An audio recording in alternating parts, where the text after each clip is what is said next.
Okay, just be mindful of the time. We're going to start. So, first of all, welcome all of you to this fourth edition of the Manchester Electrical Energy and Power Systems, better called Meeps, better known as Meeps. My name is Luis Gutierrez, and I'm the chair of the IEEE Power and Energy Society student branch at the University of Manchester.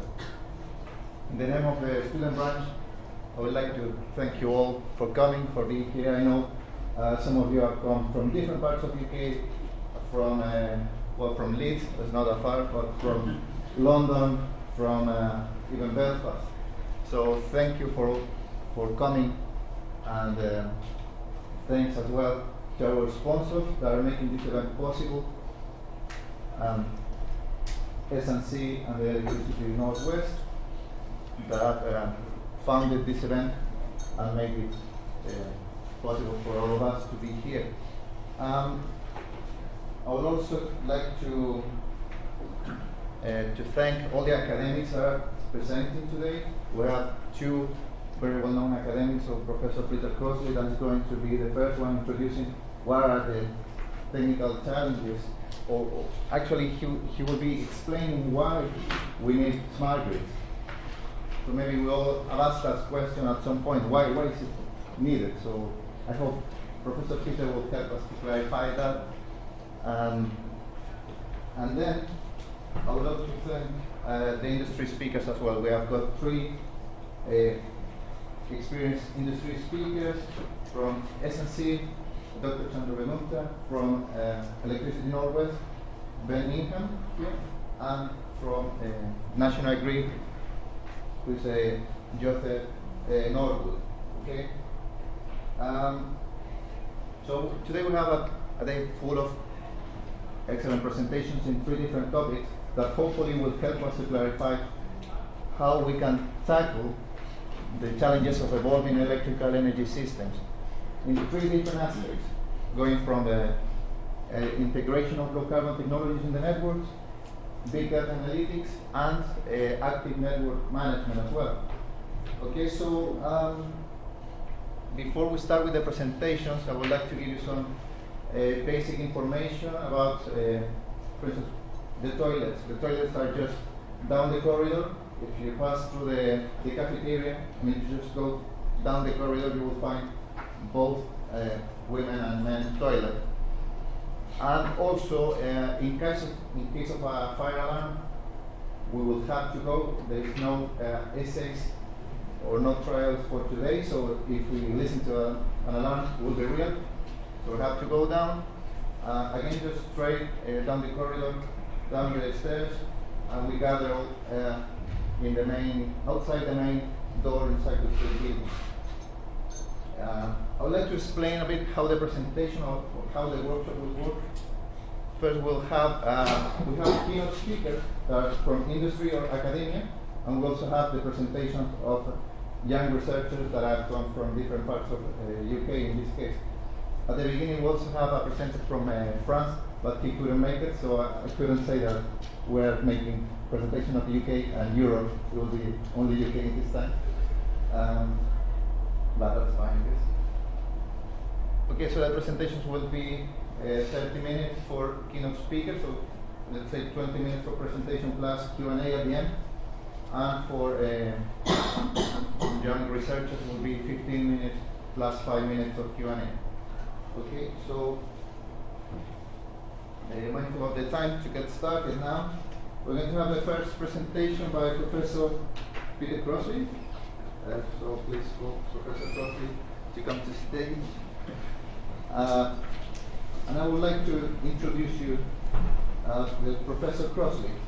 Well, he's a professor of power systems here in the University of Manchester, and his research activities are related to smart grids, power system protection and control, and the impact of low carbon technologies on transmission and distribution networks.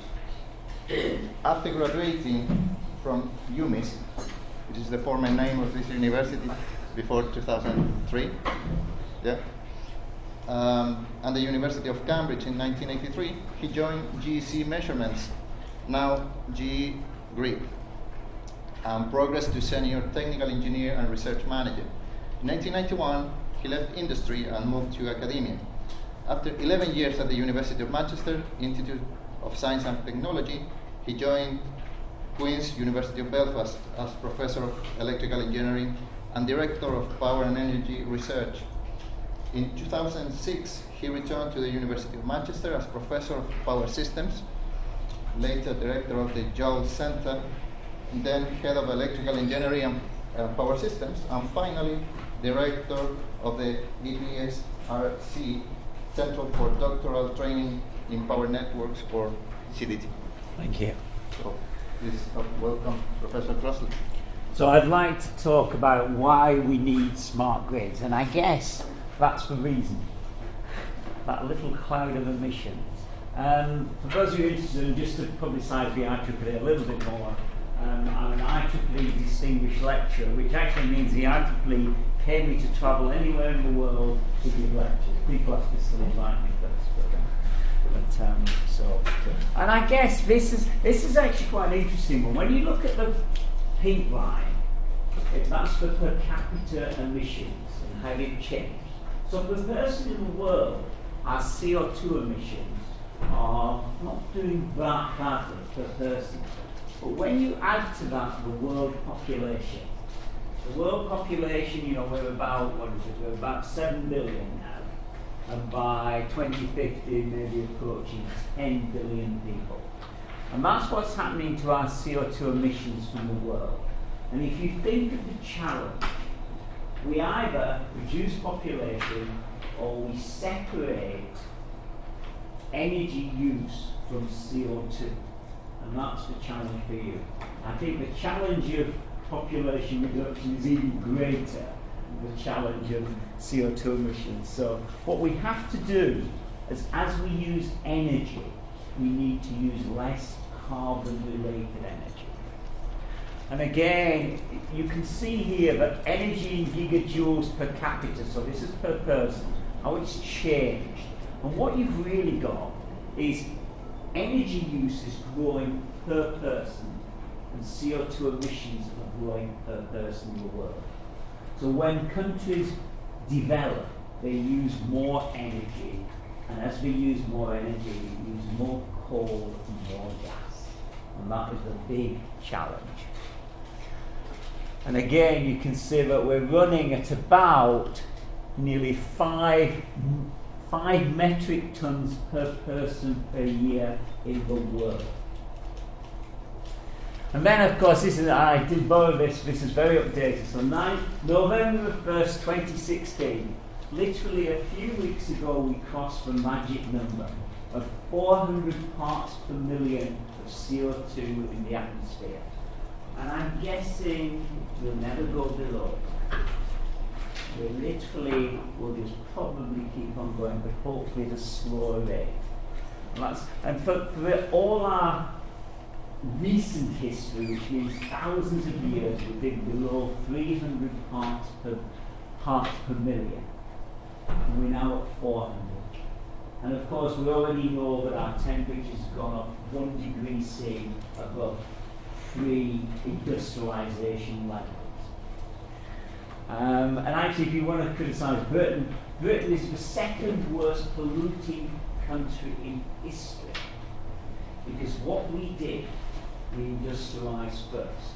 So the United States is the number one in pollution, in CO2, but Britain is second with a tiny population. A small population. We're actually still bigger than China. Well, China is growing up very quickly.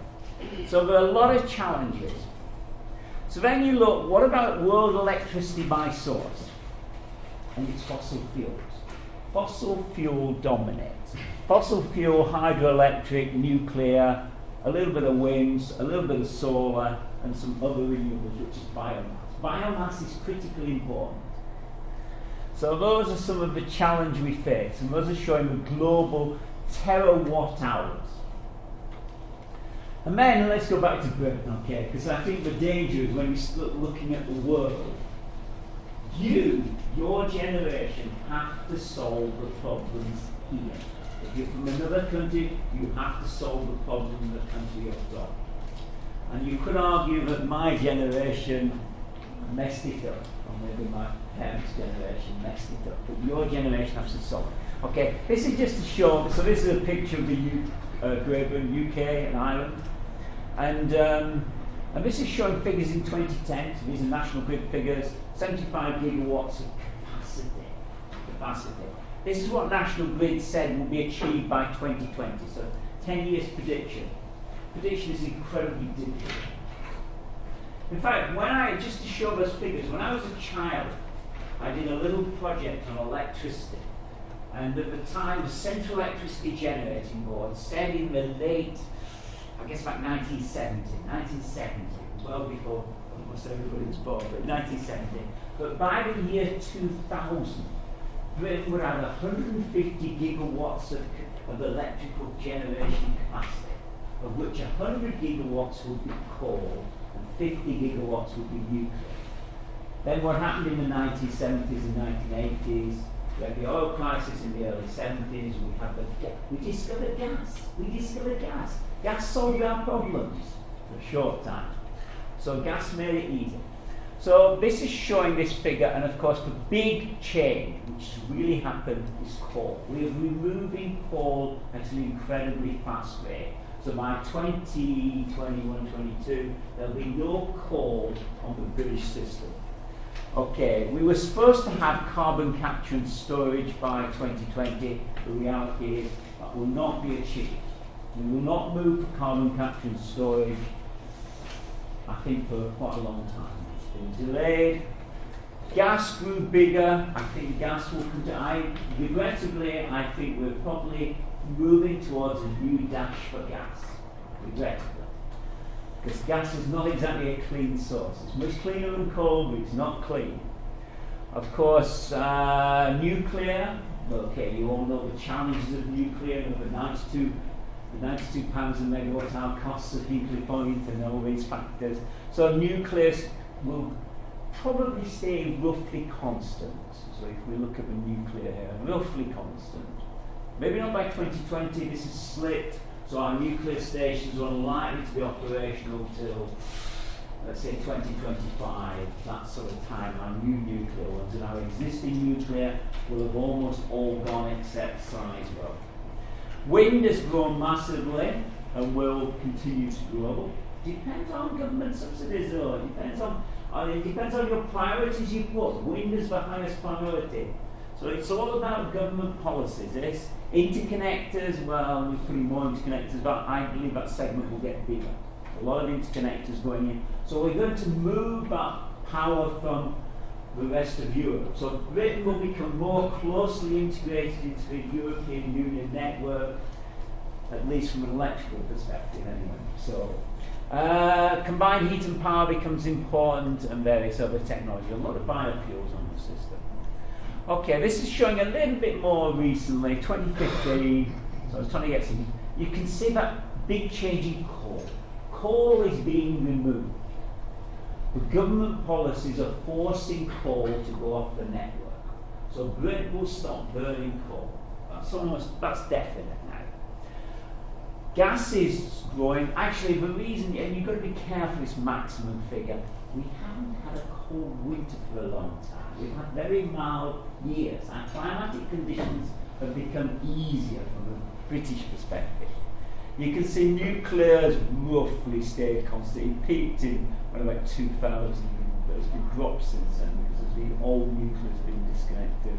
Renewables has grown significantly. So, and you can see that our share lines are moving. Low carbon share has gone up.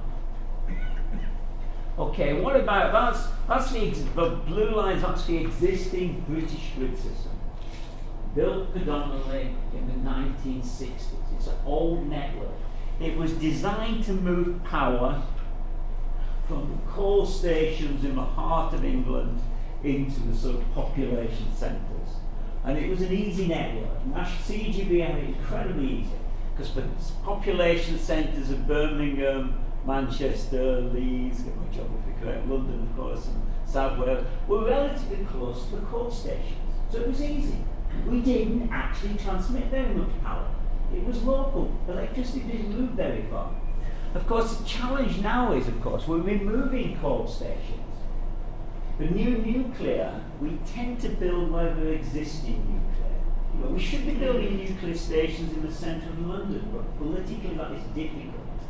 So we build them where we have existing nuclear stations, Hinkley Point, Sizewell, and of course we're building more DC connections around the country to move more power from Scotland, from the wind generation of Scotland. Okay, cost of replacing transmission networks around about £30 billion. 30 billion. It's only 26 million people. Okay, this is over a long period. It would take time, of course. And that's just for networks. I mean, remember, you've got to build a generation as well. So that's transmission networks. Okay, we're built. Actually, what I should have said there. We're also building the intertie. So we're connecting ourselves. More interties into France. We've got one into Netherlands. We're going to build one into Norway. We're integrating Britain into the European network. We become an integral part of Europe electrically. So again, a lot more offshore wind farms. Will we achieve those levels, which was predicted 10 years ago? The answer is no. I don't believe we'll achieve that. It's beginning to slope a bit, actually. Okay, what about, and this is one of the critical ones, is we always think in the end, what will society accept? And you must remember that if governments raise the price of electricity too high, they don't win the next election. And I still believe the main role of government is to win the next election. So in a sense, you've got to keep costs down. VAT, 5%, only 5%, it's an interesting one. VAT, 5%, but we have environmental and social costs. Electricity has very low tax on it, but we have environmental and social costs. How high can we take that low carbon taxes without the population objective, without government's objective? Then of course wholesale costs. These are the network costs, which I always think is a big slice. I think National Grid and the DNOs charge a lot of money for moving electricity. Actually the supplier's margin seems quite big when you look at supplier's costs, but anyway, that's the figure. And that's out of your what you pay now. 14 pence a kilowatt hour. And the big change in Britain is we moved from coal, we moved to self-sufficiency in gas. We're an energy exporting nation. We exported oil and gas. Now we're a big energy importing nation. We import most of our oil and gas, or something over 50% of oil and gas is imported. So again, we've got environmental targets, we've got to invest in aging power stations, and we've got to keep costs down. How high can we push electricity bills? And it's a challenge. It's a challenge for all governments. So new generation, I took the government's figures, and you can see a lot more gas. These are new stations. This was what projected 2013 to 2030. More gas, more gas, more gas. I don't know what's happening about 2050 and zero carbon electricity, but we're going for gas, probably. Carbon capture and storage has been delayed. That won't happen then, it will be delayed. Pushback. Nuclear, pushback. So likely we'll have any of the new nuclear on stream until about probably 2024 or 2030. Renewables growing significantly. Interconnectors becomes slightly more important. Interconnectors, I think, growing a lot. Okay, fuel types. Coal, you see, the black coal is disappearing. Oil's there, but you can't see it. It doesn't really exist in electricity terms. It's gas. Gas dominates. Carbon capture slips back. Nuclear grows but delayed. Renewables grows. We have challenges, big challenges, massive challenges in the next, I would say, 30, 40, 50, your lifetimes. Okay, so let's look at what happens today. We have a nice world. This is meant to be this is our 24-hour profile. So this is the early morning, and of course it begins to peak about 7 o'clock in the morning. It generally is high daytime, it generally peaks 7 p.m. and it begins to drop off about 11 o'clock. And today it's done by coal and gas. Actually, the interesting one now, when the wind isn't blowing, we use coal. So we balance wind against coal at present because coal is cheap. Coal is very cheap, but of course it's being, from environmental reasons, it's disappearing. So at present we have this very flexible profile dominated by coal and gas, which is a very flexible fuel source. You know, it's a nice one. You dig it out of the ground and you burn it. Then of course renewables, okay, there's only a little bit of renewables on the system really, and it's not such a problem today, but it's becoming it. And I've shown it nicely here, it matches the profile, the wind blows when you want it to blow, etc. So we've got lots of advantages. Baseline of nuclear. So where are we going? So what about in the future? Is that our plan for the future? And can we get the renewables to generate we want them to generate? We do a lot. The most important renewable power station in Britain is Drax. It coal-fires with biofuels. And of course we can burn the biofuels in a conventional coal boiler when we want it to burn. So it's flexible, but that's only one of the renewables. So of course this is a very ideal world, and it turns out that wind is blowing in the daytime, not at night time, which of course generally isn't the case. So of course what we really have is this problem, but of course at night time, when the demand is low, the wind tends to blow.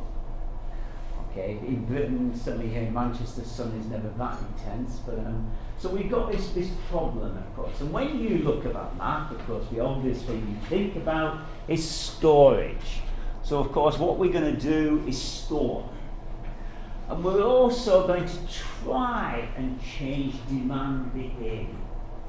But changing demand behaviour is always a difficult problem. Okay, we're going to move to smart meters. Maybe we'll move to time of day pricing for domestic consumers, but that's difficult for government. It's difficult to sell time of day pricing when you have a general election coming before you decide, but at any time. So changing demand, encouraging people to take their energy off the grid system at night time, or when the wind is blowing, or when the sun is really intense, it's very, very hard.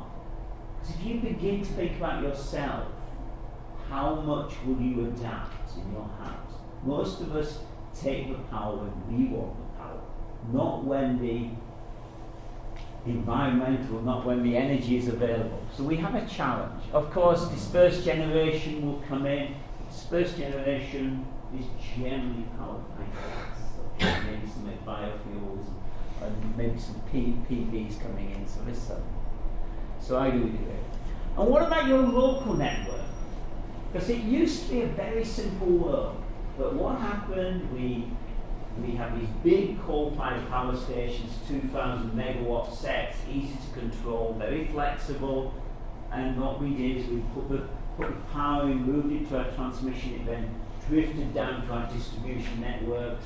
And I suppose as you get down to the low voltage networks and the 11 kV networks, you pour the electrons at the top and they trickle out of the bottom into your homes. A unidirectional system of distribution. So what happens when we start electrifying the world? What happens when you don't drive your petrol car into work, you drive your electric vehicle to work? What happens when you no longer have gas to directly heat your homes? So you begin to use heat pumps, electric powered heat pumps. What happens? Electricity demand goes up. That's in fact electricity demand is dropping. Only slightly. It's dropping in the UK. So what happens when we go above the capacity limit of your local town? So if you live in a popular area where there's been population expansion, your electrical network becomes stressed.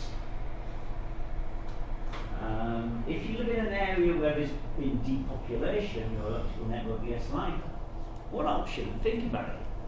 We should charge more for electricity in areas where networks are stressed. So if you live in London, where you have to import your electricity a long route, and your network is relatively stressed, maybe we should double the price of electricity in London. Okay, and if you live somewhere where there's been population reduction or an over-designed network or industry is closed down, maybe we should reduce the price of electricity. Why don't we treat electricity the same as we do milk or cornflakes or anything you buy in the supermarket? Why don't we? Why do we have a single price wherever you live in the country? It's not totally true, that, but almost a single price. So what do we do when it gets to the capacity limit? And of course, one option is we do load shifting. But do we do load shifting by automatic, or do we load shifting by financial incentives? I guess the carrot and the stick approach. We give rewards and we give penalties. This is politically unbelievably difficult. Can you imagine the Daily Mail's attitude if we did that? If we started changing pricing to try and encourage greater use of renewable energy. So it's a difficult one. So is that the future with load shifting? So we keep our network within its capabilities. How do we achieve that? Is it technical solutions? Is it financial penalties? Is it encouraging people, persuading them to be good citizens? It's never easy. It's very difficult. So can the UK's electrical distribution system deliver a low carbon future? So at present, we're supposed to have 35% of our electrical energy from renewables by 2020. What it means is we're supposed to have 15% of energy from effectively renewable sources by 2020. The expectations were we will start using more electricity, but we will transfer the sort of transportation and heating from fossil fuels to electricity as the energy vector. At present, by 2050, our government says effective 100% of electrical energy from zero carbon sources. No gas, no coal, and if you've got gas and coal, you have to have carbon capture, so you have to store the carbon. Very expensive. So we achieved 9% by 2030. We're doing quite well. Actually, the EU is doing a lot better than Britain. Britain's one of the worst performing countries, actually, in the EU. Not totally, but we're not one of the better ones. You'd think from the numbers, but 25% of electrical energy from renewables was achieved in 2015, so it wasn't that bad. Okay, from an electrical point of view, these new renewables, a lot of it is variable and difficult to predict wind generation. It's not, the wind doesn't blow when you want it to blow. So of course, we then think, well, we need storage. Of course, we're building the new nuclear, but they're base load, but you don't generally operate nuclear power stations in a peaking one. You could, but economics don't mean that you do not. You operate them as base load. We're still burning biomass. Biomass is really important. It gives us a lot of flexibility. But will we continue to burn biomass in DRAX? At some point, DRAX will be switched off. At present, we import the biomass. This is not British biomass. This is international biomass, which is moved there. So biomass is a complicated one. So again, this is showing very recently. This is just comparing quarter 2 2016 to quarter 2 2015, and actually renewables went down. Renewables went down on that 1 year. You still have to be a bit careful. Maybe it was less windy in 2016. Gas is the big change. Look at gas. Coal has gone. Coal is finished in the UK. Most of the world is still burning coal. Remember that. Coal is a challenge. Britain is a tiny country. So the challenge, but coal is really disappearing quickly. Nuclear is dropping for now, and will continue to drop until the mid-2020s. So there's some interesting ones. Okay, this is just showing a bit more detail. This is showing the years. And of course, what you have to realise, this is only renewables. Bioenergy is unbelievably important. But we import biomass. We import most of our bioenergy. So we bring in wood chips from Scandinavia, many things. So we transport the hydro. It depends on, okay, this is showing quarter 2. So quarter 1 is always higher. So quarter one may potentially higher, it's more hydro. It then reduces in the summer. Onshore wind, you have to compare like with lights. Quarter one, 2050. Interesting, it went down. That probably just meant it was not a windy month, so you have to be really careful about this. I know in January, there were 2 days in January, there was no wind at all on the British system. And at that point, coal generation doubled. So we burn, so when the wind doesn't blow, we use coal. We can't continue forever doing this because at some point we turn off the coal-fired power stations. And, okay, so onshore wind, offshore wind, you generally find it's windy in the winter months, which is good for the UK. We're lucky. Our peak demand is the January, February, March time. And so this tends to have a lot of wind at that time. Not much PV, but solar PV is still quite down. Solar PV, quarter two, has grown significantly if I compare that one, quarter two. So it's better in the summer months. Okay, so is this the future of our distribution networks? Our existing distribution network moved from the big grid supply point downwards and then supply. We've got altogether 835,000 kilometres of lines and cables at distribution. The transmission networks are easy. There's not much of them. The difficulty is 11 kilovolts and low voltage. That's the problem. There's these huge amounts. Okay, cost to replace in UK distribution network is supposed to be £95 billion. So, which will take time. Interest rates are low, you can go to your bank, it depends a bit about inflation, but anyway. So is that the future of our system with wind farms, hydrogen storage, rooftop PV? We start using load as a resource, combined heat and power, smart substations, power parks, everything. I think I've nearly finished. Okay, I borrowed a slide from Western Power. So a little bit, some of the problems on distribution network: voltage rise and falls, voltage stability, harmonics, thermal capacity, bidirectional energy flows, power factors changing, fault levels changing. Of course, we've got more and more electric vehicles being connected. I strongly believe that real challenges for the British network are at distribution, and we have just scraped the surface. We're relying on gas. What we've done so far in the UK is move from coal to gas. What we haven't done is achieve zero carbon. There's a long way to go. Okay, I'd like to, there's an equation you all know, E equals MC squared. Low carbon energy requires measurement, control, and communications. Just remember that. So that's probably the most important equation in the world, not part of our mathematical equation. But the future of energy requires us to measure what is happening on our networks, is to control our networks, and it's to communicate the information across the network. And when you think about your low voltage systems and your 11 kilovolt system, there's almost no measurements, there's even less control, and there's very little communications. And there's a lot of work to do. So I'm going to stop there. Thank you.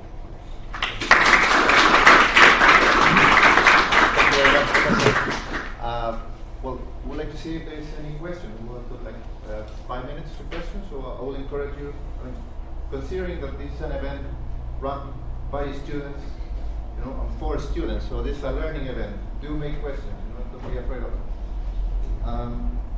So you mentioned the Drax biomass plant. I must admit I haven't read up on pretty much, but how much extra energy is required for the whole if I'm correct, you have to dry out the wood to then transport it and everything like this. So for the next world. Okay.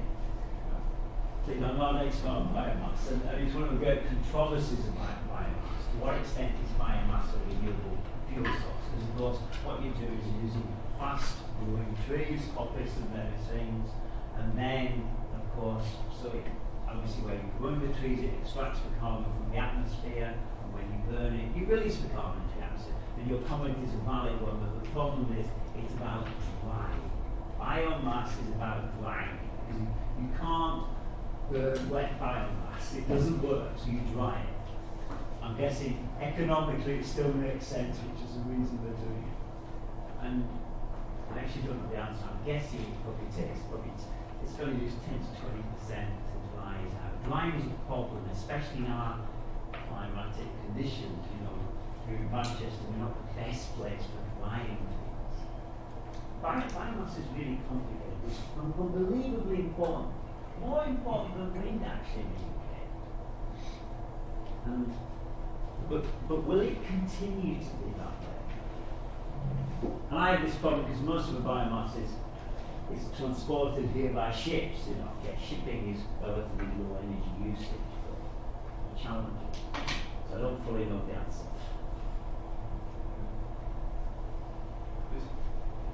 Okay.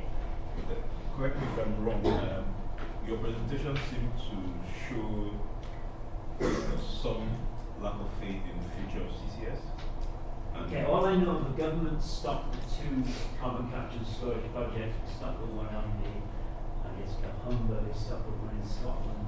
So at present, the British government is stepped back from CCS. Okay, around the world, China, I think, is a huge investor in CCS for coal stations. Other countries, I think Mexico looking at gas and things, but I think the British government are not. The science for CCS in Britain, governments moving away from it a little bit. I think in Norway as well, the government all their workers was doing less than CCS. Everybody was talking about CCS 10 years ago, and it seems to be moving slow. So I guess that the fact that coal is disappearing from the energy mix in the UK is predicated on the fact that UK government policy is no longer interested in CCS. But hypothetically, if CCS were to get develop in the next 10 years, that would mean that coal will obviously still remain. I actually suspect if we move to CCS, it would probably be CCS with gas. Because I think coal, that's in Europe, maybe not, it depends where you are. It depends where you are in the world, how much coal you've got. China's CCS with coal is huge. But I think in Europe, if we're going to do CCS, I don't think CCS will be big in Europe for, I think it could be decades actually. Maybe it's 20 years. And I think we will apply it to gas. And I think I might. CCS seems to offer such potential, and of course, if you look at the economics, a large power, if you take a direct power station, I'll get the numbers wrong, but it takes 20% of the output, it would take 20% of the output of a large power station. It would cost £1 to £2 billion per power station. Okay, it's very expensive, and gas is cheap. Gas is at present cheap. So the challenge to me is, and I think the danger of critical governments have energy is a long-term plan. The government should be saying, what are we going to do by 2030? What are we going to do by 2050? 2020 is here. And the problem is governments tend to have a 5-year plan. Right? So I think CCS is difficult. I'm not an expert on CCS. Maybe one last question. Who was it first? Do both have short questions? So both have 2 short questions. Yeah, 2 short questions. It's just a question. After Brexit, do you think that the UK will continue with the renewable energy there? Yeah, I strongly believe the UK will stay with simple policies on renewable energy as most of Europe. I think Europe will be as committed as it was 10 years ago? I actually don't. I think the world's changed in 10 years. It's probably regrettable, but from 2007 to 2017, I think 10 years, I think things have moved very differently. So I think there's less to die, but that's, I hope I'm wrong on that. I sound a bit pessimistic. Yeah. You commented on how coal plants are currently being used to cover wind.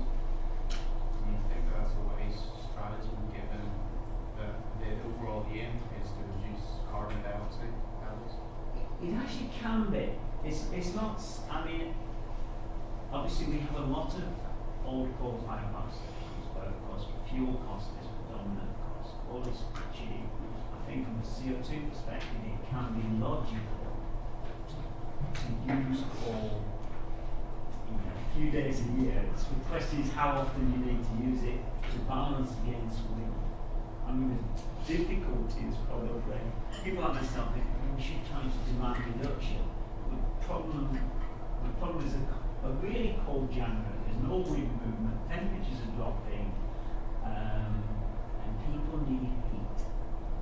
And so it can be sensible from a CO2 perspective to burn coal for a few days. It's definitely sensible from an economic perspective. I guess the point I was trying to make was my understanding of coal power plants is that they're operated a lot more efficiently at full load. So if you use them as a peaking load or as kind of approach. But almost what we're doing is we're turning on in advance. We know this is now about weather forecast predictions. So you're saying that it's going to be cold in the middle of January. We can predict ahead and sort of that. The plants which have been mothballed for most of the year can be brought back on. So I think your comment is right about efficient. The idea of running a plant at 20% output doesn't really make sense. But the idea of occasionally turning a plant for a plant on may actually make CO2 reduction sense. Okay. Thank you very much. Thank you. Thanks, Professor. So the next presentation we have, I would like to invite Joe Northwood from National Grid, who is going to give us a presentation on what are the strategies that National Grid is taking for tackling these challenges. So I would like to introduce to Joseph. So Joseph Northwood graduated from this university as well with a Master in Energy with honor. And in 2013, his career at National Grid started in 2011 with an IEEE Power Academy scholarship, and later he joined the Graduate Development Program in 2013 after graduation. He is currently a growth strategy lead working in the long-term strategy team with the electricity transmission asset management business. His main focus is in scoping and identifying areas of growth to the business and developing the strategy to shape National Grid's future direction. So, please. Thank you. So thank you for the introduction. Thanks for the invite to speak today. So what I wanted to do today really was to come here not to give a technical view as to what the problems we have today is really an overview of all of these issues in the context of a business that is trying to integrate all of these solutions with an infrastructure that we've inherited from a long time ago, but also trying to make relevant in the 21st century. So it's transforming transmission. The image on the front here is one example of how we aim to do that in both the way it looks and feels to the end user. But starting first with a bit of an overview. So National Grid is a UK and a US based business. We operate in both sides of the pond. Focusing on the UK first, we own the electricity transmission infrastructure in England and Wales, and we operate electricity transmission assets for the entire UK. So two key roles in this change here. We also have a gas transmission network that we own and operate for the UK, and a gas distribution network that we operate and own as well. Over in the US, it's a very different state of affairs. We have most of the energy value chain, all the way from generation to distribution of electricity, and we also have gas distribution over there as well. Some key stats for the UK: it's quite a big electricity transmission infrastructure that we own. Bear in mind that when this all started, this was a very different energy landscape to the problems that we see today. A lot of the research projects I see in the other room are very relevant to today's problems, but apply those to energy assets that originate from a very different era. Trying to overhaul that is an interesting problem. It's a 7,200 kilometres of overhead line that exists in our system, 338 substations, but all of that with these energy changes, trying to keep the reliability figures as high as we do today is quite a challenge. And I want to talk today at a big level as to what those challenges are, but then how we make those relevant as a company. On our books today, the value of those assets that we talk about here is £42 billion to deliver that energy to our consumers. So it's a big book value, but also a big problem if you want to continue to maintain that network reliability. So I wanted to talk at a high level about the energy landscape. It's done very eloquently by Peter previously, and I think that creates a good segue for this presentation actually, because we've just had quite a good overview from a technical perspective as to what the global view is. But let's make that from a corporate perspective, from National Grid's perspective. How is that relevant to what we do with the infrastructure assets that we have? So we'll start on the top left with the wind. We've talked about wind power. Synchronous versus asynchronous on the system creates a very interesting problem for a system operator when all of the technologies come on don't contribute to that base load. It's intermittent asynchronous generation, which is a problem to predict and also to switch on and off controllably. You take it when it's there. You can't really predict very accurately far out to meet demand. Solar is also a very interesting one. Now, last year at the start of 2015 it was predicted there would be a gigawatt of solar uptake in the UK. Towards the back end of 2015 you realise it's more like 10 gigawatts. That uptake in a year, obviously facilitated by subsidies and finance incentives from the government, shows you how far out these predictions can actually be, where the consumer trend for uptake of these technologies far outweighs the predictions. That's even further strengthened when you come to somebody that rebrands very old technology, makes it very new, very current and very relevant. The Tesla Powerwall, putting storage in consumers' homes, how does that disrupt the transmission infrastructure? Taking away the need for that prediction, you can store all of these technologies, as Peter said previously, and use them when you need them in your home. We've talked about Hinkley connection to satisfy that predictable baseload generation in the UK.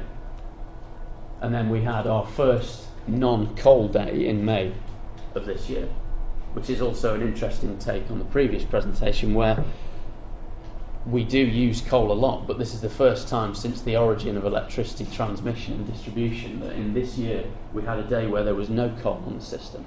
Because of the uptake of these technologies, we've faced a very different generation mix to one that we could ever have predicted when this system was designed.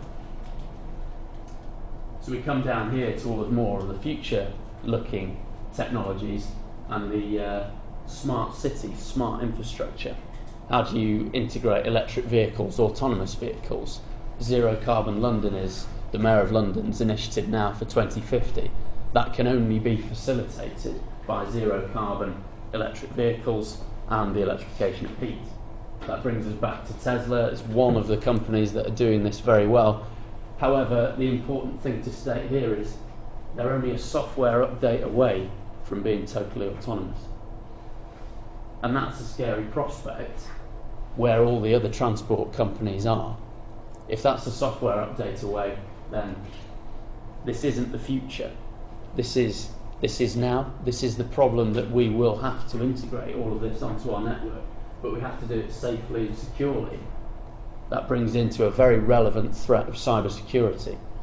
A software update away from autonomous vehicles is a very interesting prospect in terms of network security and communication, where you can only predict and price these technologies using telecommunications. The way you secure that becomes very vulnerable and very relevant. Doing all of that as a transmission company and making sure that you make sure that the end consumer isn't overpaying for the energy. Make sure that consumer bills trajectory is down and not up. How do you do that when you integrate all of these technologies onto the system? These are the challenges that we face today. They're here, they're not the future. This is the energy landscape. So, going into that from a National Grid perspective, we talked first about the value chain. Now, this was previously shown on Peter's slides. The value chain today is very linear. generation, transmission, distribution, consumption. But actually, it's already happening now that the need for transmission is not the same anymore. It's no longer the only way of getting from here to here, because you can generate at a much lower level, at a personal level and a consumption level. So the need for transmission has to change, and a company with assets and infrastructure that plays a key part of that has to make sure that they stay relevant and they stay up to date with these challenges. And you can categorise them in three key buckets that we've come up with. One of them is the decarbonisation of energy. The other is the decentralisation of energy, where consumers are generating and producing their own energy. And it's also, you could call it digitisation, but increasingly interactive consumers, where the communications of when they want their energy. BMW's electric vehicles now are actually bringing in pricing models to when you charge your vehicle. That is happening. So it's how technology underpins all of those trends, but actually let's take another look as well at how we are in the UK. So National Grid is regulated. We're a monopoly in the transmission infrastructure. That means we are the only business that exists in that place. It's an interesting point because it's not the way other markets play. It's a very strange way to operate, especially when there's all this technology change. Why is nobody else active in transmission? So, as of 2017, Ofgem are bringing something called onshore competition through enhanced competition in transmission, ESIT. All projects above £100 million for the UK transmission infrastructure will be out for competitive tender. That's an interesting problem for us as we also operate this system. Somebody else's different approach to their assets coming onto the network, a different asset management perspective, a different lifetime of 25 years to build and install versus the 40 years that we do today, creates a very interesting problem. That also brings into question our two roles of transmission owner and system operator. Is it now right for them both to sit under the same roof if that is now being competitively tendered? And it's deemed not to be the case. So this is extremely topical at the moment. We're expecting announcements next week from UK government about this to come out as to whether these should be legally separate entities. Should they be different businesses? Very relevant for us, very important for us as to how we stay supplying all of this energy. So this is just a picture as how we see the infrastructure at the moment. The large-scale generation up here, which changes how it looks, but ultimately will be required to supply the base load. But this infrastructure in the middle, we've categorised it in small grids because actually small parts of the network will now be owned by different companies. So it's how you interconnect all of these different grids that connect on a transmission level, as well as the interconnection from other countries that Peter talked about as well. How do you operate your assets with all of those different asset owners in the same pond? And then you can also say that the generation requirement is very different at consumer level, because I can store my own energy in my own house. I can power my vehicle from electricity that I've stored from my solar panels. The need for transmission is no longer to be there when I need it. It's there when everything else isn't there. And that's the role that we have to play to maintain that reliability. So what are we doing about it? What are we actually doing as National Grid? So there are several ways you could take this. I didn't want to come here and present a very technical presentation in a day where the technology and the innovation is coming from the audience. I think that's a much better place for it to sit, not from me. But what we're doing about it, I can tell you about some of the things that we do to respond to these changes. On a very high level, condition monitoring is coming into an increasing focus for us. The condition and the stress of these assets that they're under because of these changes in technology and the operation of these technologies puts our ageing infrastructure in a very interesting position. We have to be able to monitor that condition all over the UK for our assets. So we've got something called Line Scout, Canadian technology, autonomous robot, trails on our overhead lines. It goes along the overhead line, takes a video of the condition, and it can also do minor repairs to the outside sheath material of the overhead line. Now when these things sway in the wind, the fittings and fixtures that they're all connected to, I mean, you can see them on the wall over here, can't you? I mean, they crawl along these things, and the insulator stack, this robot can go over those. It can autonomously track the overhead line, store the condition data, and send it back centrally to us, so we know where to do our asset management interventions. That's one thing we do. In our substations down at ground level, we've got a partnership with FLIR, a thermal imaging technology company predominantly used in the US forces, to do advanced condition monitoring. On the infrared spectrum, you start to see a very different behaviour of your assets. The performance of the asset you can see very differently. Now this is a transformer actually, high voltage supergrid transformer, 400 kV.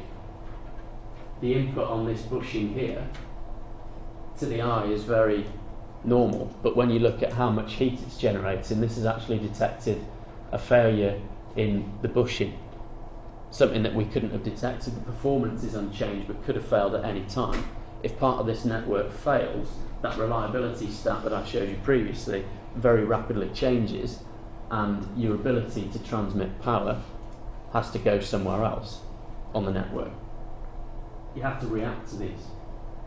We've just bought 2 new helicopters, quite exciting. We've got new cameras on these that can read the time on a wristwatch from 100 metres away at 80 miles an hour in the air.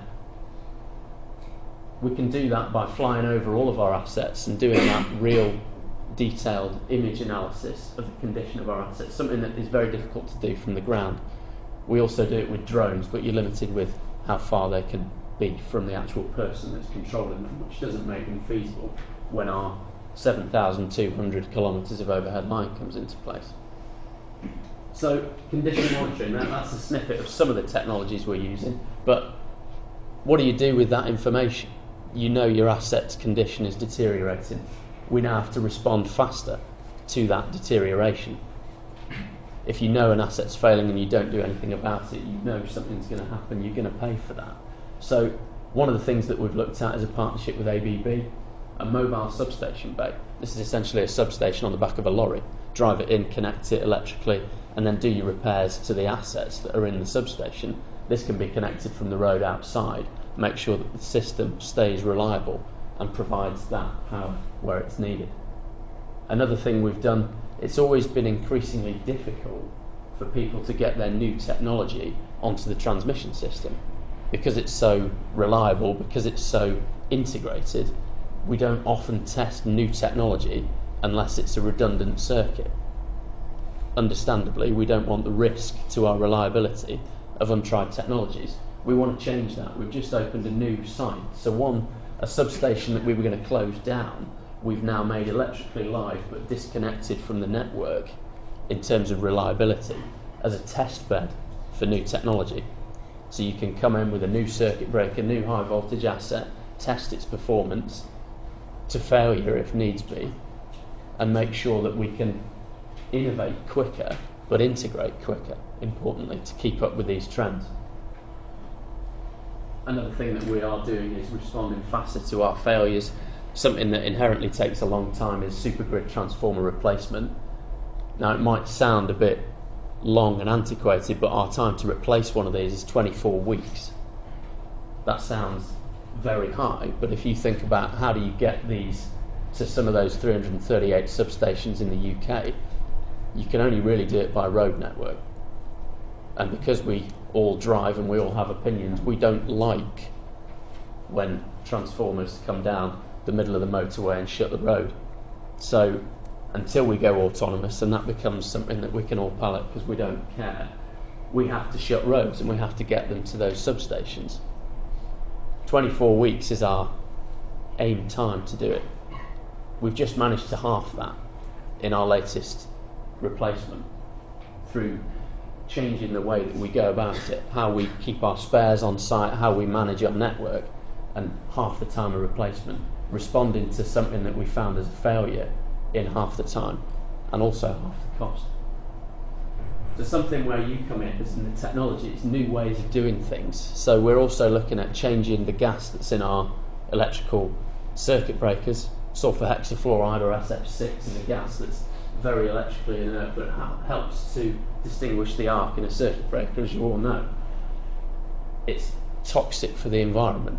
It's a horrendous gas, but it does its job very, very well. If we can replace this with something that's different, we can stop all of that sort of environmental impact of such an electrically stable material. We've got a partnership with 3M and Novec to develop this. We've found a new gas that does this. We're currently piloting that on the system today. Gas insulated line is very interesting as well. That's a hybrid between cable and overhead line. So can you put an overhead line in a cable enclosure, fill it with this new gas, and then transmit power differently? It doesn't now need to be underground because of the heat dissipation. That is no longer the issue, but you can transmit at the same voltage. It's not as expensive as cable, but it's better performing than overhead line. Something else that we're doing in partnership with Siemens today. All of this technology has to be integrated, and that's what we're focusing on to make sure that we're relevant to combat these challenges. But we have to do that mindful of that consumer bill. We currently make up 5% of the consumer bill every year. I think the average bill is about £600 to the UK bill payer. 5% of that is solely down to electricity transmission. That is the cost that we attribute to it. It's a figure that needs to go down, and we can only do that by innovating. In the first 3 years of our regulatory contract, we've returned savings of over 330 million of that through our innovation that we do, through things like this, the technologies that we employ. Those pounds that we save get directly shared with the consumer. So it's in everyone's interest to bring this innovation from today onto our network as quick as possible. So just looking ahead to close things off, we've gone over at a high level as to what these challenges are, more of an industrial view as to what those challenges mean for us and how we react to that. But how we combat the problems of these increasingly interconnected networks, not just high voltage interconnectors, but in the communications that they use, in the data that we transmit between the condition monitoring and how we react in asset replacement. We need lower cost and lower carbon technologies in the way that we innovate to make sure that we stay relevant for that zero carbon 2050. We need to develop faster and implement faster to create that smarter, more resilient network. And it's forums like today which is so important, where the research that you do and the innovation that you come up with becomes very relevant to create a system that's not only fit for now, but fit for the future. So, thank you very much for listening, and I think is it 5 minutes of questions? Yep.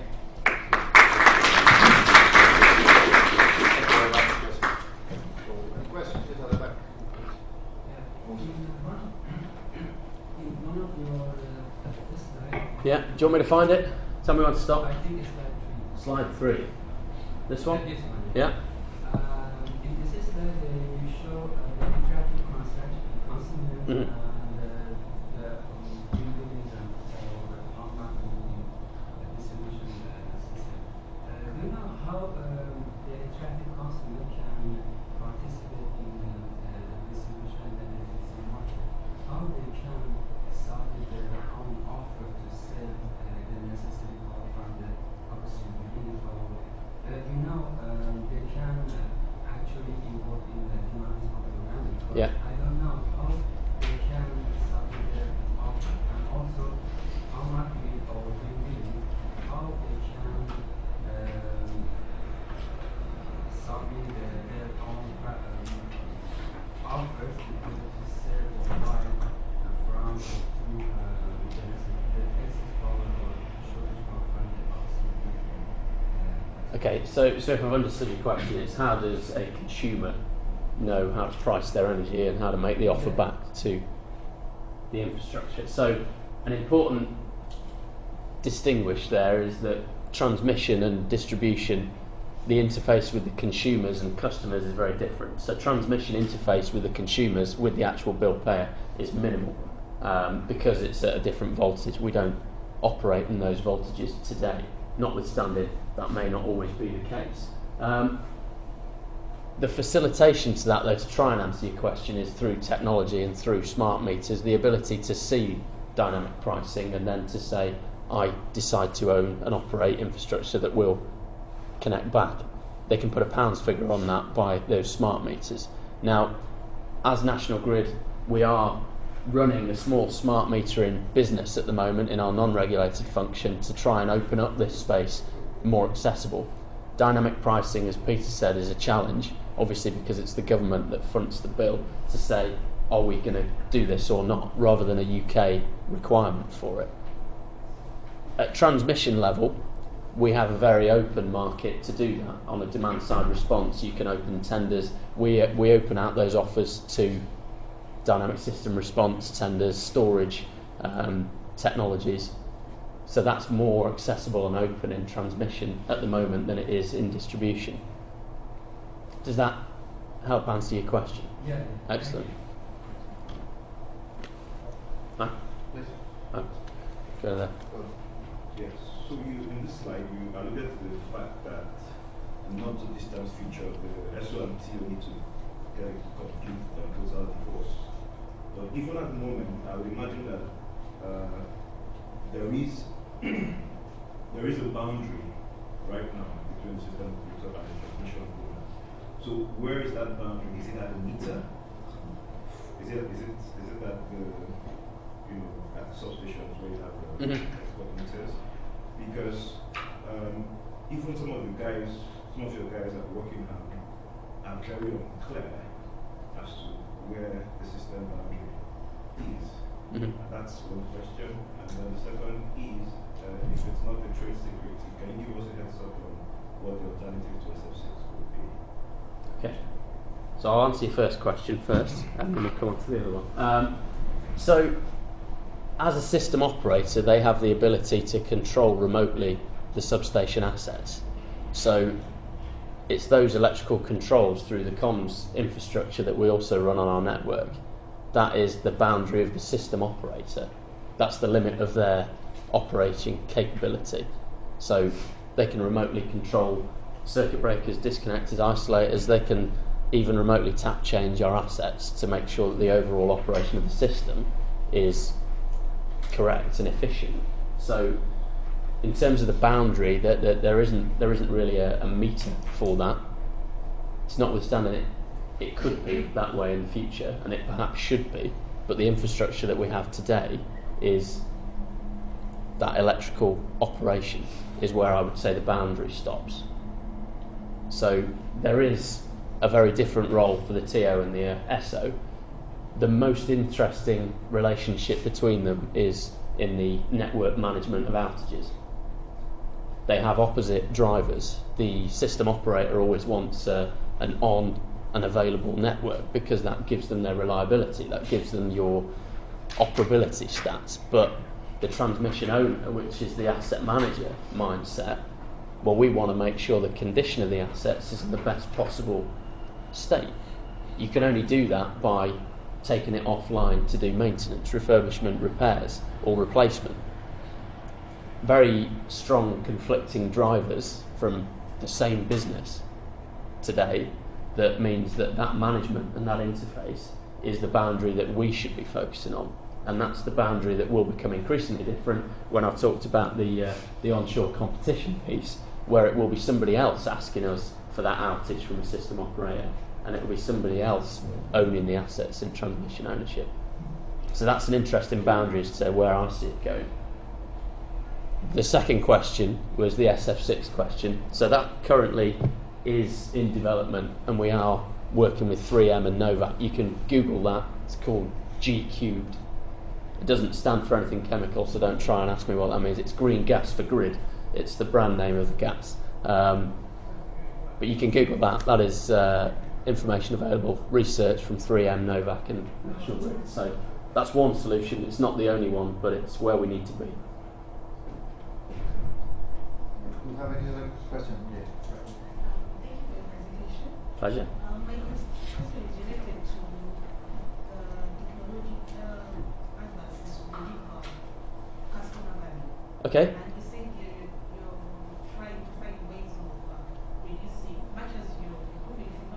Mhm. trying to reduce your contribution to the customer advantage. Yes.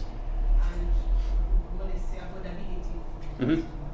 I'd like to know how you're doing that because Yeah. this will also help us for those of us who are coming from developing countries.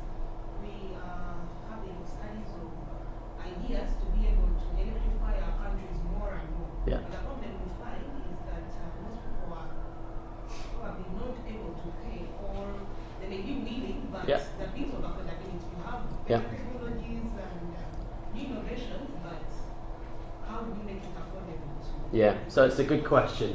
Very relevant to me where I sit in the business today, actually, is that affordability and that willingness to pay.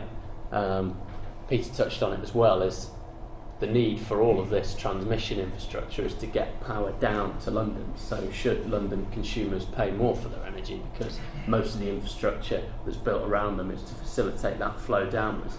We can only really do that with dynamic pricing. But to specifically answer your question about what we're doing today, so when we identify in our business proposals for a regulatory period, which we've got at the moment, we're in one called Rio T1, revenue equals innovation, inputs and outputs, incentives and outputs, that's what it stands for. And essentially that's an 8-year period where we submit a business plan to say what we're going to do on the network in terms of replacement, refurbishment and asset management interventions. So if we can identify through technologies, so these sort of technologies, ways of either not having to do that work or manage the condition of the asset better, then you don't need to do that replacement or refurbishment. Now you can do it later, you can defer that investment. So it's the management of that investment is where those savings come from. If we can maintain an asset rather than replace it and extend the asset life, so that's one thing that we need to do, is extend the asset life so we don't have to replace it.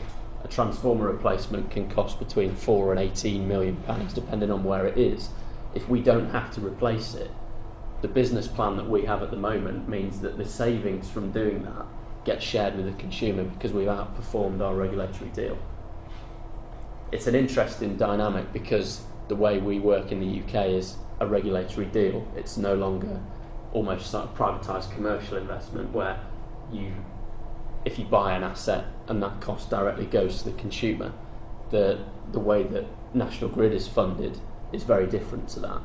But that's probably I could present for that on a lot longer time frame and something we should go into further detail.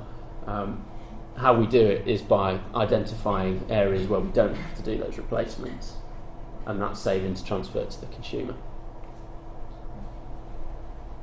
Okay. Last question, please.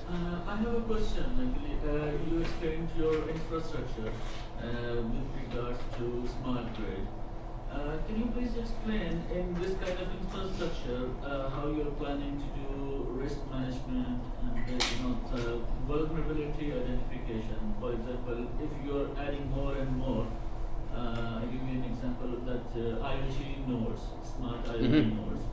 How are you going to handle risk management? For example, if there are some associated risks related to those smart nodes. Yeah. Means like how you going to It's also a very relevant question for the work I'm doing at the moment. So risk management is key on a network as big as this to make sure that reliability is available for people. It's as high as it is going forward.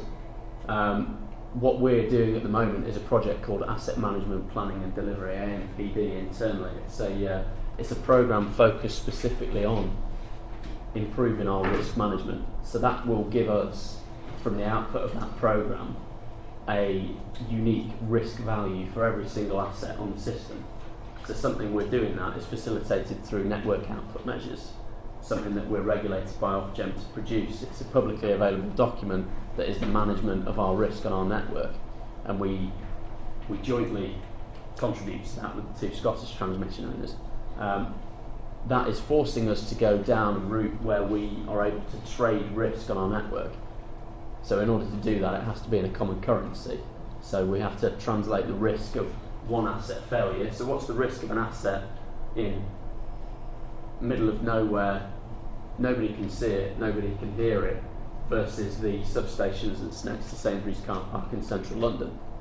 Do the assets that are from the same supplier have the same risk? and it's pricing all that in to an individual risk of an individual specific asset. And we're doing that at the moment. So the way we do that is through obviously looking at sort of the nodes on the system and what the criticality and the requirement of those assets are, and then we can put that pounds figure on it and trade against, well, we could do this replacement in the middle of nowhere, which is in our trajectory, or we could manage that and do the replacement on the one that, if it fails, is going to cost us a lot more. So very relevant for us. I would watch the space online with Ofgem's website for network output measures, because we're going to release our approach to that in January for public consultation, and that'll give you a lot more clarity when that becomes public. But that's a bit of a flavour. I'm working on security side of Excellent. actually smart nodes as Yeah. well. So that's what I was asking. Yeah, and it's interesting as well when you look at high impact, low probability, these sort of black swan events that probabilistically won't ever happen, but the financial cost to the UK consumer of it happening is extremely high. So all of that contributes to your black star scenario. It's a very important thing to consider, and how we factor the trading of risk on those is in that document and how we approach that. So I would watch that space, because that sounds like it would be really relevant to you in your research. Okay. Right. Okay, we'll have to stop the questions here. Please join me to thank you. Well, we have reached the starting point of session one, which is about network flexibility and integration of low carbon technologies. So we're going to start with a keynote speaker from Chandra. Please let me introduce you to him.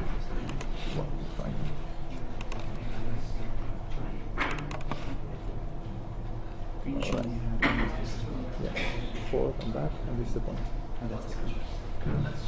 Right. So,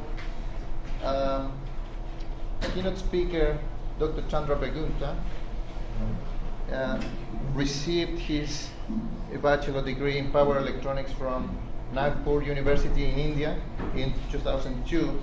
He later completed his Master of Science from UMIST, this university, in 2004, and PhD from the University of Manchester in 2008. Both degrees were in the field of power systems. Chandra currently works as a senior consultant at S&C Electric in UK, where he provides power system consultancy services to S&C's internal and external clients. He is a registered chartered engineer with the IET in the UK, a senior member of the IEEE, and a chair of the IEEE UK and Ireland section PS chapter. He's our big brother in that sense. So Thanks I'll a leave lot it to Chandra. for that wonderful introduction, Lewis.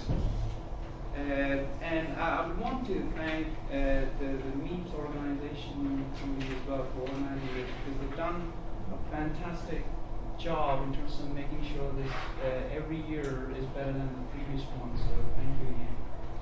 So the previous speakers, Peter and Joseph, they set up a very good platform for me to continue on that and hopefully make sense of what I'm going to talk about. So I love this photo, as you can see. It looks a bit cheesy, but this is the core of what we are trying to address here. What's at stake is that. Because if you look at the enormity and the vastness of the universe, Earth is the only place we know where life exists, at least for now. So this is very dear to us, and we want to make sure that we protect it. And as the other speakers have already talked in length, that is, a climate change is a serious issue, and we need, each of us have to contribute our part in reducing the impact of it. It's not just electrical engineers, it has to be teachers, politicians, statisticians, engineers. Everyone have a stake in reducing the impact of it. So today I'm going to talk to you guys about what we can do as electrical engineers to address it, and just try to discuss some of these aspects. So just to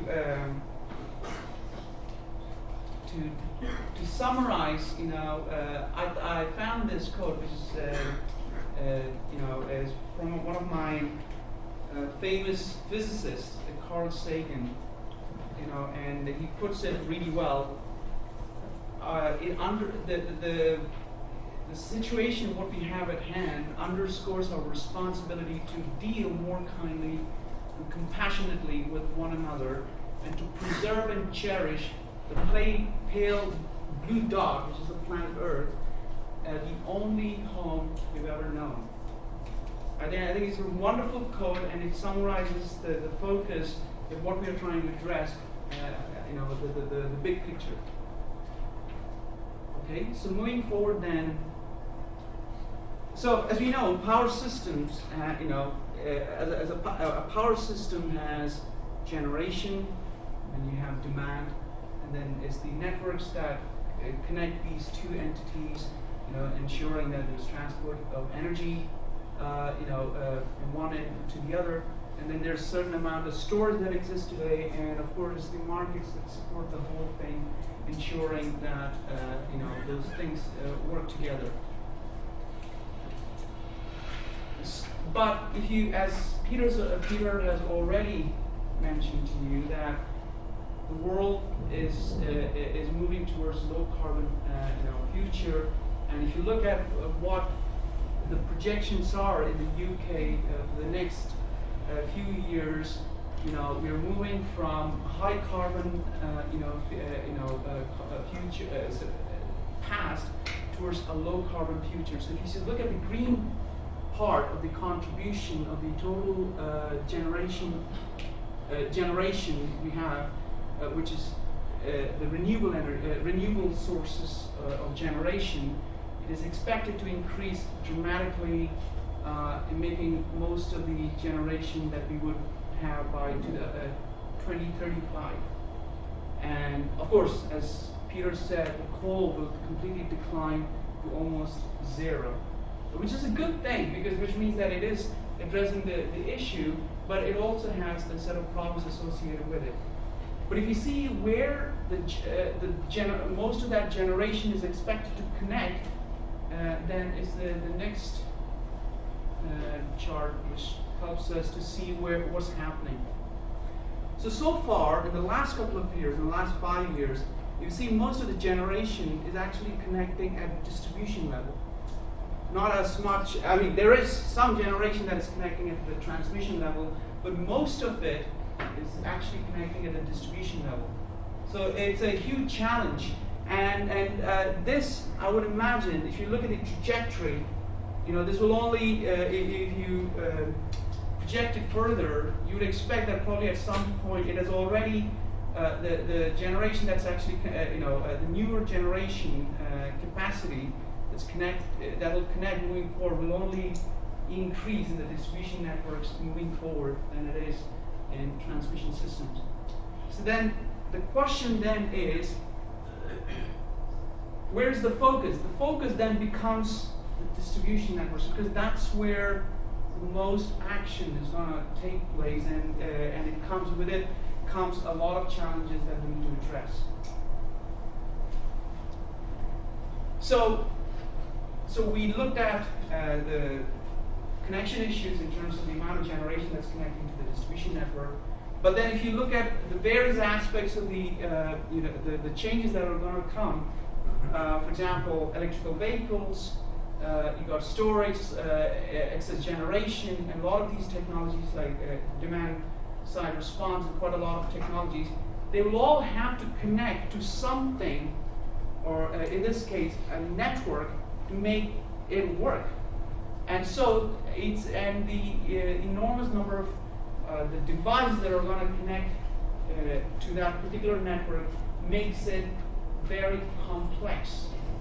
Okay, so if you look at the conversation that takes place in terms of the focus of the problem, where we need to focus to tackle the challenges, most of the time the question is at the distribution network, but do they receive enough attention proportional to the role they the role they have in connecting all this generation and all the problems that they are expected to deal moving forward, and to some extent already now. And that's the question. And if you look at also the distribution network in terms of how they operate, you have transmission. So you have a transmission network, which is one end of the interface. You have bulk power generation, and then they transfer that power towards the demand. And at the same time, they also connect the new renewables and other types of generation that are connecting at the distribution side, and provide an interface. But it's not only that, but it's not just about providing an interconnection, but they also have to deal with all those problems as well. So related to thermal ratings, power flow, power quality, ensure that their networks operate within the statutory limits, and ensure that they're compliant with the law and the various set of standards required, and so on. Sorry, this text is not a little funny, but so they have to operate and deal with all these problems while ensuring that they satisfy their primary function is to provide connections for loads and generation, ensure that the network operates reliably, efficiently, and safely, and ensure that they provide a certain level of customer satisfaction, and they also have to ensure that certain social obligations are met as well. So it's very complex. But then if you look at what flexibility is that we need in the network, it is the ability to adapt to changing conditions while ensuring that these outputs requirements are met by distribution networks, or DNOs. So to summarize that, I think from my personal viewpoint, and a lot of my colleagues agree as well, is distribution networks have the greatest burden to ensure that there's operational flexibility to connect all this new generation that's coming on, which is mostly connecting at distribution level.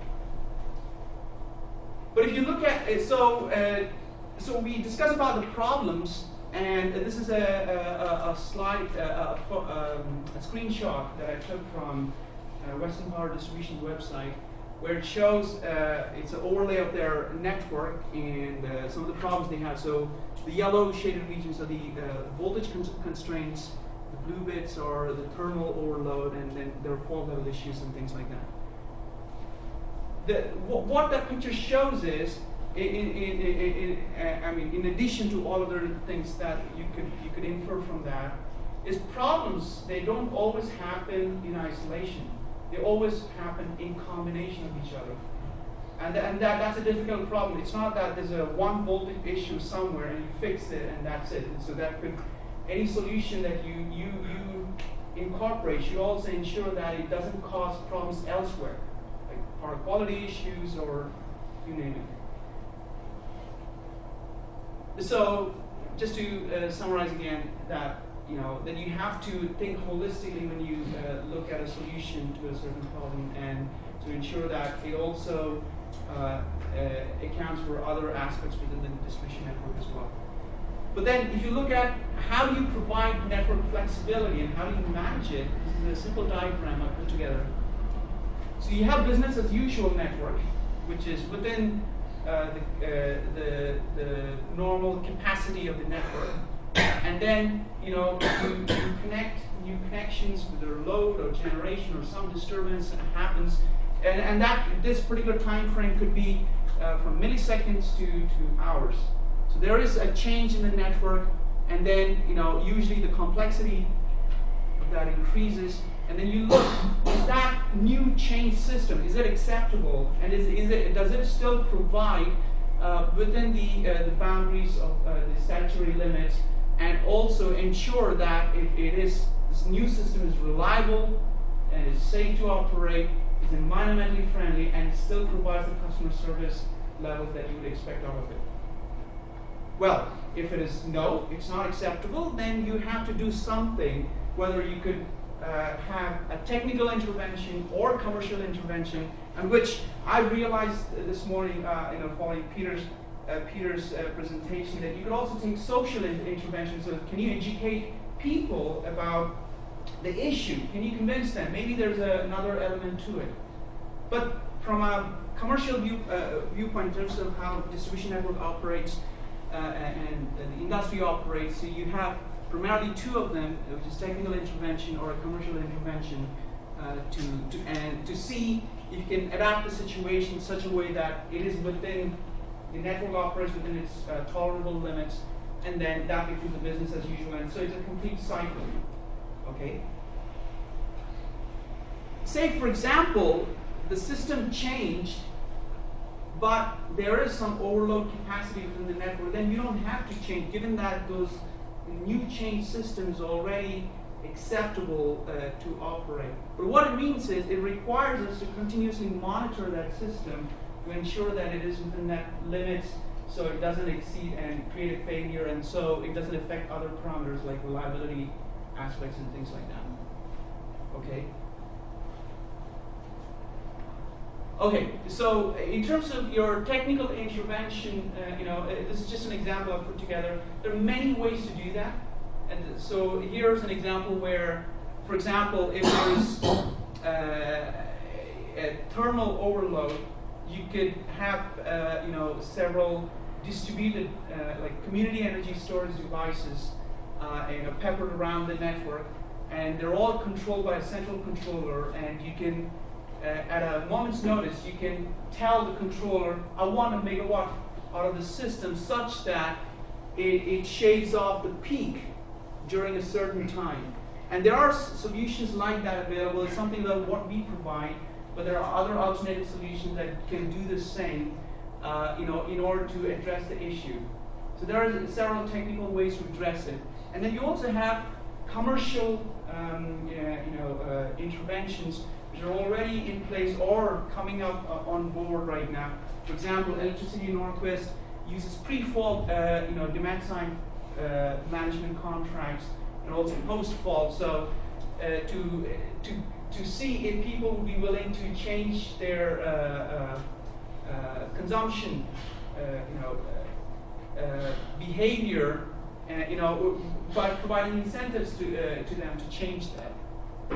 And then you got various other commercial contracts to ensure that that you provide incentives for consumers or other operators within the network to ensure that we provide a certain level of flexibility.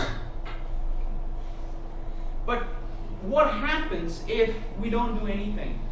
Say, for example, outputs are when we look at the change system, if we don't do anything about it, then the system will become more uncertain.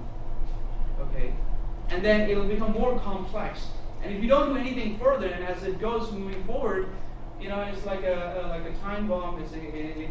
There are problems that are going to happen, and you're just waiting on it for something that is catastrophic. So in terms of network flexibility approaches, we have the old grid, which is very much like a very central system. So you have generation which is very centralized, and then it's distributed towards the loads. If you look at it, there's an analogous system, which is like the PC system, what we had in the 1960s and 1970s, where you have a mainframe computer and you have a dumb terminal where it just accesses information. Whatever you do, it goes to the mainframe, processes it, and then it just sends back. Okay. So that's the kind of system we have, and I took that in terms of central processing performed in one computer or in a cluster of coupled computers in a single location. So it is quite analogous to what distribution networks also operated some time ago. And there is transition that's happening towards the new modern grid. That is, you have more generation that's actually connecting and storage and other bits that are expected to connect to the distribution network.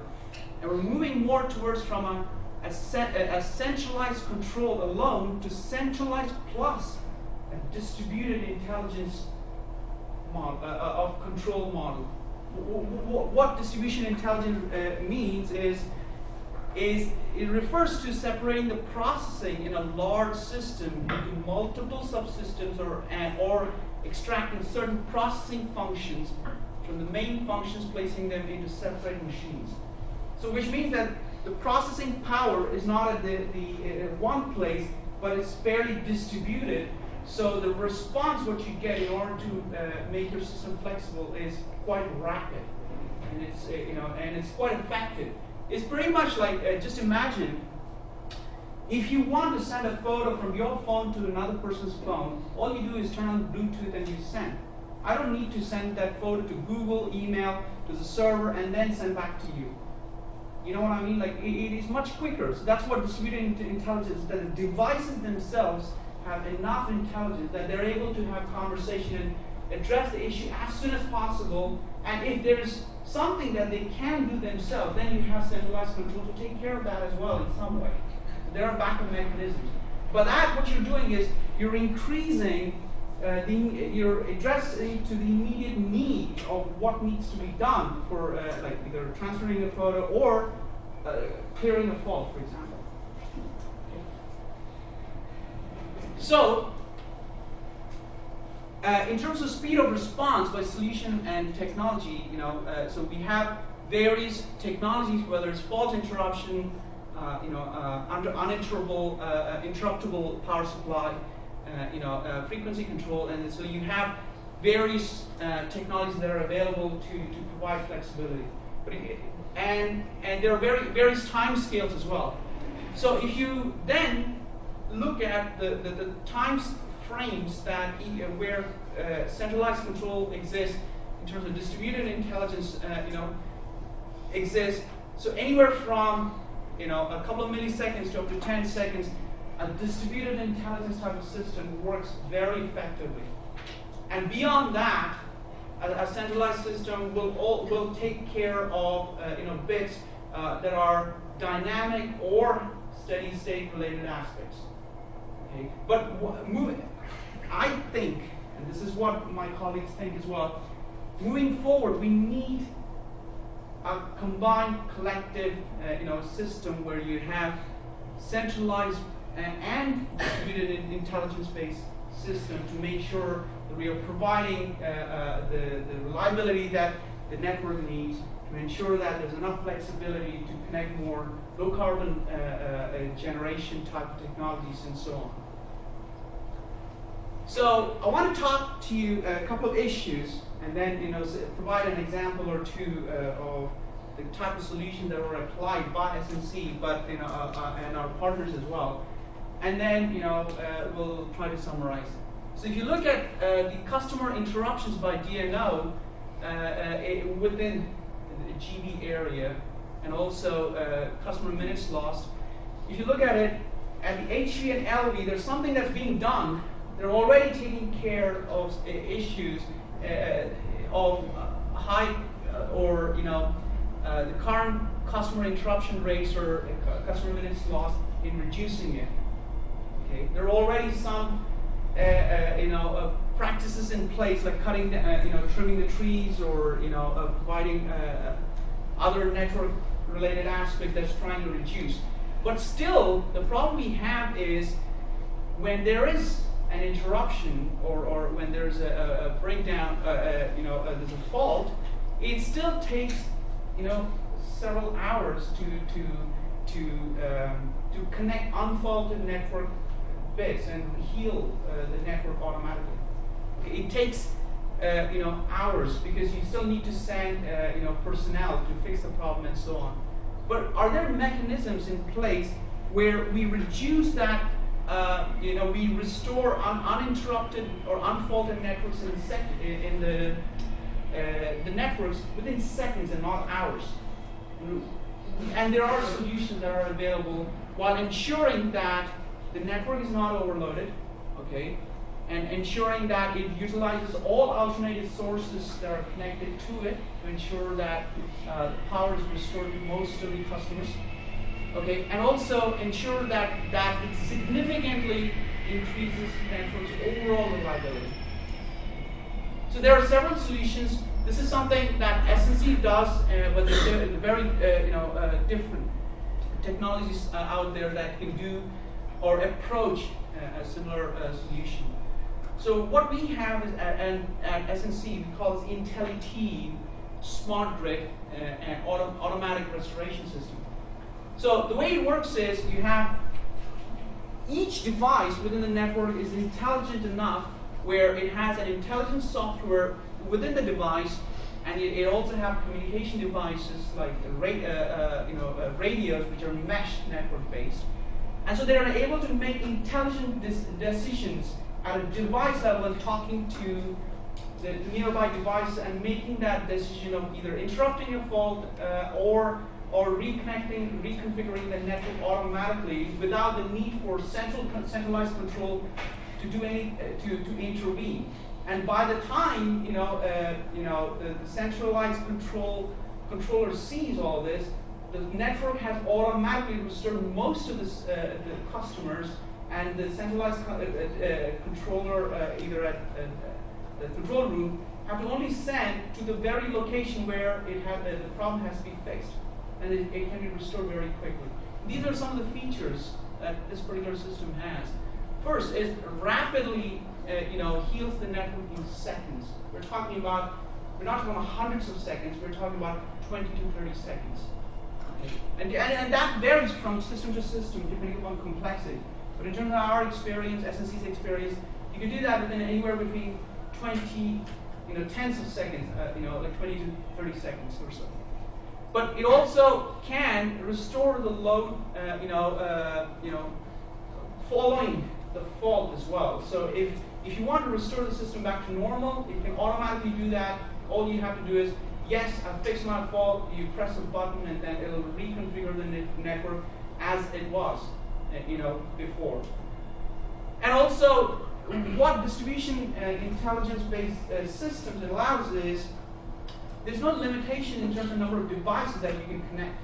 It's much more like, you might be familiar with a system called Sonos. Has anyone used Sonos? It's like a speaker-based system. All you got to do is take a new device and set it up and connect it to the system, and it works. It's like plug and play. Can we do that at a distribution level as well? We're not saying that that's exactly how it does, but you can approach towards that in a way that decisions are made locally, and it provides easy upgrade and while ensuring all the features that you want are provided as well. Okay, so there are other features too. For example, these particular systems, because they are all peppered around the network, you can set them up in a mesh radio system where if there's a failure in one communication, they can take alternative routes and ensure that communication is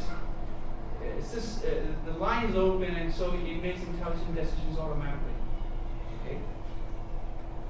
And then, so that's to do with reliability and how do you ensure that you improve reliability using distribution intelligence-based system in complementing the existing centralized system as well. And then you have storage. It's a hot topic. You have several storage applications such as ensuring that it deals with frequency response, arbitrage, reactive power supply, and so on. And then you want to ensure that there are revenues to complement them as well. Rarely you will see that a particular energy storage system is applied to only one thing alone. It may be if there's enough market pricing model where it sustains that, but usually it's always in combination. And we at SNC, we look at these things together. You need to give careful consideration of both technical and revenue aspects, when looking at energy storage, in order to increase network flexibility and also provide the outputs that you install it in the first place.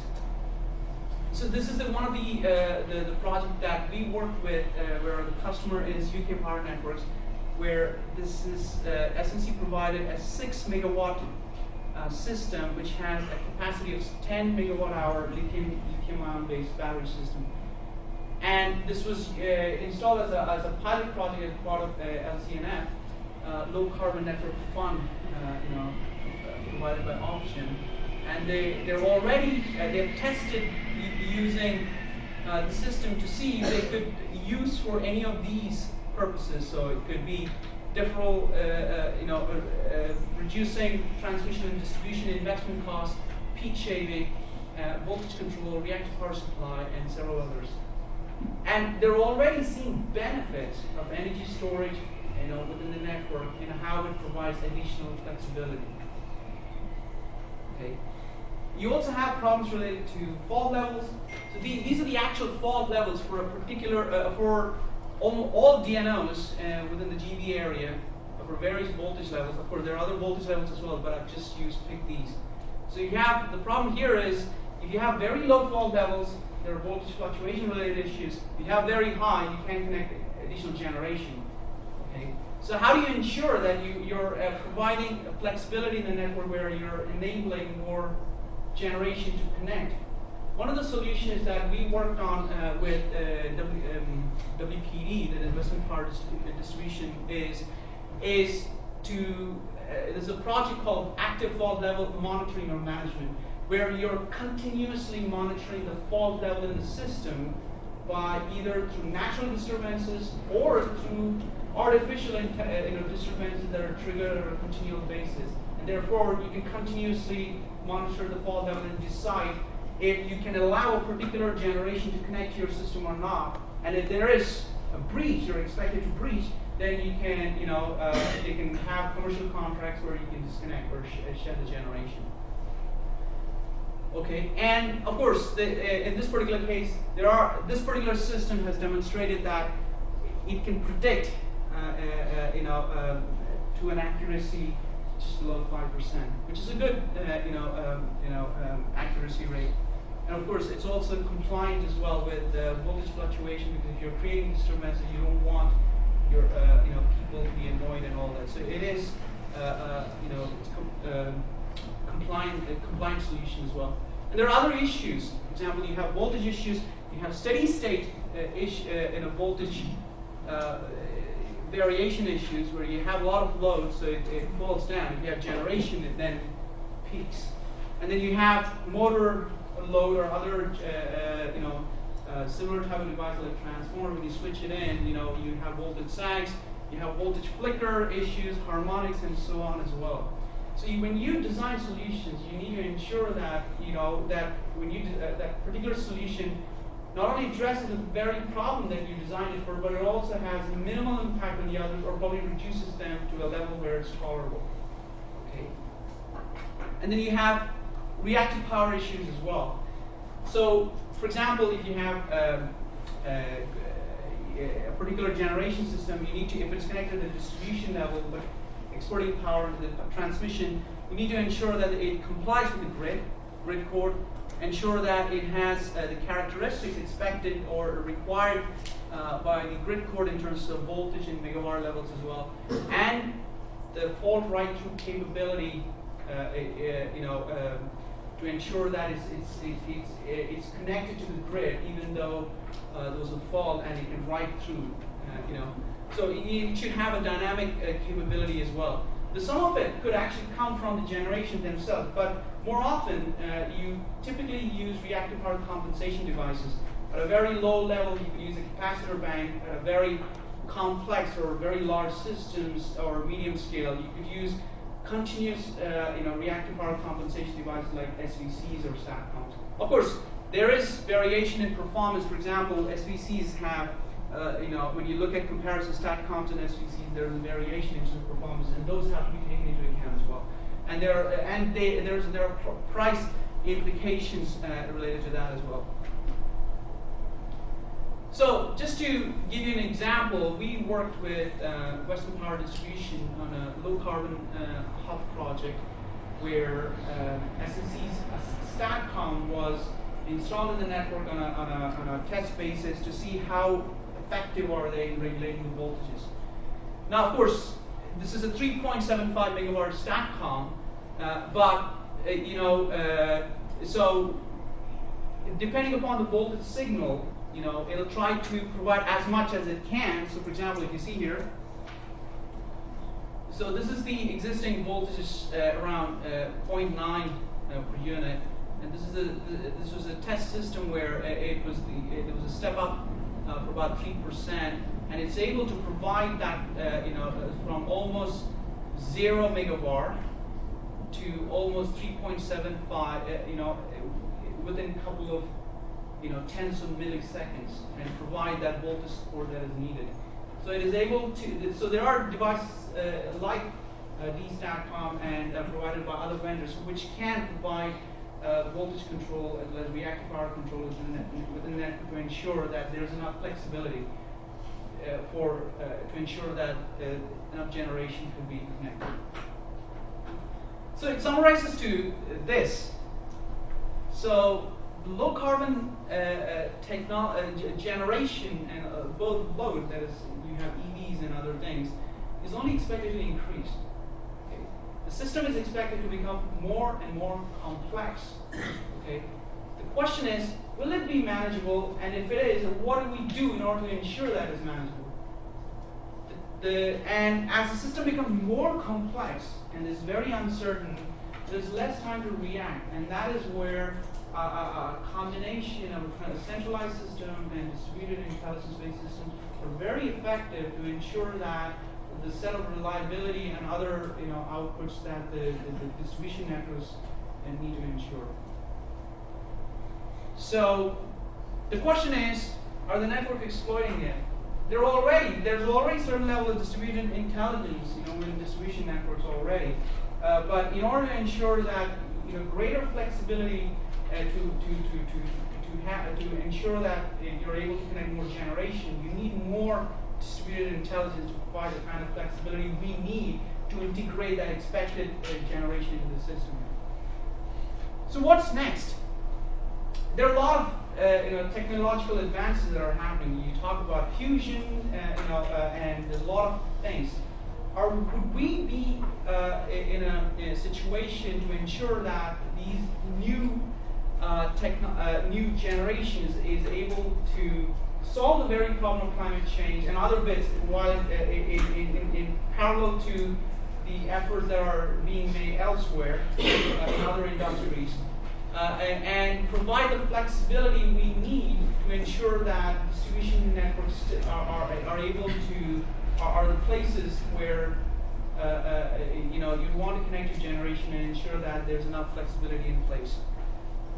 Okay, so that's my presentation, but I thought I would introduce you quickly to the following. There are two apps, S&C apps.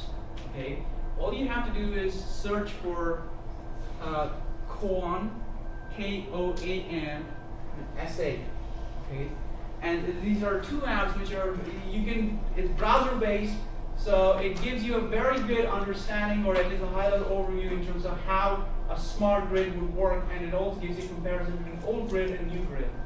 Okay, and it also gives you a lot of you can play with it.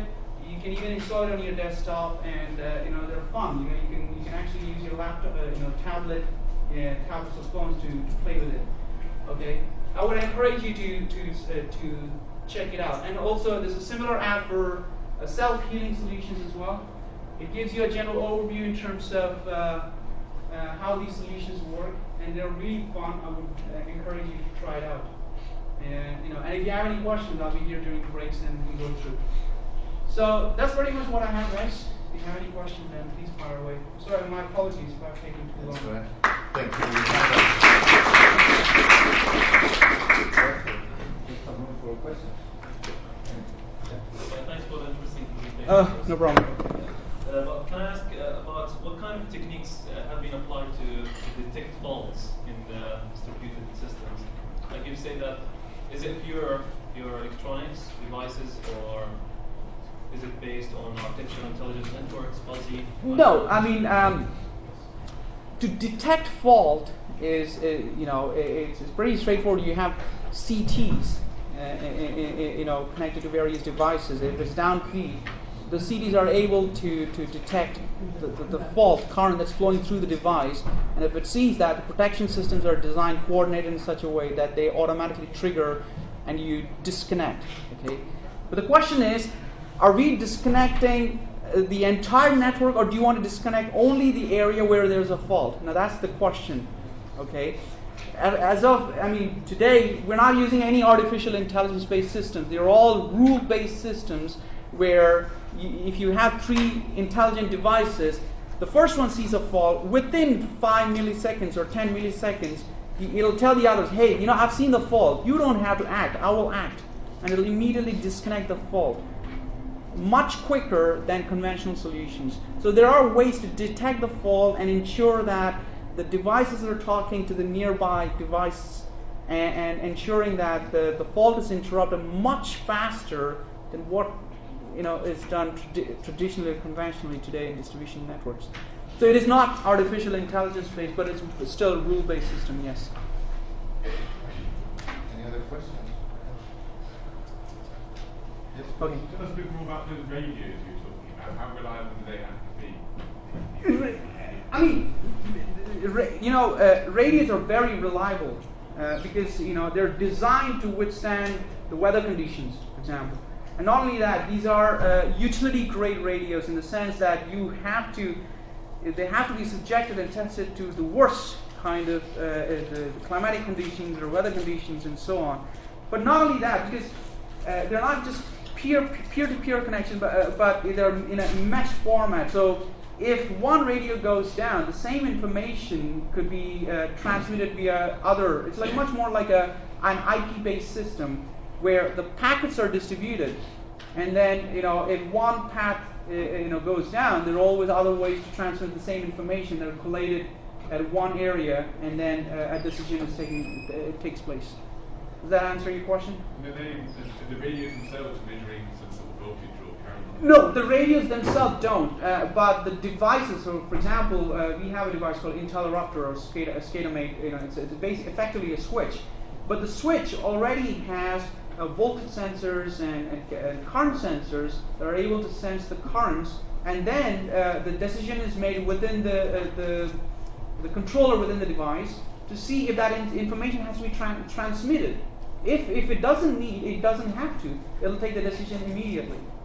But if it needs, then it'll use the radios to transmit that. It's pretty much like a antenna on a mobile phone, So. Maybe any other last question? Excuse me, is it like a differential relay or something like that? Just comparative between the value of the current or voltage? If we need to send it or not? No, you could do. There's a lot of protection curves that you could actually select.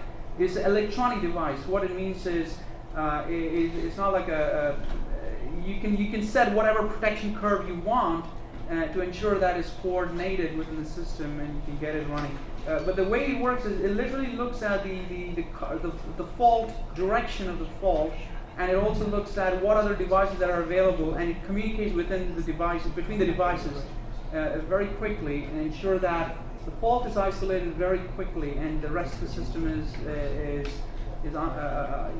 restored. Any other questions? But I'm here during breaks. If you have more questions. Yeah, exactly. Chandra's going to be here the whole day, the whole session. So yeah. Please feel free. If you have any questions, I'm here. Right. Thank you very much again. Okay, so now we're going to start with the presentation from the students, actually. So the first presentation is from Mr. Dimish. Yeah. Okay, from the University of Huddersfield. Okay, so depending on the time, I might be breaking the session to have the coffee break at 11:45, but it will depend on how the timing goes. Okay, so I'll leave you with Dimish first.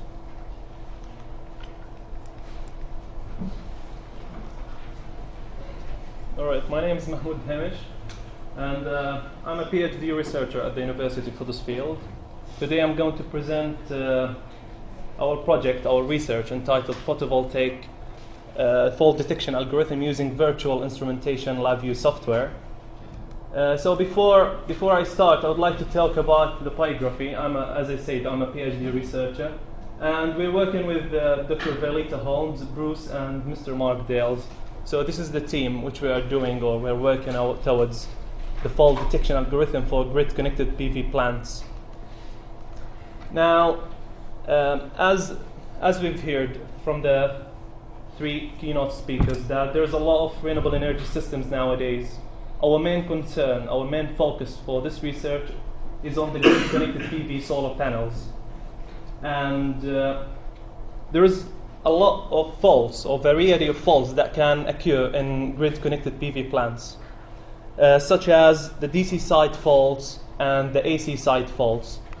So if we're looking about the DC side faults, there is in here a fault in a module in a PV string. So we know that the PV plant is connected as a strings, and each string has a 1 PV module, 2 PV modules, 3 PV modules. So how can we detect how many modules are faulty in that particular PV string? Also, if there is a faulty in the maximum power point tracking unit, which are commonly used now in PV tracking systems. Again, there is a degradation faults for example, cracks and hotspots. But these topics are very common nowadays, and I'm not going to describe the cracks and the hotspots, but these are partial of our work for the fault detection algorithm. So now, what type of approaches can be used in order to detect faults in the grid-connected PV plants? So there is mathematical equations, there is also statistical analysis techniques, and artificial intelligent networks. So we've been using mathematics and statistical analysis approaches because they have been used or adapted by anyone else in the world. So they're just using the standard deviation limits. So we've tried to use different statistical analysis techniques and towards a generic approach or mathematical equation that describes the faults in the grid-connected PV plant instead of relying on artificial or fuzzy logic systems. However, we need fuzzy logic at the end of the project for sure, because we want to make sure that the mathematic equation we've developed is reliable. So, the design and the implementation of the proposed fault detection. So, all the people nowadays are working with normal standard deviation. So what they're doing is they're measuring the data of the PV modules, they're putting standard deviation limits, and they're comparing their measured with the standard deviation limits. And this figure describes what I'm saying. And they're just measuring the power over the time. And this is the real measured data, which is in the blue. However, the red lines are showing the standard deviation. So you can call it the standard deviation plus minus, or the variance. So it's about the mean of the values. But it doesn't have the classification of the fault. So it says all right, we've got a fault now occurred in the grid, but what kind of fault? It doesn't show. So that's why we've been thinking about another statistical approach, which can detect the fault in a string, and then we use mathematical equation to describe what are the faults that are occurring in that particular string in the grid. Because when you're talking about large systems with thousands of PV panels are connected together, so we want to ensure that the system is still flexible. Because if one PV module is failure, then the current or the voltage will drop at certain levels. That's why we will use them again to the mathematical equations to create that system that can detect which one of the PV modules has been disconnected from the system. So we've used the t-test statistical analysis approach. Why? Because it has a threshold. The t-test statistical analysis got a threshold. This is a threshold based on your devices. So if you're using a device with tolerance, for example, plus minus 5%, so the t-test value is going to be between 1.9 and 1.92.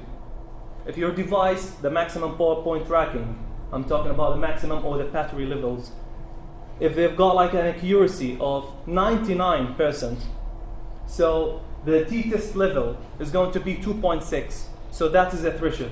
So if your measured data is above that threshold, so there is a fault in the system, then we use mathematics to classify the fault.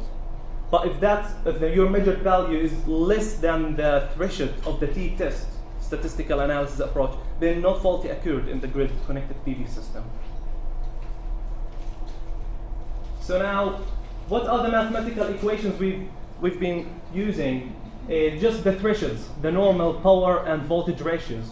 Because we can't get all the data from the system. We can't get like the PV or the voltage for each PV panel and the current for each PV panel separately with using bypass diodes, for example, because it's very costly.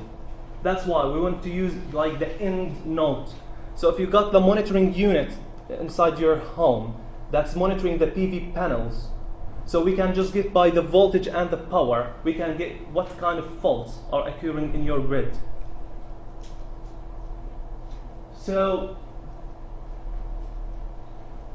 now, I don't know why it's... Okay, so now let's have a look of the examined grid PV system. So in the University for this field, we have a weather station because we want to measure the irradiance level from the sun. That's towards on a grid, the grid-connected PV plant. We have 9 PV modules. Each PV module has a Davis temperature sensor because we want to measure the temperature for each module to develop the theoretical curves and to predict what is the maximum output power for each PV module. Then this is a string. It's connected like 3 PV modules. It's connected to a maximum power point tracking unit. Then to a DC-AC inverter. The DC-AC inverter is connected back to the communication manager and then to a monitoring unit which is connected to our LabVIEW software. One of the questions here is why we use LabVIEW software, because we can build an application and that application can be sent to the user and it's free to use. That's why there's no cost to use this system. So whenever your system has been developed, like from which company, we can just monitor the power and the voltage and get it to the LabVIEW software application, and we can detect the faults in the grid. So now, as I described, we have 9 PV modules. So we have created like a system with 9 PV modules with 3 subsystems, which is 3 different PV strings.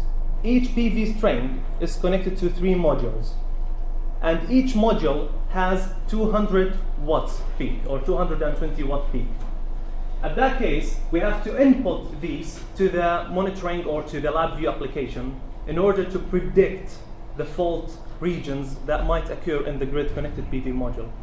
So, this is one module. It has 220 watt peak. For the string, because we have 3 PV modules in each string, so multiply that by 3, so we end up having 660, like an approximate. And then, as the overall system, we have 1.98 kilo or 1980 watt peak. Then we use the mathematical equations for the voltage and the power ratio. So it's easy to implement using any system in the existing in the world. Now we end up having regions.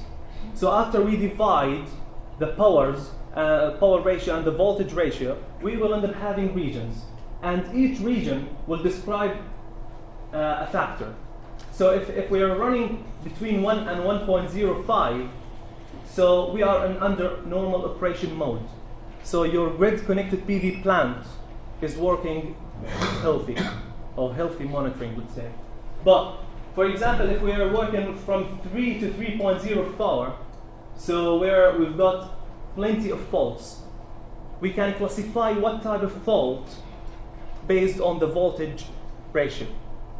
So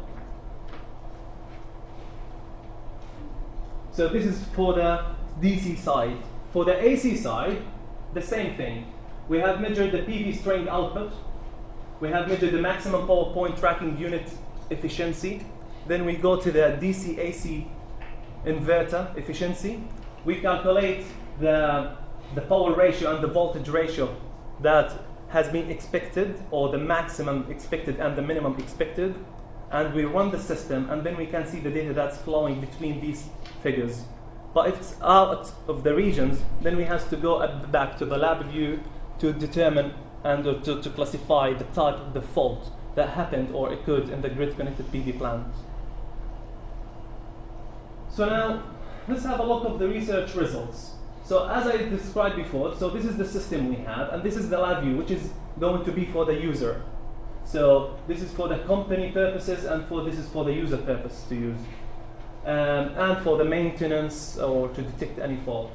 So let's have a look at one of the figures we've got in here. So this is under normal operation mode. We have the time and this is the power.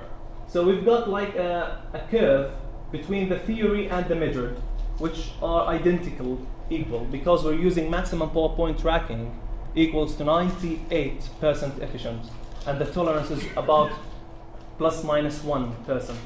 So it's very efficient tool or device to use with the grid-connected PV modules. Now, under unhealthy or faulty condition, we can see that there is a variation between the theory and the measured. In here, we can classify what is the type of the fault using LabVIEW. How? By using the t-test again. So we are looking about the t-test value for the grid, which indicates that there is an error. Then we go to the PV strings. So we know that the PV string number 3 has nothing to do with it, so it's fine. The second is correct, but the first has a minus 18, so which is beyond the threshold. The threshold in here is plus minus 2.6, because our maximum power point tracking is very efficient. Then we can go to the voltage and the current for each string separately to detect what the type of the fault occurred. So for this case, for example, there is a module failure in string number 1. But how we can detect which PV module? Just using a voltage sensor. We have to use a voltage sensor across each PV module separately, which is cost around £3 each or £1 each. So in total, £3 for 3 PV modules, which is costless. Like it's not very or highly cost to detect which PV module has been disconnected or we should replace. Now, this is another LabVIEW software which shows all the mathematics beyond it. So we can look at each string separately. But what's important in here?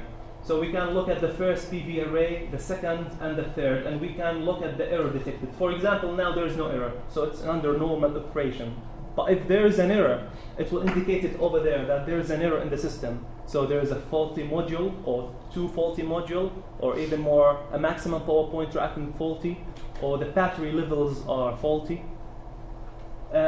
Again, with the AC side is the same. But why the AC side is not very important in terms of grid-connected PV modules? Because in the AC side you've got only 2 problems: that the AC unit has been disconnected, or the AC efficiency is reduced. So for example, if your device is between 80 to 85% efficient, and you're getting an efficiency of 60%, so it's just a reduction in the efficiency of the device. And this is the output performance of the whole system. For the theoretical with the measured, theoretical AC with the measured. Thank you for paying attention. And if there is any question, I'd like to answer. Thanks. Thank you.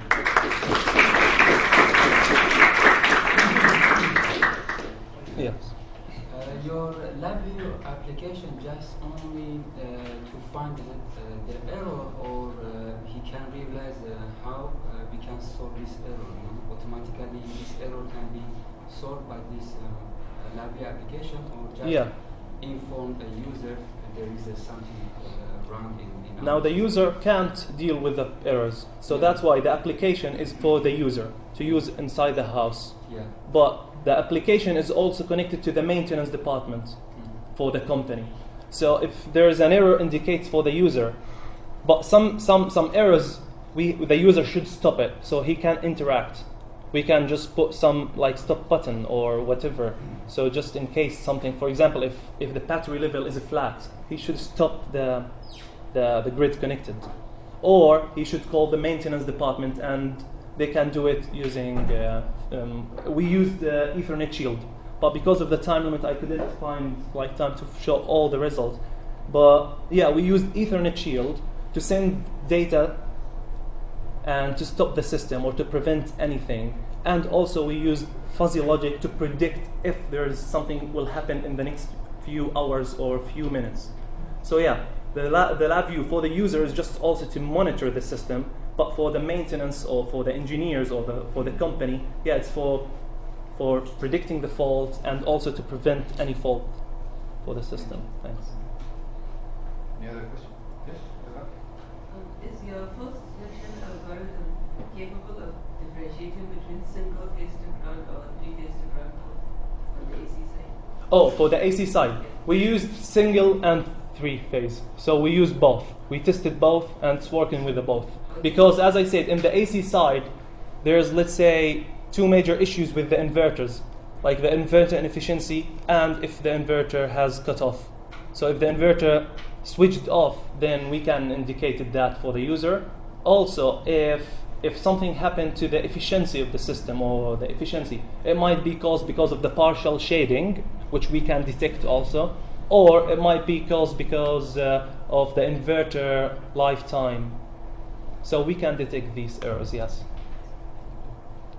Right.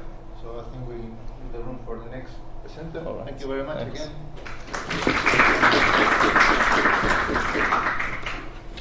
So now we'll have a presentation from the Imperial College, London. Mr. Moreira, so please feel free.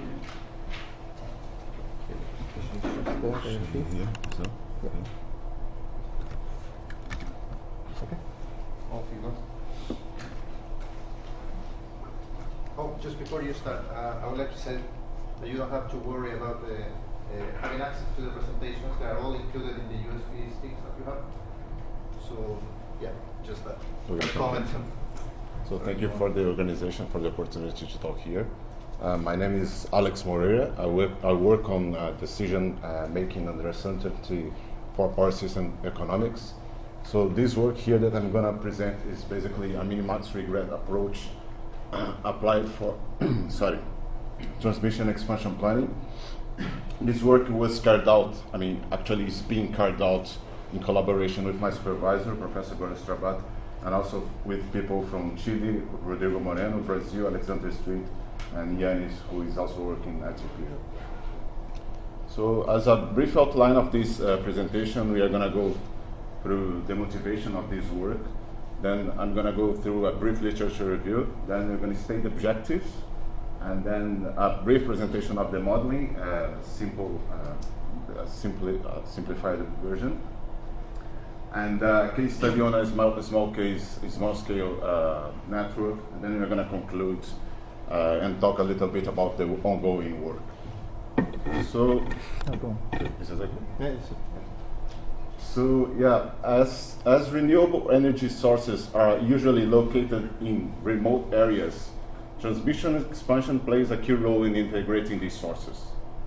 However, because there is an uncertainty associated with the amount and the location of these new sources, we actually have increased the difficulties in deciding which lines should be built. And on top of that, we need to secure the operation of the system. So sometimes if you build a new line, perhaps if this line fails, you have to have in mind that you may have built another line to create some redundancy so that you can secure that you're going to have an adequate procurement of reserves in case another asset fails. Also, in the current paradigm of transmission expansion planning, we see that it takes much more time to build a new transmission line than to build a new generation plant. This is basically to do with the permissions that you need to have to build a new transmission line, because it goes across many kilometers of land. And in this case, network planners have to take a decision in advance of generator owners, and this is a thing that is being faced by National Grid here in England and Wales. So if you have to take a decision before generator owners on which lines you are going to build, without certainty if the generators are going to show up in these locations, you may incur in two cases of regrets. First one is the cost of stranded assets. So if you build a line and in the end of the day there is no generation there coming up, then you're gonna have this line stranded.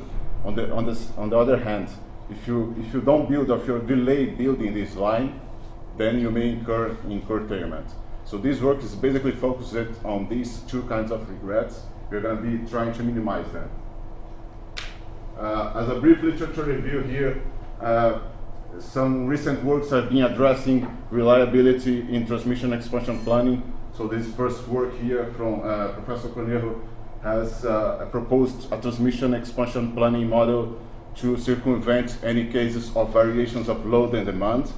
And this second paper here has proposed a transmission expansion planning model so that we can increase so that we can impose tighter deterministic security criteria to the operation of the system.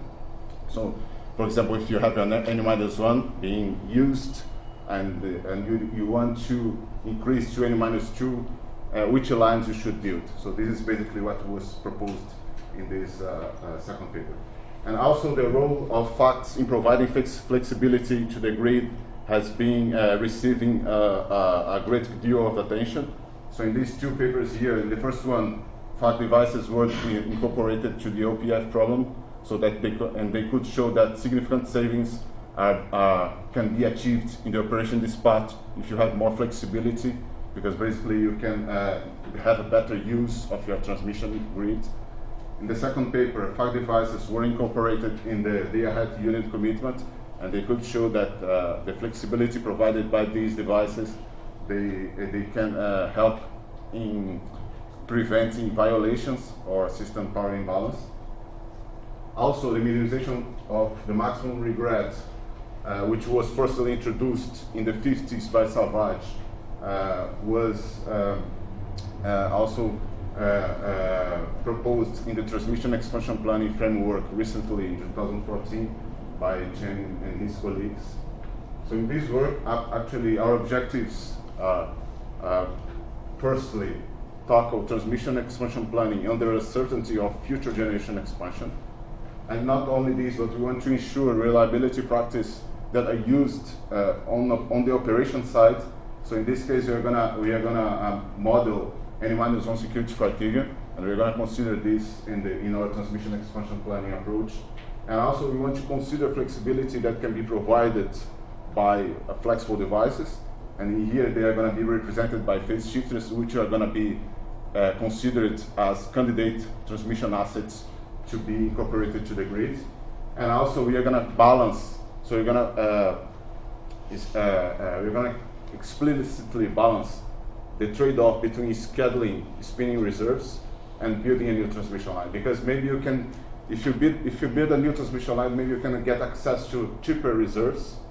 Or shall I build this line? You're going to incur in this cost, or shall I bring other reserves that are already here, but maybe they are more expensive? So you're going to see this trade-off here.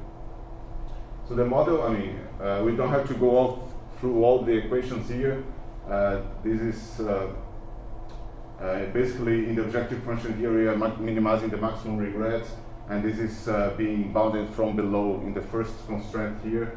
So the first constraint actually has in here, it has the cost under uncertainty of the system cost, and this is the cost under perfect formation.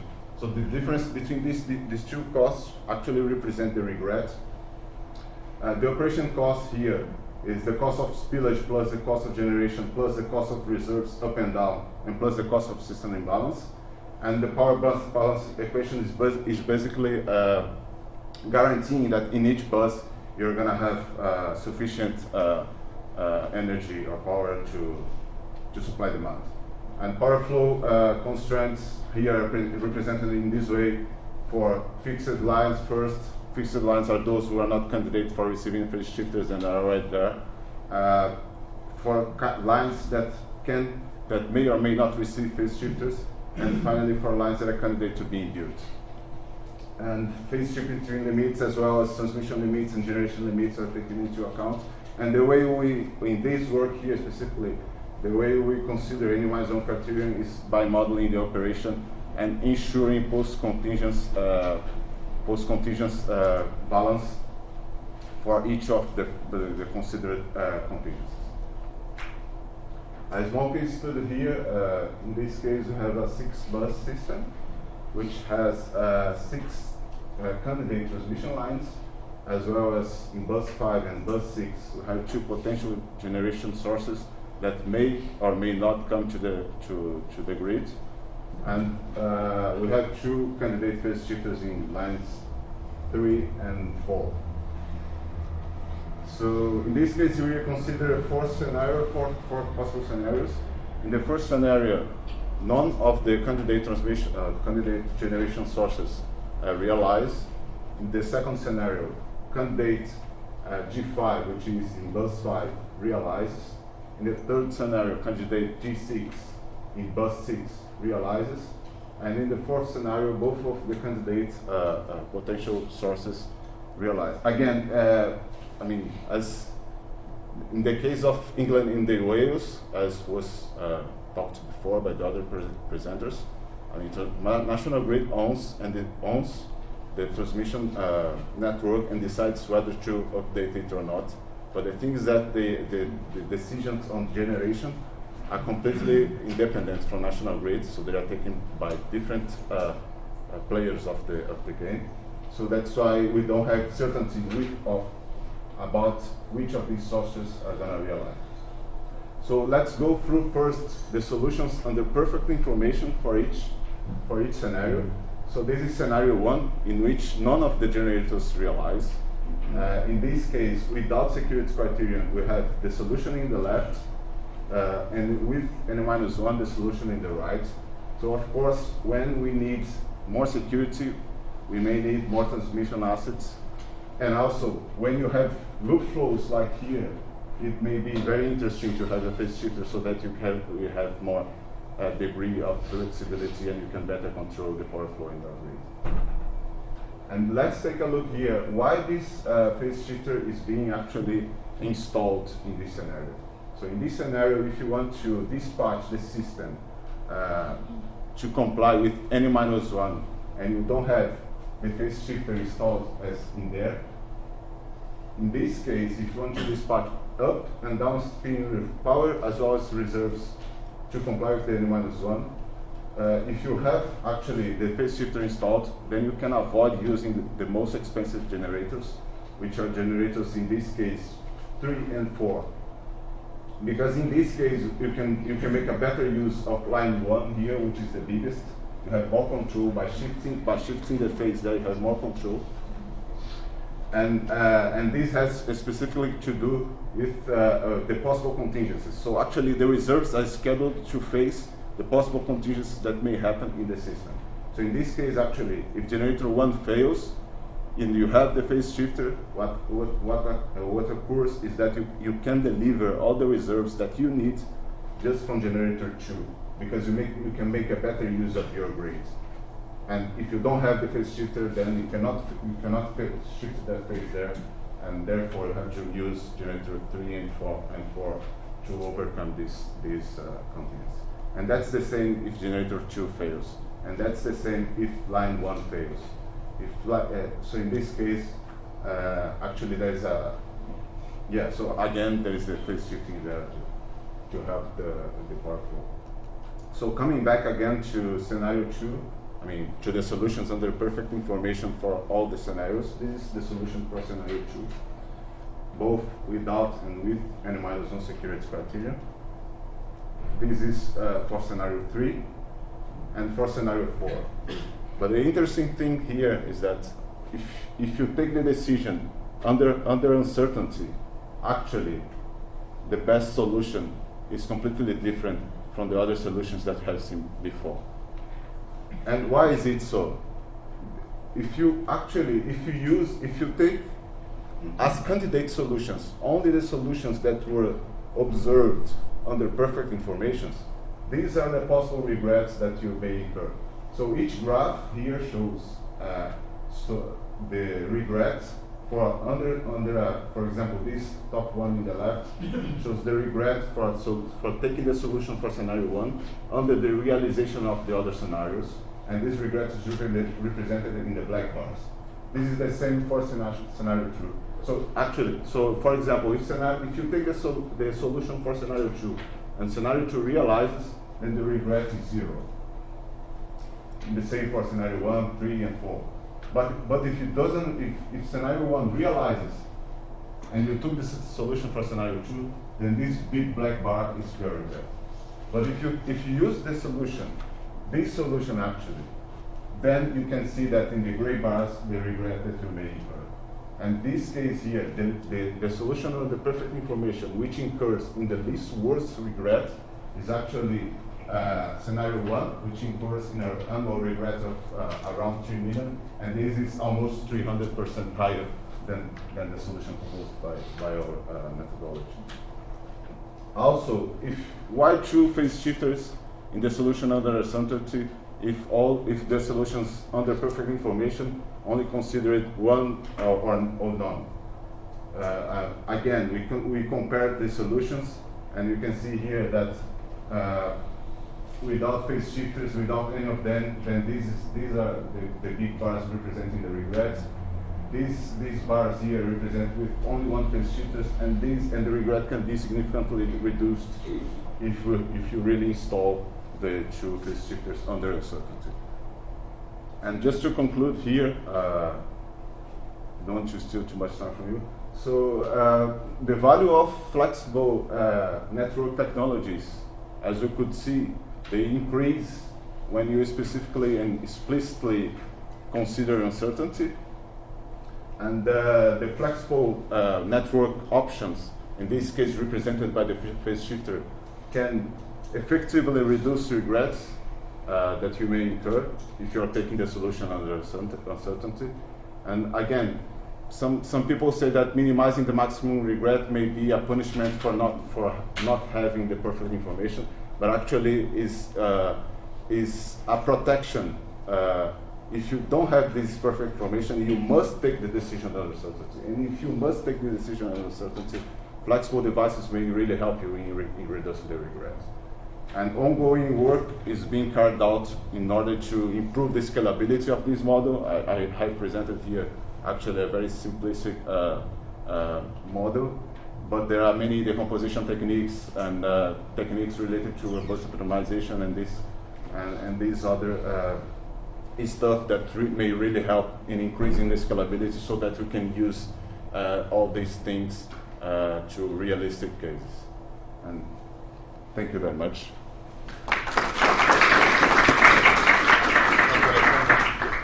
Is there any question for Alexa? Yes. Actually, your proposed structure is for long-term planning or just only for short-term planning? Actually, you are trying to find the best, the number of phase shifters in your transmission system or the optimal placement for this phase shifter. And this is for short-term planning or this is for long-term planning?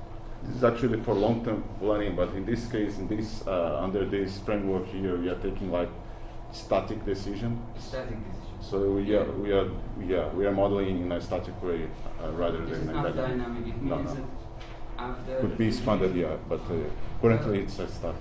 Yeah, who is your interested stakeholder? Just national grid or transmission owner? Is it?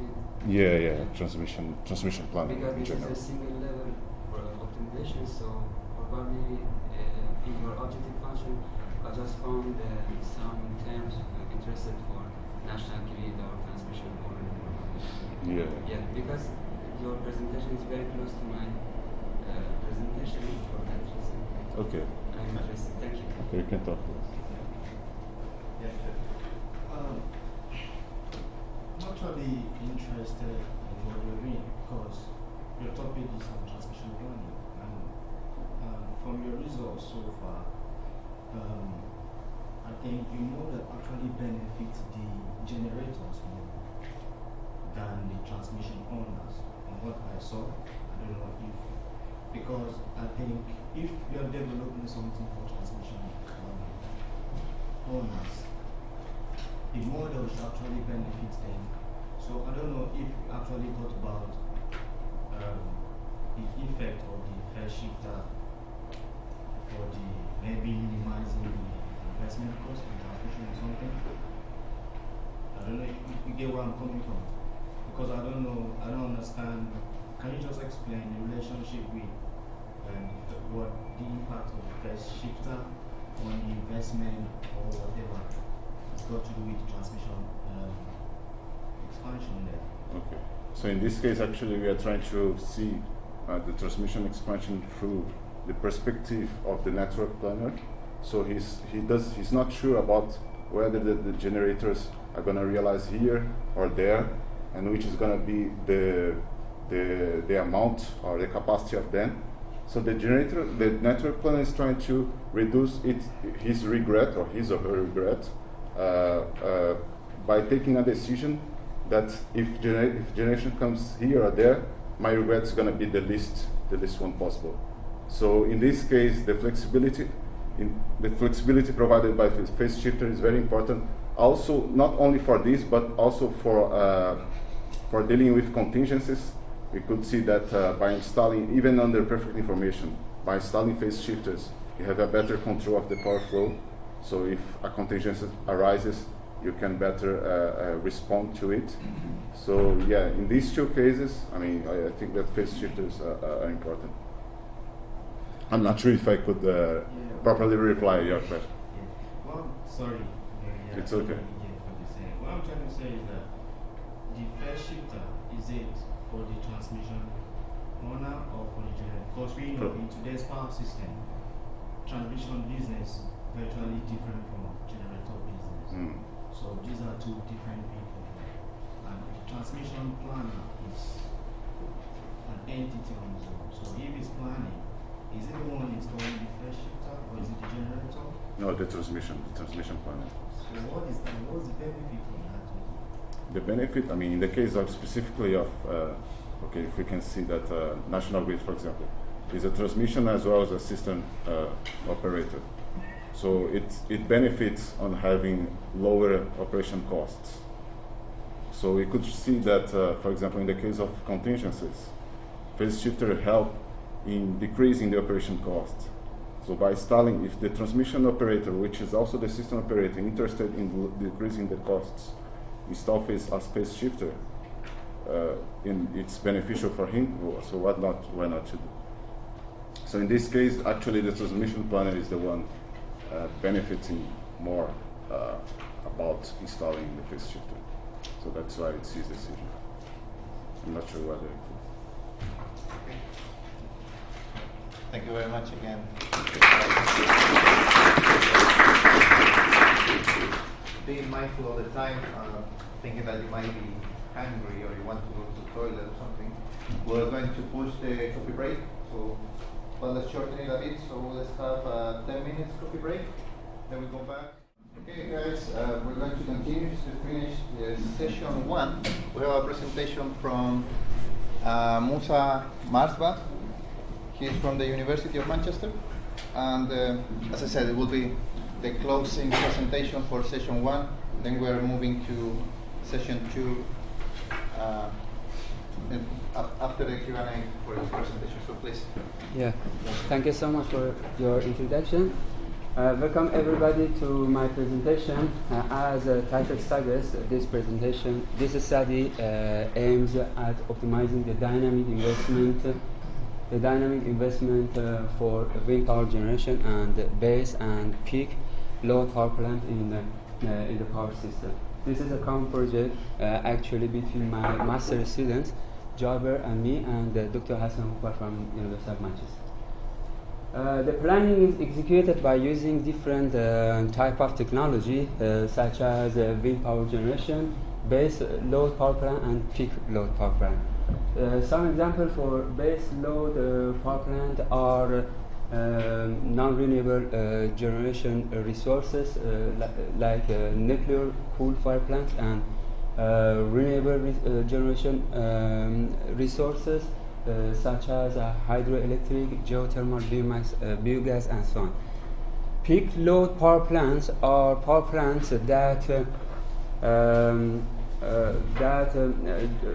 power plants actually only run when there is a high demand for electricity, known as a peak demand. Base load power plants have a low operation cost with high investment. This is why it is quite in reverse in relation to peak load power plants. Okay, this presentation can be divided into four main sectors.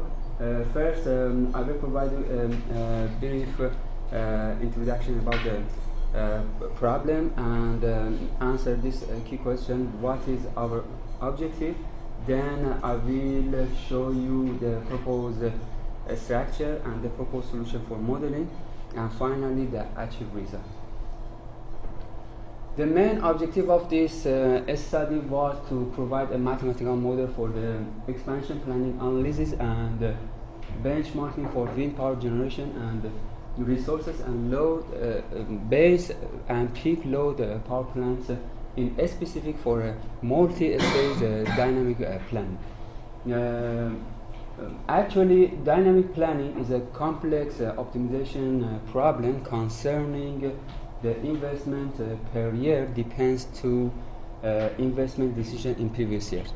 As in this direction, to have an efficient decision making, a number of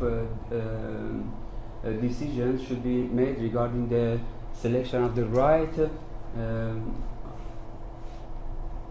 right power system type and installation infrastructure and time investment.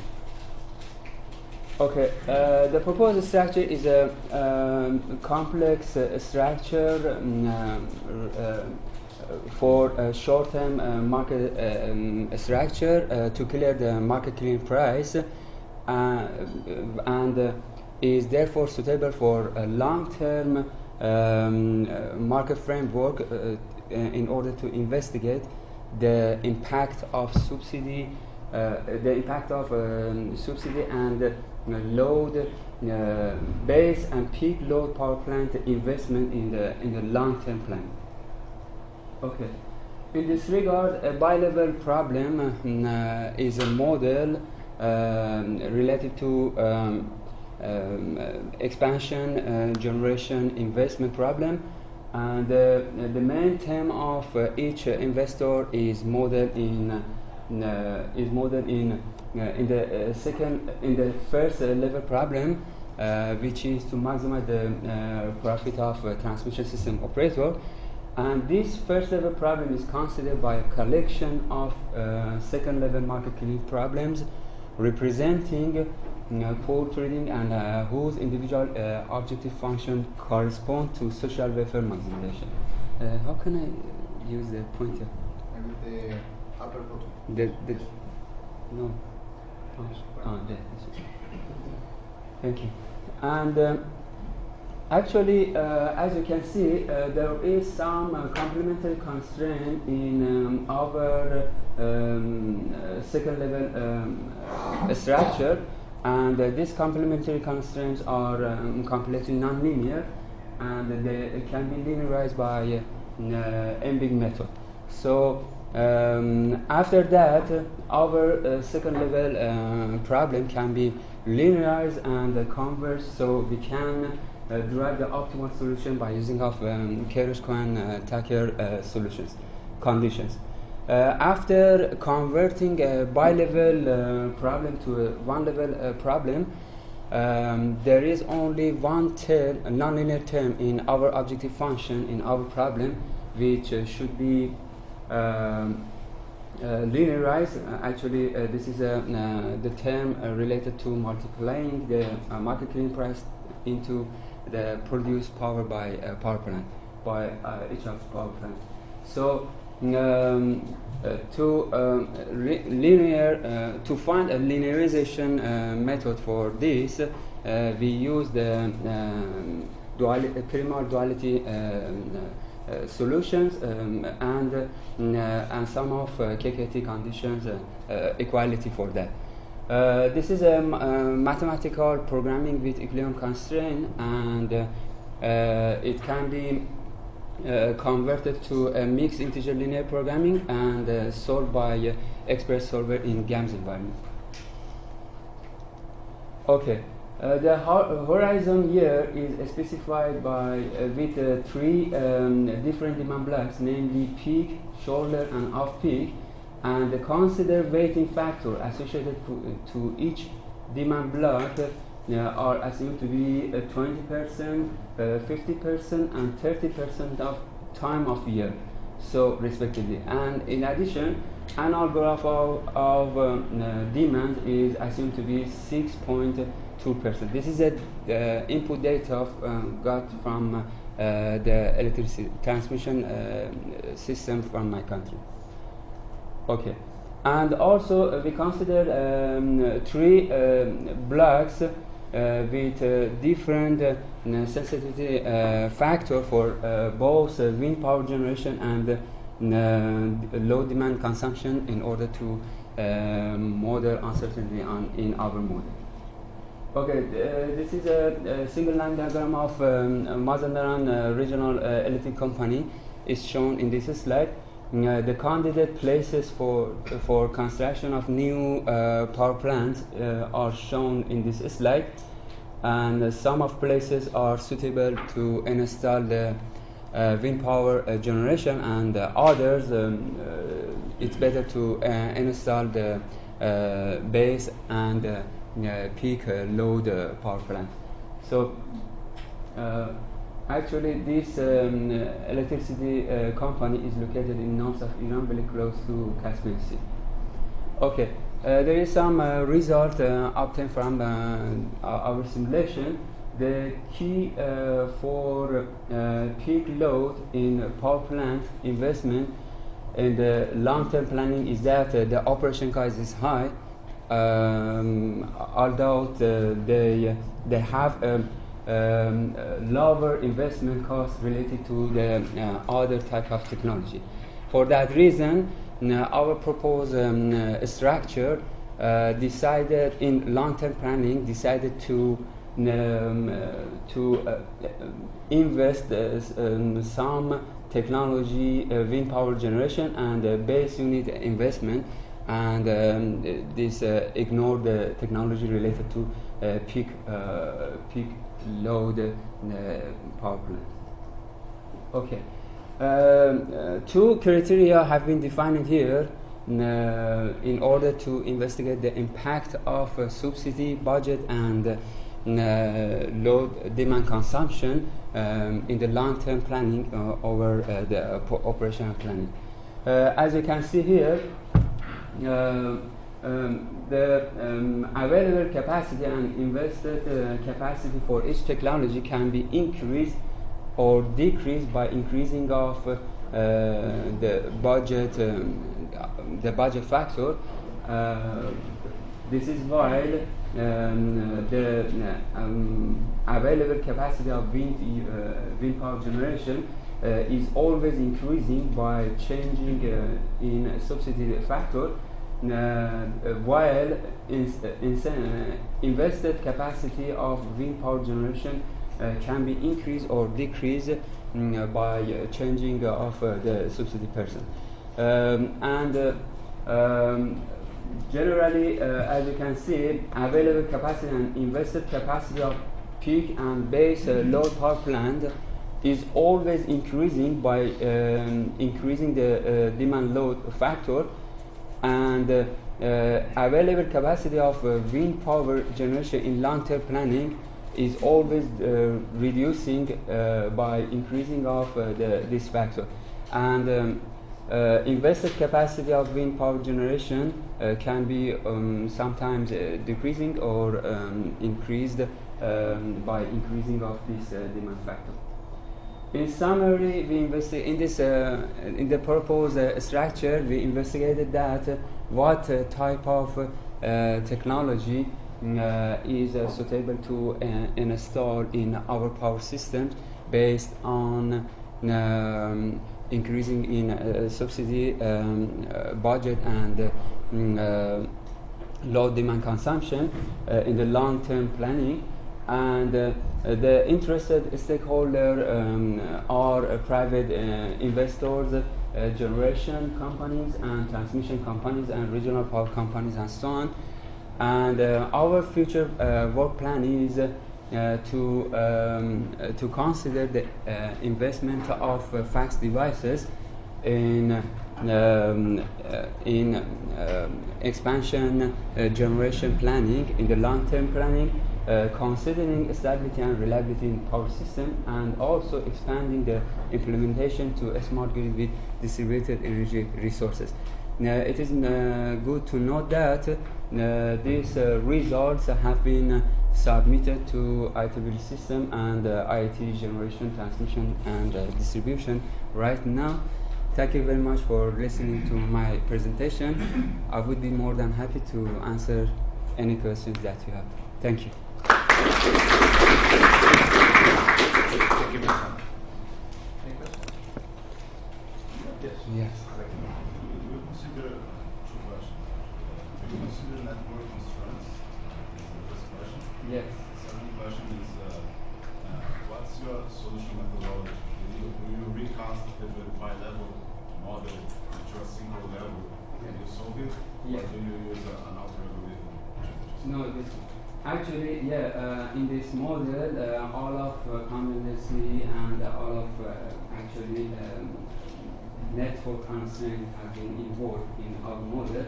The voltage level of each process can be also should be considered in this model, and also we converted a bi-level model to one level by using of first derivation of complementary constraint, then by using of duality and Fermat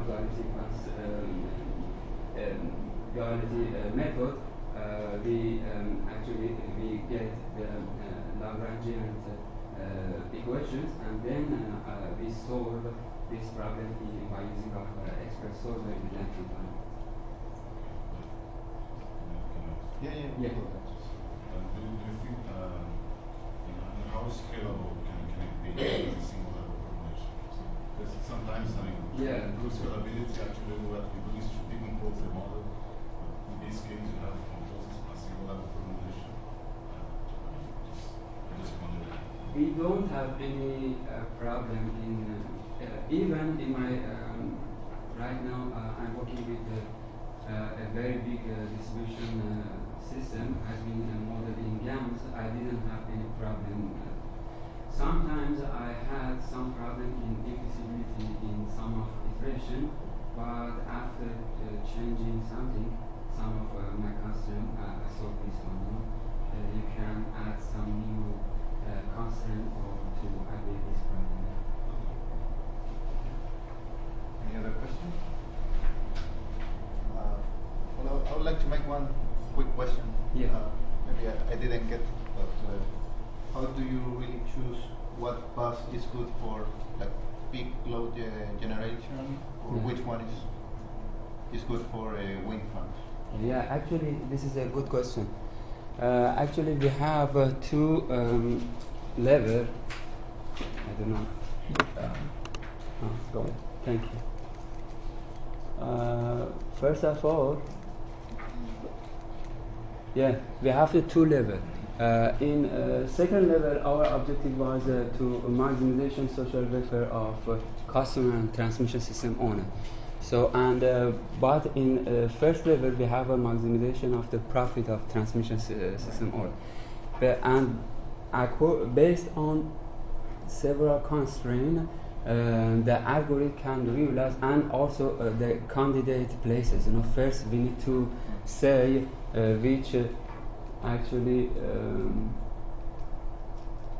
which places is better to install the wind, because we have some limitation. For instance, here, for instance, for a peak load power plant, we need a lot of water. For instance, for hydroelectric. So this place should be close to a river or maybe a lake. For our case, very close to Caspian Sea. So we propose we have these places for investment. But generally, algorithm realize based on a lot of constraint and objective function, it can distinguish which places is better to install this type of technology. You know, yeah. But we have some physical constraint as well. You know, we need some necessary requirement to start up this technology. So you even have that in your model? Like yeah. Geographical constraint or something? No, just first of all, we got some information from this company. We can just install our new power plant in this area. So after that, our algorithm can realize which one is better. Yeah. Okay. No more questions. Thank you very much again. Thank you so much. We have reached the start point of session 2 in active network management and real-time control. For starting this session, we have one keynote speaker from Electricity Northwest, which is our good friend Ben Incan. He is going to be talking about exactly that, the active network management and real-time control, and in particular, I think he is going to show us a bit of one particular project in which I am involved as well. It's called Smart Street. So please let me introduce you to Ben. Ben graduated from UMIST, from this university in 2006, and joined Schneider Electric as a bid manager in their project team, tendering for projects ranging from replacement switchgear for United Utilities, which I believe was the name before Electricity Northwest, for those pumping stations through 2 parts on the Great Ormond Street Hospital refurbishment. After 3 years, he joined United Utilities in the system management team, where he spent 6 years working as a 132 kilovolts outage planning engineer and a 33 kilovolts authorized control engineer. Ben joined the innovation team in April last year. Yeah. Okay. So I'll leave it to Ben. Thank you. Okay. Thank you, Lewis, for the introduction. So as Lewis said, I'm going to focus on one of our projects we've got ongoing at the moment, which is the Smart Street project. So it's an £11.5 million 4-year project, which is funded by Ofgem's Low Carbon Networks Fund. It actually started back in January 2014, and it's going to run through till 2018, with 2 years of trials on our network. So they're just coming up to the halfway point at the moment. We started in January of this year, and we're hoping to go through till December next year. Aim of the project really is to look at ways we can enable quicker connection of low carbon technologies without the need to reinforce the network massively. Obviously the savings then can be passed on to customers in the form of lower energy bills, and as a byproduct of it, with the technology we're using, we expect to see improved reliability of the system in there. So Smart Street applies to the LV networks that we operate. So historically, our networks are designed with a 7% voltage drift. So at the distribution transformer, we tend to run that quite high to allow for that voltage drop along the feeder. The red and the amber bands there indicating the statutory limits that we have to operate between. So above 216, below 253 volts. Low carbon technology. Sorry. So heat pumps, electric cars, as they increase in popularity and start to be connected, we expect to see a marked increase in the load on these networks. That we expect to drag voltage down on the remote end, so there's a chance there that we could end up with consumers going below statutory minimum. Conversely, photovoltaics, which we've certainly seen an increase in our area, will obviously boost the voltage, potentially pushing them over the top at the other end. So, Smart Street. Smart Street is top button for the pointer.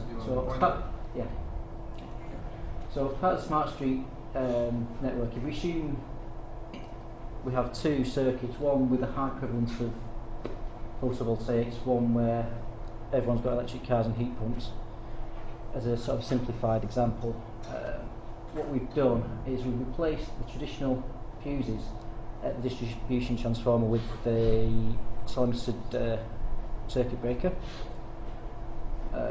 We've installed capacitor banks at around the 2/3 point of the circuit to allow us to boost the voltage. The idea then is we've flattened the voltage profile, which allows us to run at a lower voltage. And we've also replaced the traditional solid linking devices with telemetered vacuum switches in our sort of link boxes to allow us to interconnect the circuits as and when required.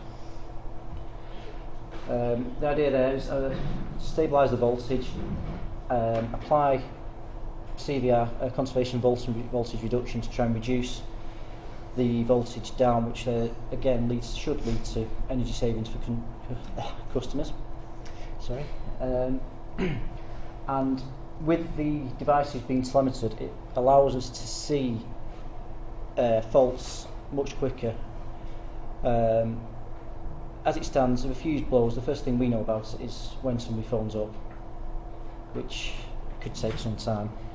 With that, the WESAP there trips, we'll get an alarm in our control room, which is staffed 24/7, and we can have someone moving before customers have noticed almost.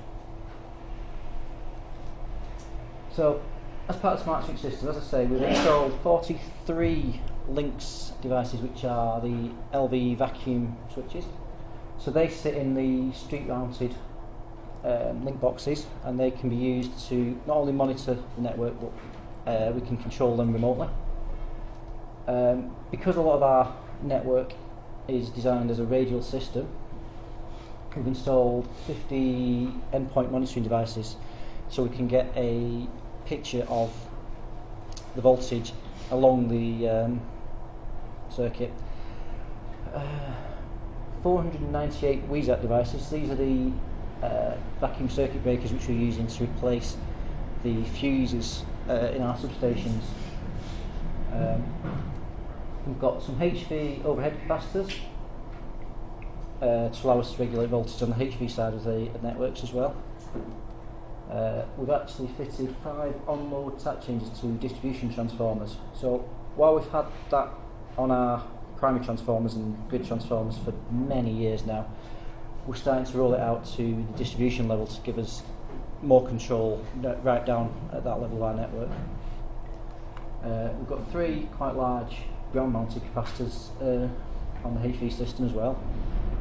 Because our network covers everything from Manchester right through to Cumbria, we get a mix of underground circuits and overhead. And we've got 84 LV capacitor units which we're using to regulate voltage along those circuits. So how will Smart Street fit? So you can see from the diagram here, Smart Street is going to sit on the LV side of our network. It's designed to integrate with our previous projects, which were Class and C2C, which, if anyone's interested, I can go into in detail outside the presentation. Class is effectively a demand-side response system which we worked to develop with National Grid. C2C is a system we used network automation to try and release some of the redundant capacity we have in our networks. So from the primary there, we've got the capacitors either pole or ground mounted, which will allow us to regulate voltage and power factor along the circuit. Through the distribution transformer, we have a bank of WEZAPs feeding out onto the LV circuits. Capacitors there to boost volts as required, and then links units to interconnect to share load or generation and try and avoid overloading cables. At the top end in our control room we have a Siemens Spectrum Power 5 system. That is looking at the data that we're collecting from all these devices, and it is periodically reviewing the state of our LV network, and during the trial on period it is actively switching to best optimise our network. So we're actually controlling the LV network via an automated system in real time, which is the first time anyone in the UK I think has tried that sort of thing. So it's the start of a big change. Hopefully this works. You have to click on it. So just click on it. So as part of the thing, we put a bit of a video that probably explains a bit better than I can as to how we see things. As the UK moves towards a low-carbon future, and we start to see fewer fossil fuels like gas and oil, distribution network operators like Electricity North West need to plan for the extra demand in electricity we're all likely to need. Using fewer fossil fuels means we'll start to use more electricity for heating and running electric vehicles, so demand for electricity will rise significantly. This will place a huge demand on our network. The costs of upgrading the network to carry more electricity will mean higher bills for customers. So we're trialling smarter, more affordable ways of using the existing network, which will reduce costs for all our electricity customers in the future. In recent years, we've seen many smart solutions applied to our high voltage networks to make... It's not playing really well. I'll play it directly first. Okay. So, yeah, that hopefully works better. It should work better. As the UK moves towards a low-carbon future, and we start to see fewer fossil fuels like gas and oil, distribution network operators like Electricity North West need to plan for the extra demand in electricity we're all likely to need. Using fewer fossil fuels means we'll start to use more electricity for heating and running electric vehicles, so demand for electricity will rise significantly. This will place a huge demand on our network. The costs of upgrading the network to carry more electricity will mean higher bills for customers. So we're trialling smarter, more affordable ways of using the existing network, which will reduce costs for all our electricity customers in the future. In recent years, we've seen many smart solutions applied to our high voltage networks to make them more efficient. But most of our customers are connected to low voltage networks, which have not yet seen the same application of smart technologies. One of the challenges of running the electricity network at present is a drop in voltage as electricity flows through the low voltage networks. Low voltage networks operate within a set range, the statutory voltage range at which we must deliver electricity to our customers. To achieve this, the sending voltage at the substation is set high enough so that the voltage at the farthest point from the substation is within the required range. But this means that voltage at the end of the circuit is lower than the voltage closest to the substation. Customers' appliances, such as fridges and washing machines, are designed to run at an optimum voltage, at which they consume the least energy. This means that if the voltage is too high or too low, the appliances use more energy than they need and cost more to run. In the future, customers will also use an increasing number of low-carbon technologies, such as solar panels, electric vehicles, and new electric heating systems. This will make maintaining voltage within statutory levels more difficult. With the help of groundbreaking technology and software, our innovative low-cost solution, Smart Street, will change this.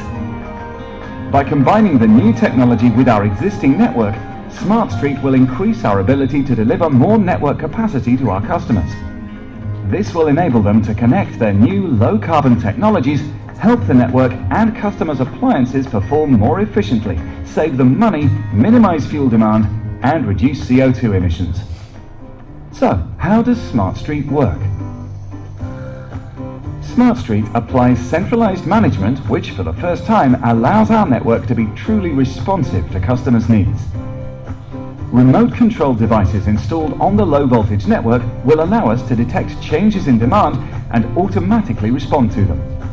The network is continually adjusting to meet customers' needs in the most energy efficient manner. The voltage on the network changes throughout the day, depending on how much electricity customers are using. Smart Street responds to these changes in real time, always maintaining voltage at the most efficient level for customers' appliances, saving them money and reducing CO2 emissions. Smart Street is designed to solve this problem by changing the way we deliver electricity to customers. By actively managing the low voltage network to respond to their needs, we can ensure their appliances operate as efficiently as possible. The brains of Smart Street is a central intelligent network management system. This measures the fluctuating demand for electricity from our customers and issues commands to other technologies installed on the network, such as on-load tap-changing transformers, capacitors, WEZAPs, and links devices. These technologies will work together to balance voltage and meet the daily electricity needs of our customers. Let's fast forward to the year 2035 to look at a day in the life of Smart Street. It's midnight, when most of us are asleep. Electric cars charge slowly, while heat pumps are on low settings. Smart Street technology constantly monitors and measures the network. At the moment, voltage is set at a lower level, so that customers can benefit from their appliances using less electricity. It's now 6 a.m, and as we start to wake up, heat pumps are heating our homes. We start to use more electricity, having showers and making breakfast. Smart Street detects an increase in demand and uses capacitors and transformers to manage the voltage level. At 8 a.m, we start to leave for work. Demand for electricity in homes and residential areas is falling. Elsewhere on the network, in offices, shops and factories, demand is increasing as we arrive for work in our electric cars. Plugging in our electric cars and using computers, heating and air conditioning at work is starting to affect the voltage level. Smart Street detects this increase in demand from its light industrial and commercial customers and manages the voltage by enabling capacitors and transformers to respond. By 10 a.m, most domestic houses are using a minimal amount of electricity. As the sun comes up, solar panels, a source of renewable energy, start to generate electricity and export any excess onto the distribution network. Smart Street recognizes this increased voltage and connects this part of the network with the nearby light industry circuit via a links connection. This means all customers served by the two connected circuits can share capacity. The high demand on the light industry network is supplied by the excess electricity generated by the solar panels on the domestic network. The transformers and capacitors work together to keep the voltage stable. At 1:30 p.m, the network experiences a momentary drop of voltage. A WEZAP immediately detects this potential fault on its circuit. It sends a signal to the network management system showing where the fault is on the cable. An engineer is automatically scheduled to attend site the next day to carry out a repair before a fault occurs and before customers are affected by a loss of supply.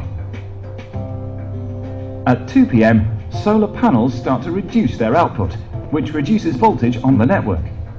Later in the afternoon, we start to leave work and make our way home. Smart Street detects these changes and uses transformers and capacitors to maintain the voltage on the network to cope with the fluctuating demand. By 7 p.m, most of us are at home. We plug in our electric cars. We start to use electricity to cook evening meals, watch television and use computers. Now, the load is shared by the two connected circuits works in reverse. Increased demand on the domestic circuit is offset by the low demand on the light industry network. Transformers and capacitors continue to respond and maintain the voltage level. After 9 p.m, demand on the domestic network is much lower as we use less electricity. Some of us are watching television while some of us are going to bed. Smart Street recognises this and changes the voltage on the domestic network to adapt to the drop in demand. The Smart Street cycle will continue to respond to our fluctuating need for electricity as we see changes in our daily lives, in our seasons, and in our climate. This innovative approach will help keep costs down for customers, reduce carbon emissions, and help to get the most from the existing network. Smart Street, creating efficient distribution networks.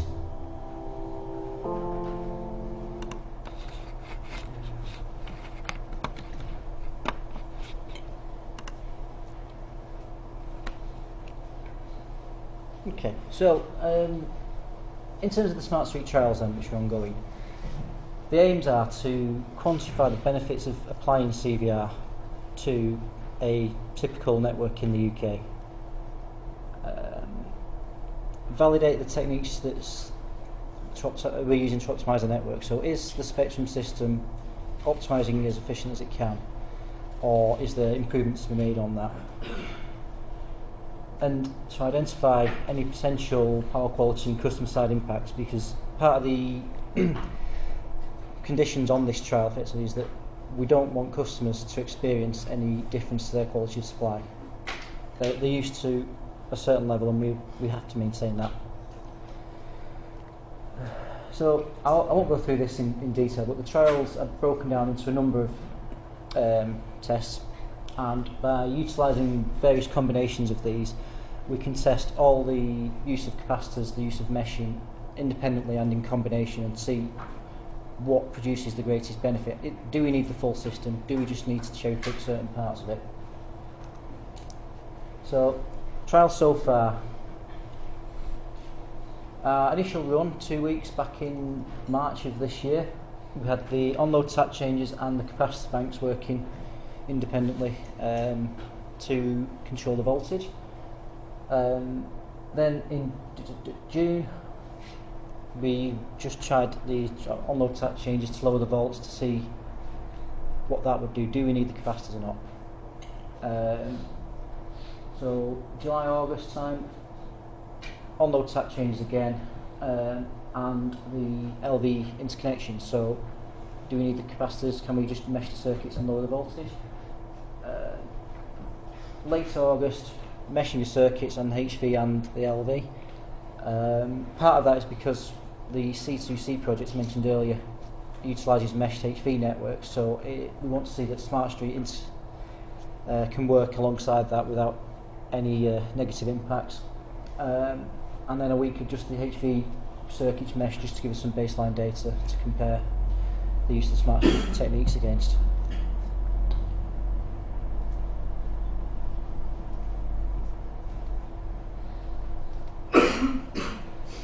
So, what we're looking to do is combine end-to-end system optimization. So, our overall strategy means we're trying to link all our innovation projects into an overarching system. As I said before, Smart Street is the first example of a centrally controlled LV network, although it's not controlled in the sense the HV networks can control with control engineers and what have you. It's a automated switching system. And we're looking at a range of solutions, so as I say, meshing, capacitors, on-load tap changes. We're looking to lower energy bills and improve reliability of supply. So, as I said, we're not spending millions of pounds digging up cables, ripping out transformers and things to cope with all the new technologies. We can pass those savings on to the customer instead. More reliable supply. So, as you saw in the video, the WEZAP devices and the links send data back to a central system. If they see a transient LV fault, which we have quite a lot of on our network, they can start to build a distance to fault data, which will indicate an area of interest to our engineers. We can then dispatch someone to do a test on there with call it a sniff, where they stick a probe into the pavement, locate the faulty section and repair it in a planned manner before it turns into a permanent LV fault. So we're minimising interruptions to customers. The Wheeze apps also allow us to give a 5-shot auto reclose sequence. So whereas previously a transient fault will blow the fuse and then you're looking at up to an hour to get somebody out there, this could potentially close in within seconds to restore supply. The work in conjunction with the links as well, in that if the circuit is meshed, a fault would obviously affect more customers because it will trip both ends. In the dead time before the Wheeze apps reclose, the links device is set to open, segregating the circuit and allowing us to try both sides in. So if it's transient, they all come back on. If it's a permanent fault, we only have the faulty section left off. By removing the need to reinforce the network, we expect to allow connection of LCTs much faster. If they're not waiting for us to plan, get permissions, dig holes and source materials, they can just connect on by a few simple changes using this technique. It's reusable technology, so if the Smart Street system isn't required on the circuit, the links and the Wheeze apps just fit into any of our existing equipment, so we can remove them, replace with traditional fuses and move them somewhere where we are experiencing issues that need this sort of technique. And by optimising by allowing the optimisation software to look at the HV and the LV networks, we can try and balance the needs of the HV to make it more efficient by raising the volts against the LV, where we want to try and lower them to allow the operation of domestic appliances and what have you at a more efficient level. So far, more than 25 gigabytes of data now, because we've had another month since this presentation was done, recorded. That's data on the LV networks, which, as I keep stressing, this is the first time we've had that level of information back. Previously, telemetry stopped at the primary circuit breakers for most of our network. This has given us data right down to halfway along the LV circuit, which is something we've never had before. So not only useful for optimising our network, it's providing details that we can feed back into our design process and say, do we need to cope with a 7% shift on a traditional LV network, or are we seeing more than that, are we seeing less than that? And we can then also see if there's any changes as technologies are taken on board by the customers.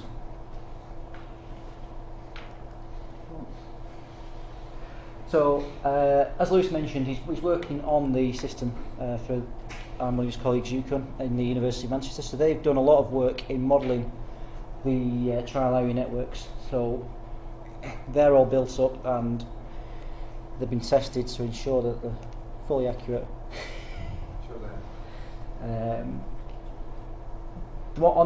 Against the model network, so not actually using data as such, we're predicting CVR factor around 1. So for 1% voltage drop, we can save 1% of energy, roughly. Obviously, the big test now is to see what happens when we plug in the collected data. Does it match that, or does it potentially beat that? Analysis against the model network seems to indicate that the spectrum, what we expect the spectrum algorithm does, because obviously it's commercially sensitive, so we've not been able to get them to release it, is quite an efficient algorithm for optimising. And obviously we've compared ring and radial, so the traditional radial method, which protects customers because you can segregate them, against ring, and we can assess the benefits there.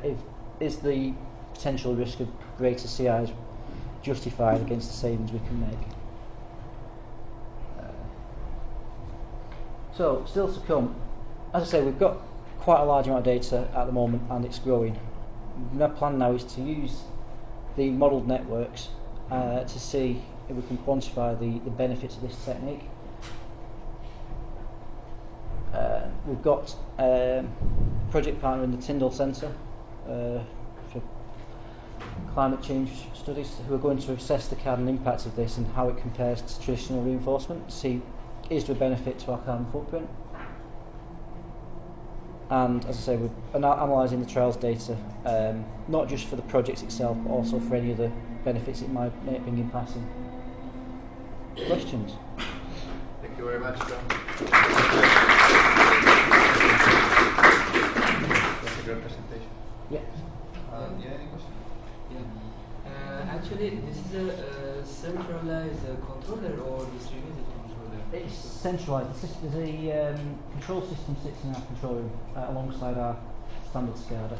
So who is the owner of the system, the distribution company? Yes. Northwest. Electricity Northwest, yes. So how you can receive some information from buildings or customers? We don't get any information from customers. We can only monitor our network. So our network goes from the grading feeds at 132 to the cutout for the meter LV. So meter data and individual appliance data, we don't get that back. So that's the reason for deploying, or one of the reasons for deploying some of these devices is it gives us data as low down into our network as we can go. The last question. Yep. What was your optimization technique? Did you use the realistic or heuristic optimization technique? Heuristic, volt right control.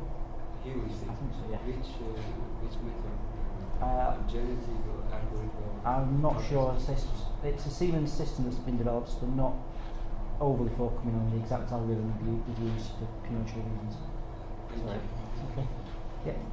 What was the objective of the optimization other than having acceptable level voltage? Was it about the cost of the connections that contained much? Yeah. As an industry, we're being challenged to reduce customers' bills in the latest crashing. And one way we think we can do that is by reducing losses on our system, so trying to control our voltage profile to make it run as efficiently as we can, and by helping, or by setting our LV system up such that the customer's appliances work in the most efficient voltage window, because obviously they're designed to be sold all over Europe. Most of Europe operates at 220 volts normally, I think, whereas we run slightly higher. So they're designed to their optimum operating efficiencies around the European level rather than ours. So we're trying to balance the voltage profile against the potential risk, because obviously as we mesh our circuits together, we increase the number of customers that are at risk for a fault in a certain section. So this part of the systems assessment is at what point does that become justifiable to connect those customers, and at what point is it better that we disconnect them and go back to traditional radio. You mentioned you get these all this data from your customers. Yeah. How did you choose your representative of your network? We've chosen 6 sites out of our network. So we have 2 in we've got 4 circuits, 2 at each primary in Manchester. So that's Longsight and Denton. They represent effectively a fairly dense urban network. We've got another 4 circuits at 2 sites in the Wigan area, which is more of a semi-urban sort of boundary between town and country, and then we've got 3 circuits up in the Lake District in Cumbria, which is predominantly rural. So we've tried to spread the trial area as wide as we can to cover the different types of network that we can encounter. Selection of those with a combination of factors. The sites that we're going to remain fairly stable throughout the trial period, because we have also an ongoing business usual capital plan to replace lots of our switchgear. Sites where we have the ability to install this kit, because obviously the capacitors and the endpoint monitors are street furniture, so we needed land where we could do the installation required for those. And we also chose circuits that had sites which previously been involved in our projects, class and C2C. Sorry, I'll answer you eventually. Sorry, it's a 2-part question. One is, is single-phase networks or are there any 3-phase?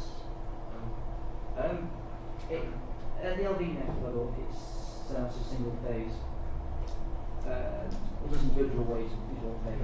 The reason I'm asking is at a higher voltage level, if it's three phase, then are you interested in looking at voltage imbalance between the phases? I think one of the power quality issues we're going to investigate is voltage imbalance at the LV side. We believe our HV side is fairly well balanced, but once you get to the LV, not quite so much. Looking at the data we've got, you can see which phase is on top, which phase is on the other house. In the UK, the way LV feeders are, that you have a three-phase cable feeder, and then each house will tap on one of the phases. The problem you have is, in addition to that, although the utility has tried to balance the phases, we don't know which customer could put on their PVs, so you create additional imbalance in the system. So because you cannot say no, you can't. Just one quick one. You said the tap change, changing on the tap changes. Yes. Have you investigated whether that has any effect on the longevity of the equipment? Yes. You consider that in your optimization? We will be doing, as part of the trial, we are going to do periodic oil sampling and result gas analysis to see if the operation of tap changes has any detrimental effect. So we can compare that to a standard distribution transformer and see what the age is like, if it's comparable or not. Okay. Any other questions? I have a question. Yes. Sorry, I know other DNOs they've already moved to having considering a policy where they would have a minimum of 185 millimeters square cables on the television. Okay. I'm just curious if ENW has also adopted a similar policy, like new feeders, new LV feeders. Is that? I'm not aware of officially adopted yet, but people will be investigating. Okay, well, if there are no more questions, join me to thank Ben. And following in the topic of the smart streets, we'll say, we have a presentation from Gareth McLaurin from Queen's University of Belfast. I'll get it done for you. Just grab that.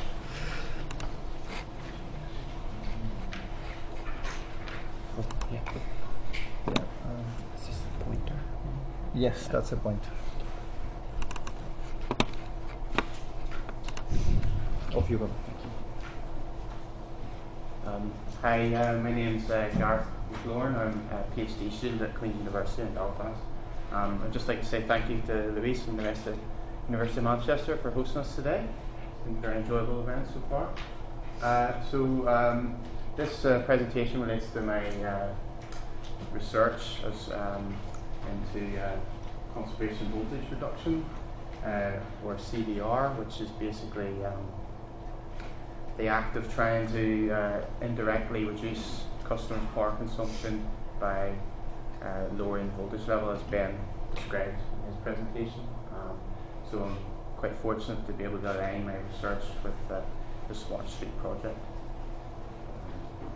So I'm just going to go over a quick summary of what I'm going to talk about today. So first of all, just going to briefly describe what is CVR, and then give a very quick overview of the Smart Street project.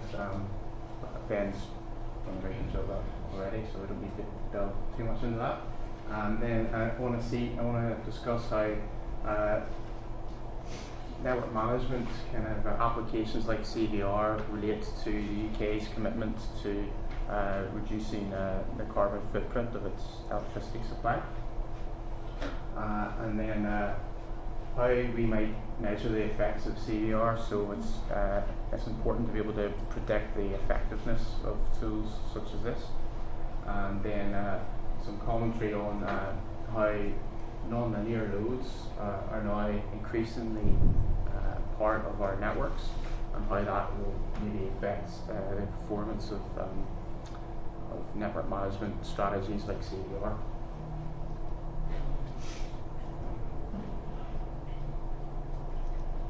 So I think CVR basically, to my mind, is really a non-invasive form of demand-side management. So by non-invasive, I mean it It requires no active participation from a customer. So the idea is that by reducing the voltage level, the customer will still have the same quality of supply, but will indirectly reduce their power consumption. So the theory is quite simple. You decrease service level voltage, we should see a decrease in power drawn by users, but as I'll discuss later, it's not quite as simple as that. And the idea is to kind of change the mindset from operating towards the higher end of the statutory limits, which is what we currently kind of do in the UK. Average voltage in the UK supply is about 242 volts. So we want to move towards somewhere where we're at the lower end of the statutory LV range. So why would you introduce CBR? So the idea is obviously to decrease customer demand, particularly at peak times. So if we reduce peak demand, we then have benefits of reducing the amount of generation capacity required, designing the cables required, so we can accommodate all these new high current technologies, electric vehicle charging, PV, things like this. So also if you reduce voltage on the LV side, the theory is that we reduce network losses associated with those networks, improve the efficiency of customer appliances and prolong the lifetime, and defer network reinforcement, which is an important consideration for network operators, sorry, distribution network owners. You know, how are they going to cope with this influx of new low carbon technologies and the potential for thermal congestion that would bring. So how is it enacted? So basically it's a coordinated control of tap changers with capacitor banks along LV feeders. So if you consider the voltage profile of a typical radial feeder, so we've got loads being tapped off along the feeder. We've maybe got a midline voltage regulator. You can see that voltage steadily decreases from the source end towards the end of the line. We've maybe got to step up with the voltage regulator along the line. So if we add a capacitor bank, then we can see that we are able to get a flatter voltage profile by boosting the end of line voltage. And then we initiate a tap change, and that allows us to drop the voltage profile along the whole feeder.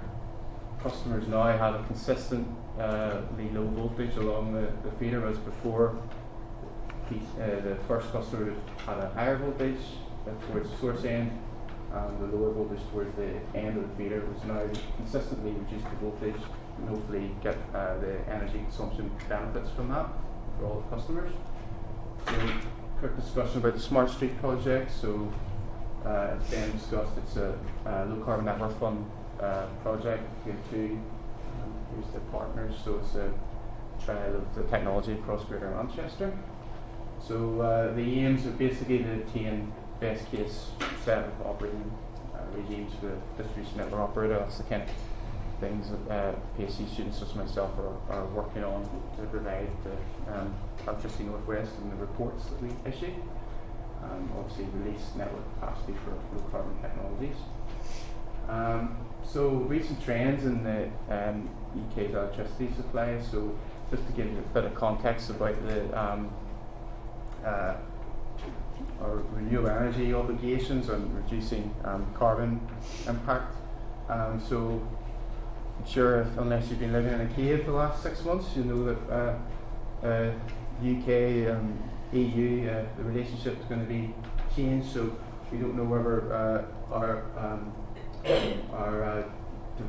deliverables in terms of the Renewable Energy Directive of 2009 will still apply.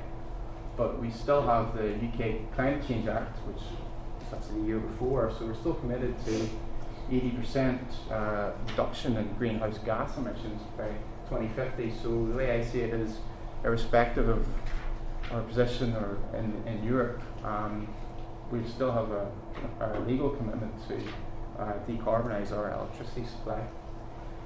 So this is a peak UK load met over the last 10 years in the UK. And you can see between 2010 and 2011, there was a major drop in 1 year, 6%. So you can speculate what the reasons for that might be.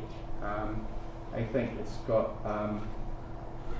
a big part of that was to do the shift towards high efficiency lighting. So in 2009, the EU introduced a new directive to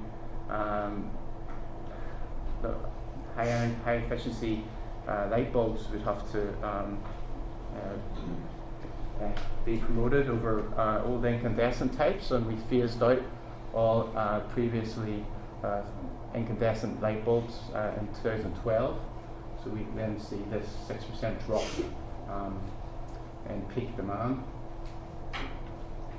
Over the same period, if we look at the network losses in the UK, we can see that despite the demand reducing, peak demand, the actual losses have increased. And particularly, the green bar here is distribution, red bar is transmission. In distribution networks, we've gone from about 5.5% to 6.5% just in losses. So maybe it has to do with harmonic distortion from new load types. I don't know, I'm just speculating. So how do we measure the effects of CVR? So just one of these quotes from one of the papers I was reading is one of in a review into CVR technology is one of the critical problems is how to assess its energy saving effect.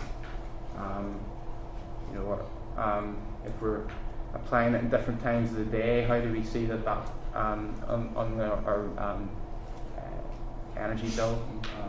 And the idea behind this quote, I think, is that we've got different load types. So different types of load are going to react differently to reductions in the voltage being applied to them.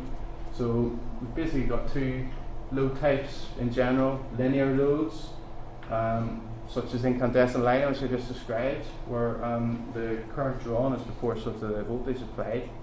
So they're quite beneficial with CVR. If you reduce the voltage, you will automatically reduce the power consumption.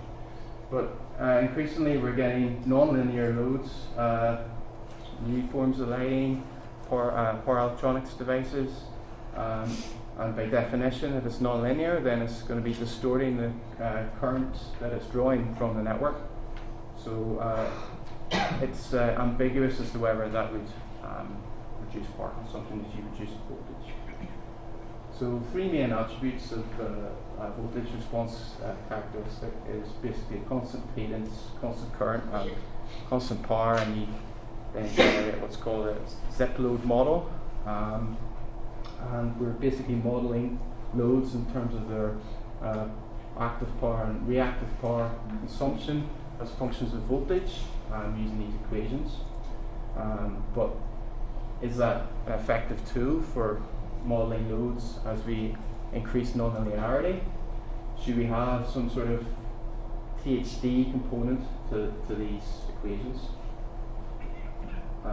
So in terms of the influence of these new loads, so I've kind of discussed a little bit about lighting so far. Well, incandescent lighting was a highly conducive type of load for CVR because it was highly responsive. It had predominant constant impedance characteristic, and whenever these first installations of CVR were installed in America in the 1970s as a response to the energy crisis, the oil embargoes, this is the benefits that they saw from it was conducive in terms of because when you applied CVR, you got benefits because of the lighting factor.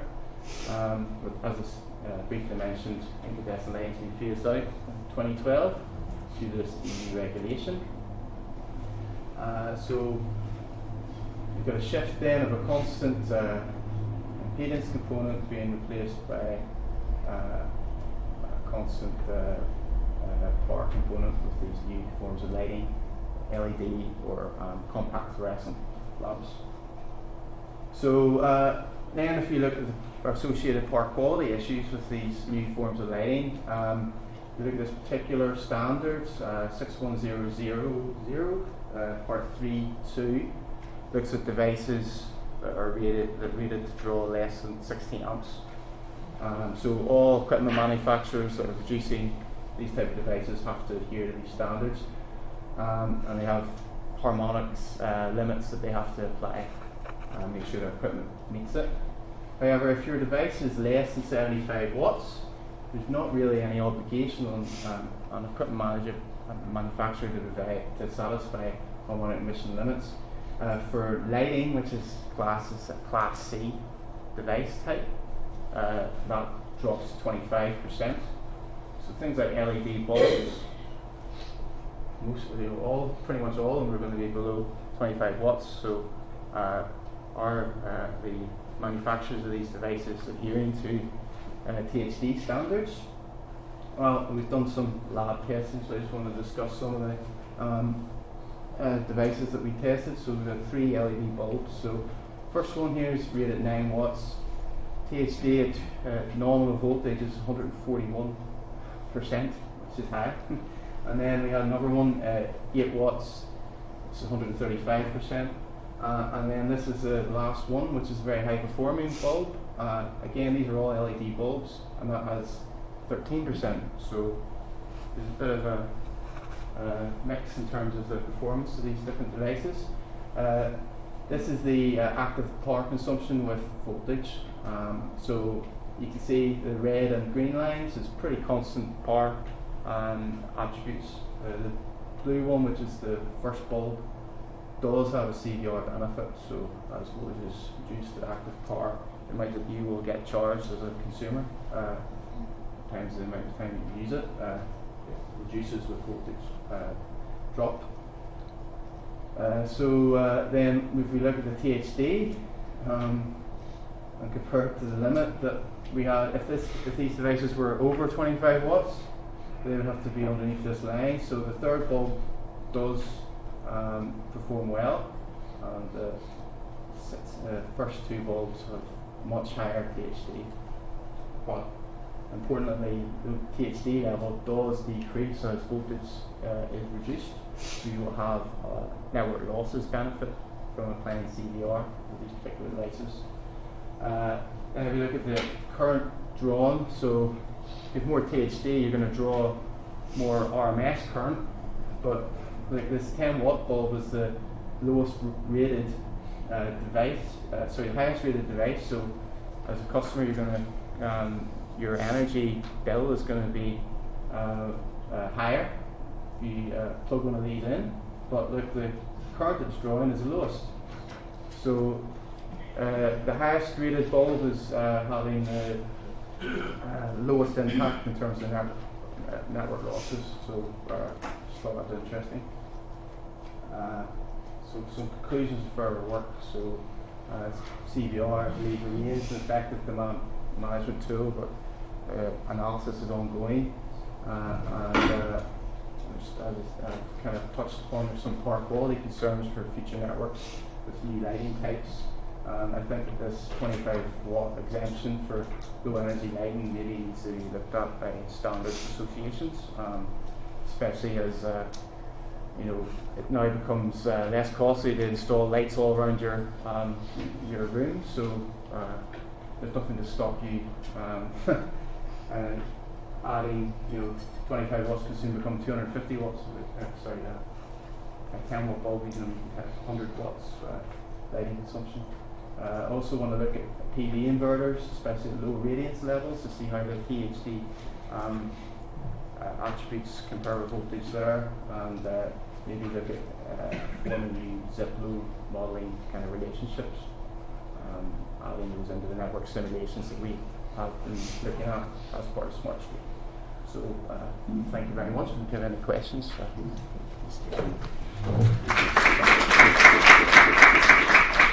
you, Eric. So any questions? What do you think that distributed generation impacts? In terms of power quality or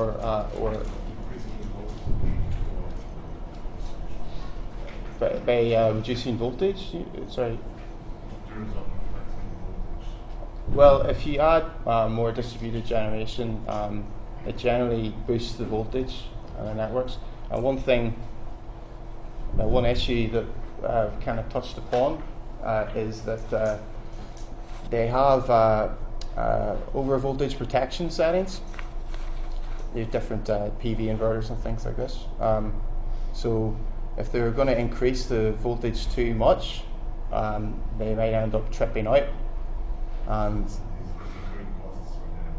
yeah, so maybe applying CVR actually gives benefits to PV customers, because then they don't have this tripping out. They're further away from the tripping out.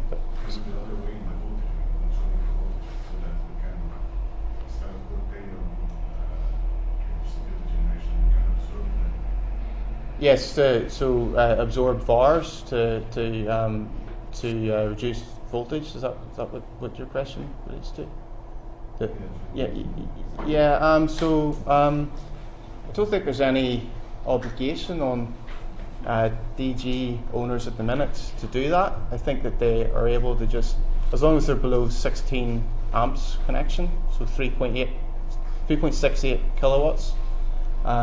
They just have to maintain a unity power factor, I believe. But maybe that's something that ENW or other DNOs might look into maybe in the future. As more and more people add PV onto the network, then maybe we need to be a bit more smart about how they manage voltage. Maybe give them a voltage set point or something, rather than having to operate a unity power factor. In Germany, they do this at the moment. You operate just voltage, you reduce your plant. Germany has a lot of PV compared to the UK. So maybe that's the way it will go here as well. Any other questions? With CVR, there's a little bit of uncertainty. There is, and for example, one of the benefits of CVR is it reduces the energy consumption of the loads. But as loads are becoming more and more, moving from constant impedance type loads to constant current and constant power, the benefits of what CVR can actually achieve in reducing load consumption of power reduces the effectiveness of CVR. That's number one. The second aspect is it also actually reduces the amount of network loss reduction that it would achieve now, because the CVR factors may be about 1 or slightly higher. But moving forward, you know what I mean? That might change. So how do you then would CVR still be an effective solution in those kind of environments? I know it does provide some level of voltage control. But in terms of helping customers and reducing their bills, I don't know. I have doubts because, give an example is, so you have lighting in your house or heating. So if your voltage drops, your thermostat will automatically regulate that and ensure that the heating is constant. So it becomes like a constant power device. You would expect more of them in the network. So I just wanted to understand, do you think about those things as well? So the heating aspect that you were talking about there is an interesting one, because I talked about 3 types of loads: constant power, constant impedance, constant current. I almost think there's a 4th type, constant energy. So if you reduce the voltage, maybe the heating system still needs to provide the same heat. So maybe that's a constant energy part. But then, is your heat pump, for instance, if we're going to be moving towards heat pumps, does it become more efficient whenever you drop the voltage? No, what I mean, maybe there may be some inertia is, involved in it. But what I mean is, if you look at the tests you've done, the LEDs, some of them were constant. Was it constant current? Constant power. Constant power. Now, what it means is we'll replace our incandescent lights with LED lights. So, which means that if you reduce your voltage, you're increasing the current, and so you actually maintain the same power consumed by LED. And the second thing is, if you maintain the same power, reduce voltage, you're increasing the current, and low voltage networks are primarily R2X ratio is higher than X2R ratio. Yep. And so you're actually increasing losses because I square R, and so you're actually reducing the benefits of CVR, where the business cases for it is reduce losses in the network, reduce consumption, and control voltage. You're still controlling voltage, but the other two are reducing moving forward. How do you? I agree with that to an extent, but I think when you're talking about constant power there, then we're kind of characterising a load then as only drawing fundamental current. So, for instance, I showed the THD dropped as voltage was dropped. So maybe you might get a situation where you, for instance, if we look at the last, this one here, so our 10 watt bulb is going to be consuming more fundamental current probably than the other ones, but RMS current in total is actually reduced because the THD performance of this bulb is much higher than the other bulbs. So I think maybe there's a lot of, and I agree, there's a lot of things that have to be taken into account. All I'm suggesting, all I was trying to say is, there are these aspects to be considered as we move forward. You see its applicability, and maybe you have to improve systems somewhere to ensure that it still makes sense. But it might be the case. Maybe CVR might be becoming an outdated term. Maybe this technology might even be used to just set a voltage for a particular time of day. Maybe we'll find out that you need high voltage first. I don't know. maybe that's the case. So I guess maybe we'll move towards that. I think though the same technology will underpin that shift. I guess is what I think of it. Any last question, Carlos? Okay. Thank you very much. We can keep the discussion in the lunch short. So we're going to give the pass now to Ghazi Hassan. He's from the University of Manchester. All right, let me just open.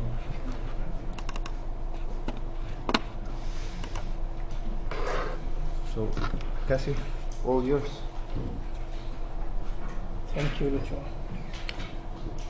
Good afternoon, everyone. I'm Qazi Hassan, working as a postdoctoral research associate in this university in electrical energy and power system group. This is not a good time to stand in between you and lunch at 1:30. On top of that, the keynote speech and the previous presentation was on distribution network. I'm going to present transmission network results. You have seen some network data in two of the previous presentations and static presentation.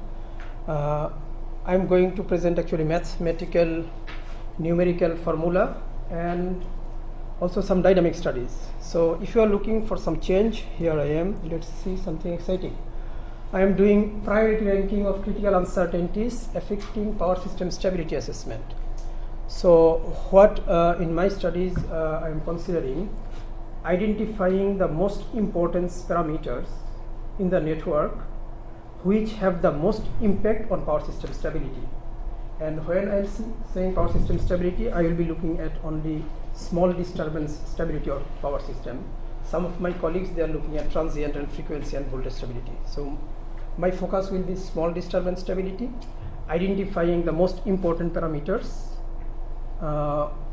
which comes with the uncertainty of load, uncertainty of wind, and uncertainty of solar data. I want to acknowledge the contribution of Professor Jovika Milanovic and Dr. Robin Priest in my work. So first, the outline. After the motivation of this research, I will present the conceptual framework of the uncertainty modeling and probabilistic analysis. And in the broad framework, there are three parts. How do we input? How do we model our inputs, which will go to our system? Then what are the computational techniques we do in probabilistic analysis and the applications to power systems?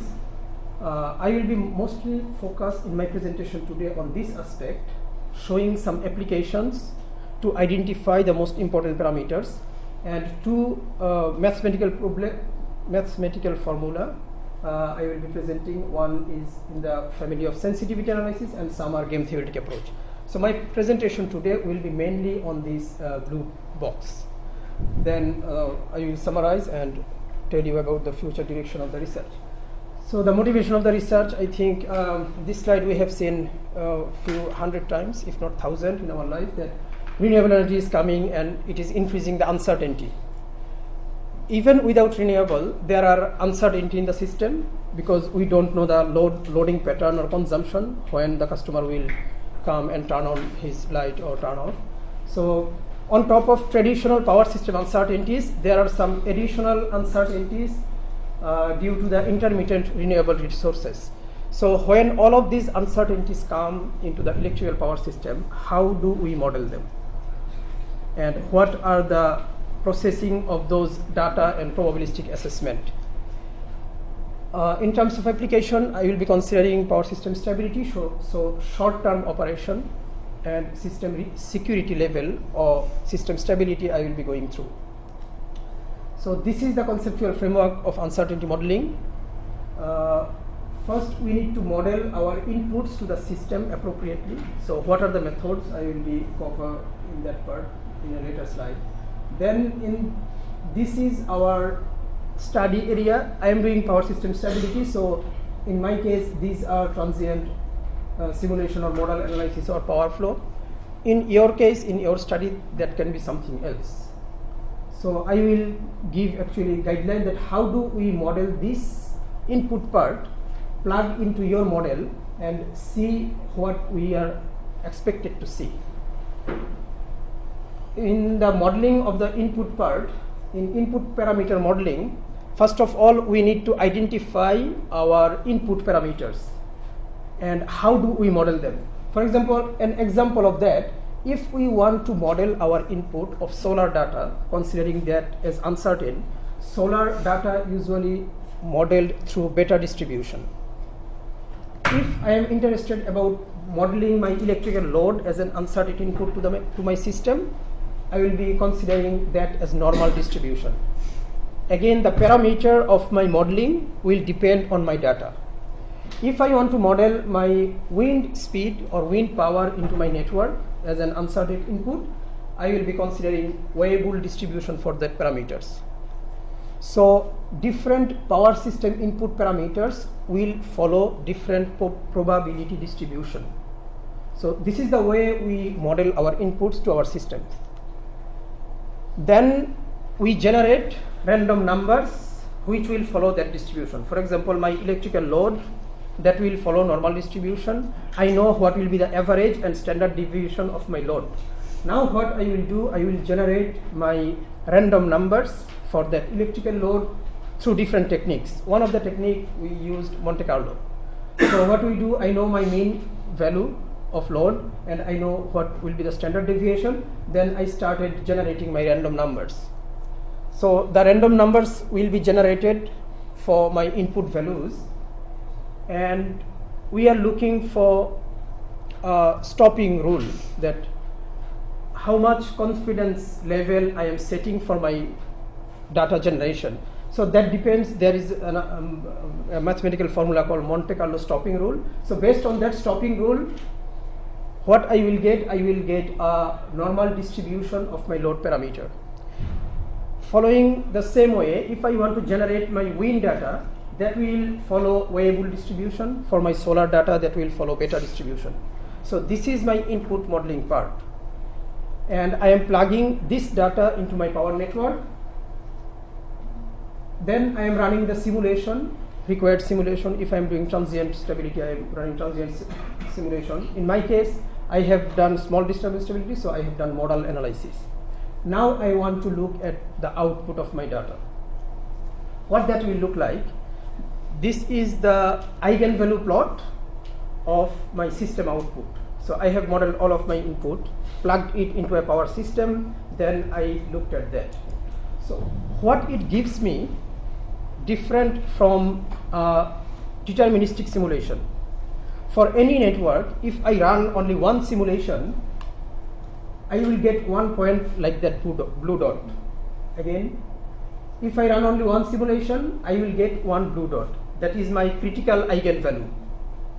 Because I have generated all of my input samples, I am getting 1000 critical eigenvalues for my system. So what these 1000 critical eigenvalues is giving me, these 1000 critical eigenvalues, it is considering actually the impact of input parameter uncertainties. So my changes in all of my inputs is reflected to this eigenvalue plot. So because I have considered load change, wind change and solar change, that's why my eigenvalue is moving all around the places. Now, which of my input has the most impact on this eigenvalue movement? Which input parameter is the most influential one? I want to identify that. To do that, we are doing sensitivity analysis studies. How do we do that?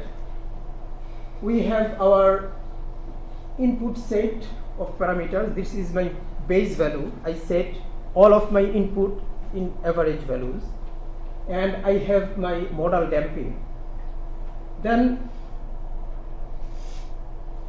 what I did, I have changed my first parameter, load 1, by a certain percentage, 5% up or down. Then I get my output damping. How much it is changing for the change in L1? How much it is changing for a change in L2? How much it is changing for a change in L3? How much it is changing so and so? Now, by looking at the output matrix, there is no typo. We can say that actually my L3 is the most important parameter in my system because it is changing my output the most. So this is the concept of sensitivity analysis technique. We identify which input parameter has the most impact on my output. Now I have changed one parameter at a time, one by one. There are different techniques to do that. So in this graph here, it is actually called once at a time, OAT. This is one of the local method of sensitivity analysis. There are some other techniques. There are one screening method called Morris method, and there are many global techniques. So in my research, I have implemented 9 of these sensitivity analysis techniques to identify the most important parameters in the network. They differ in computational complexity and number in simulation. And for my test network, after implementing all of these methods, it is ranking my input parameters. There are 35 input parameters in the system, considering the load and generation and all of the controller governor parameters. And it is ranking the load 9, load at bus 9 as the most important parameter by most of the methods except OAT, once at a time, the local method. Due to the local search, sometimes it is misleading. And my second most important parameter is load at bus 7. So these sensitivity analysis techniques, it is helping us to identify the most important parameters which will affect the stability of the system. In this study, we have just considered one parameter one by one. There is a further approach where we are actually not changing one parameter. We are considering the interaction of different parameters. So in the second stage, with L1 we change L2 as well. Then we change L1 with all of its combinations. We get the output matrix and we get the marginal contribution of L3. So this game theoretic approach, it is considering the interaction among different parameters which was not present in the sensitivity analysis techniques. So it is considering the L1 and all of its combinations with other parameters. Then we do the same simulation for L2, my parameter 2 and all of the combinations. Then parameter 3, all of the combinations. Due to this, all of these combinations, actually the simulation number goes very high. But it is extracting some good features from their interaction. To move forward with this game theoretic approach,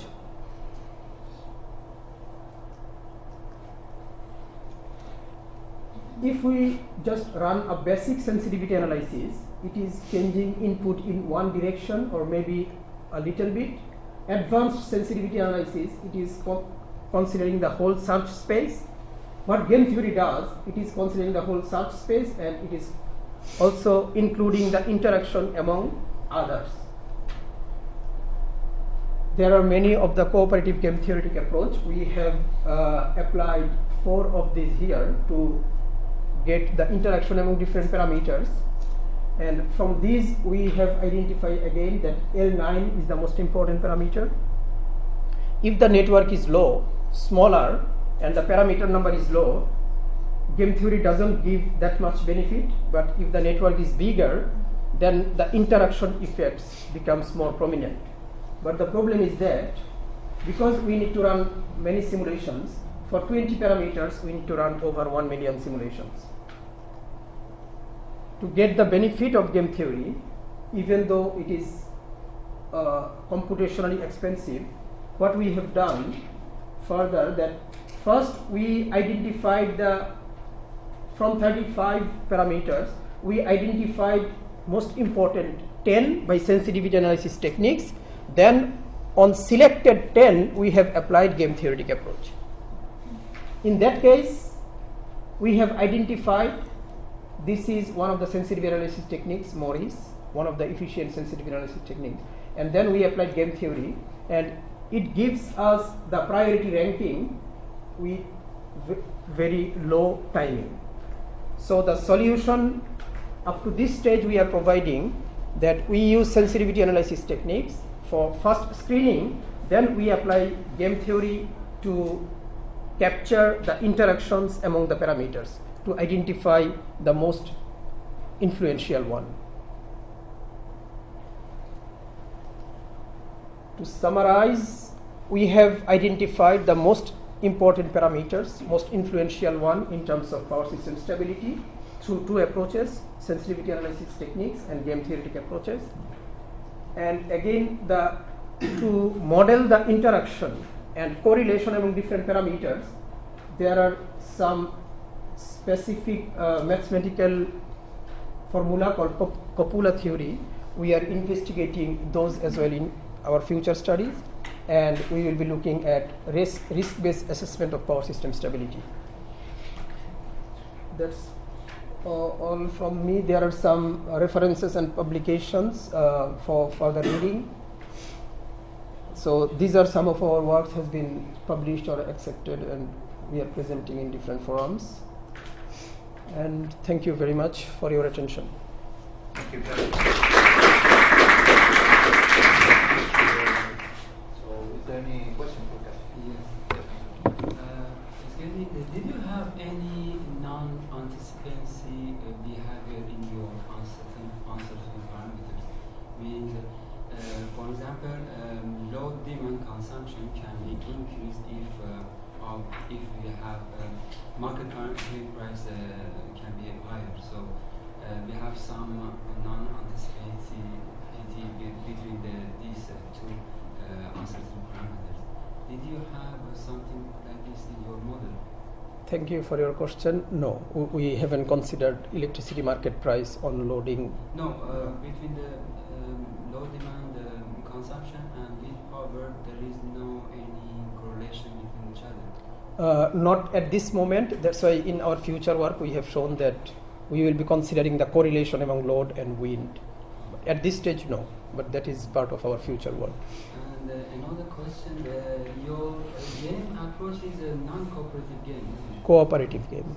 Why cooperative? Because you have 2 different uncertain parameters, and they don't have any close relation between each other. All of the generators and loads, because they have transaction of energy, so we have modeled them as cooperative, but in the modeling part, our generation is positive, so load is negative, we reverse that one to apply, because in transmission planning or electricity market aspect, they have been using this cooperative game when different players are playing. So in our modeling, we have considered all of the generators and loads as player of the game, and we used cooperative game. Excuse me, can I ask the last question? Yes. Why did you use the Shapley values or matrix in your model? Because Shapley value, for example, if our players interested to know before joining to a game, wanted to know it's a good collaboration with other players or not. I don't understand why did you use Shapley here. Specifically, Shapley value approach that is used in cooperative game theory to get if there is any further collaboration or cooperation, how much benefit it will get from there. Yeah. So first of all, if there is one generation 2 will collaborate with that if it can recognize that for generation 2 there is some benefit in that collaboration. Generator 3 will then come and join if there is any marginal contribution or additional collaboration. In power systems, because the power flow converges in such a way that all of the generation need to supply power for the power flow convergence.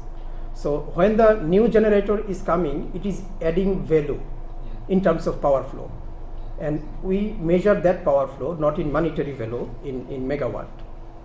So that is the application. In game theory, in electricity market, they count their marginal contribution or their benefit through money, and here we are counting that benefit through power, additional power. Yeah. Thank you.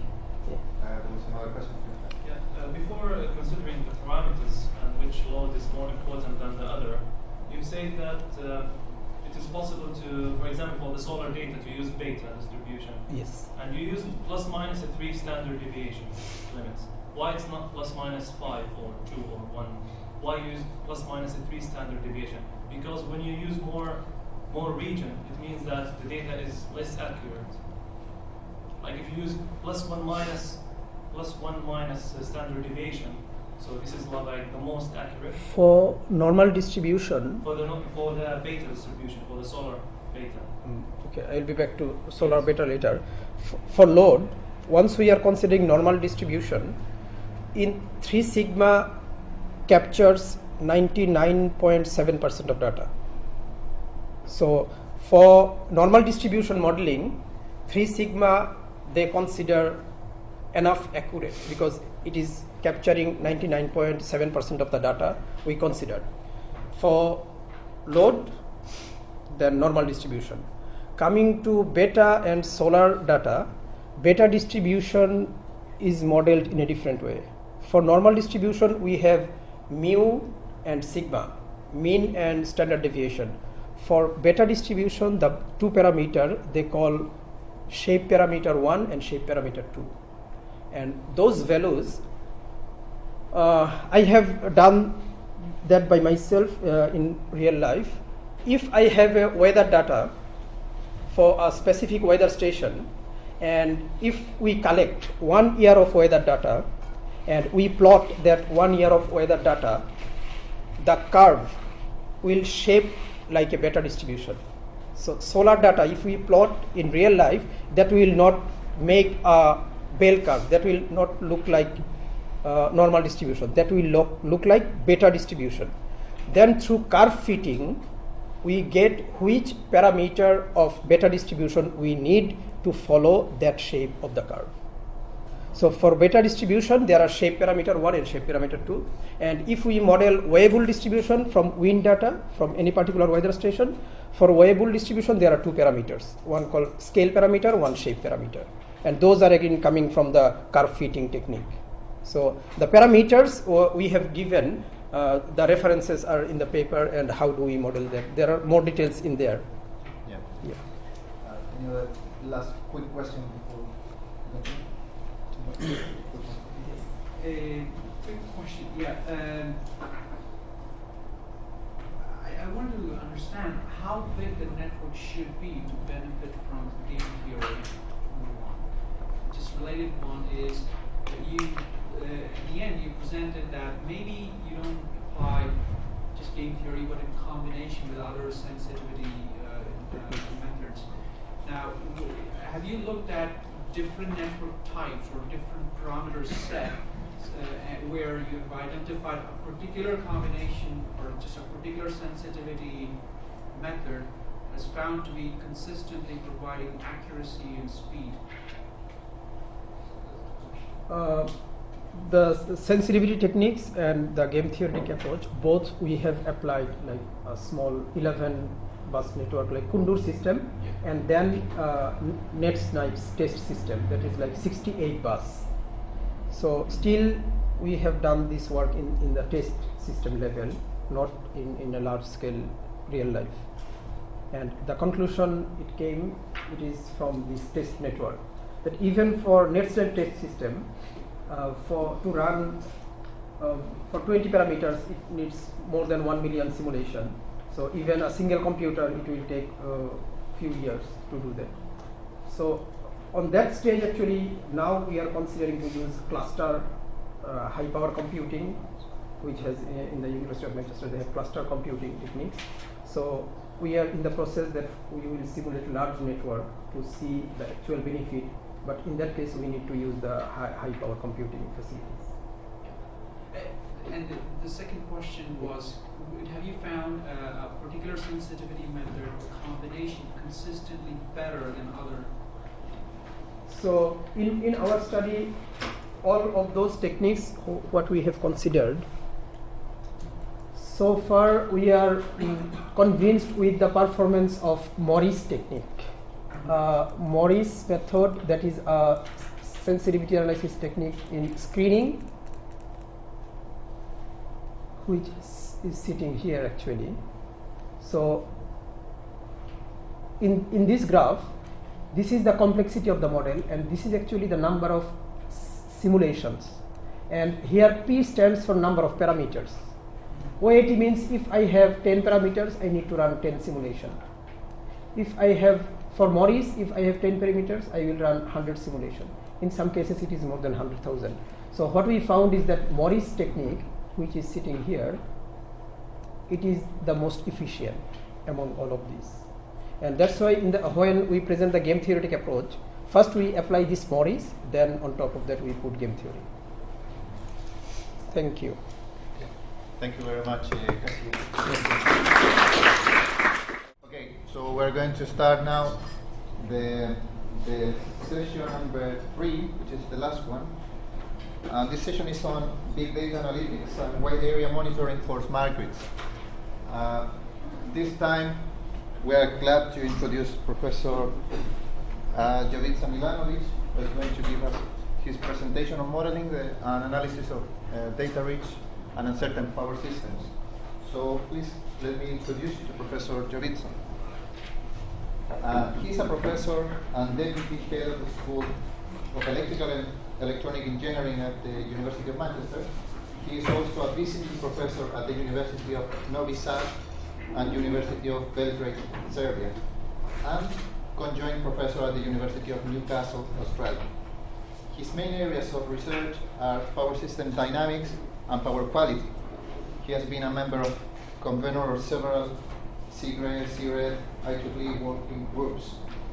Professor Milanovic published over 420 research papers and reports, and presented over 120 courses for tutorials and lectures to industry and academia around the world.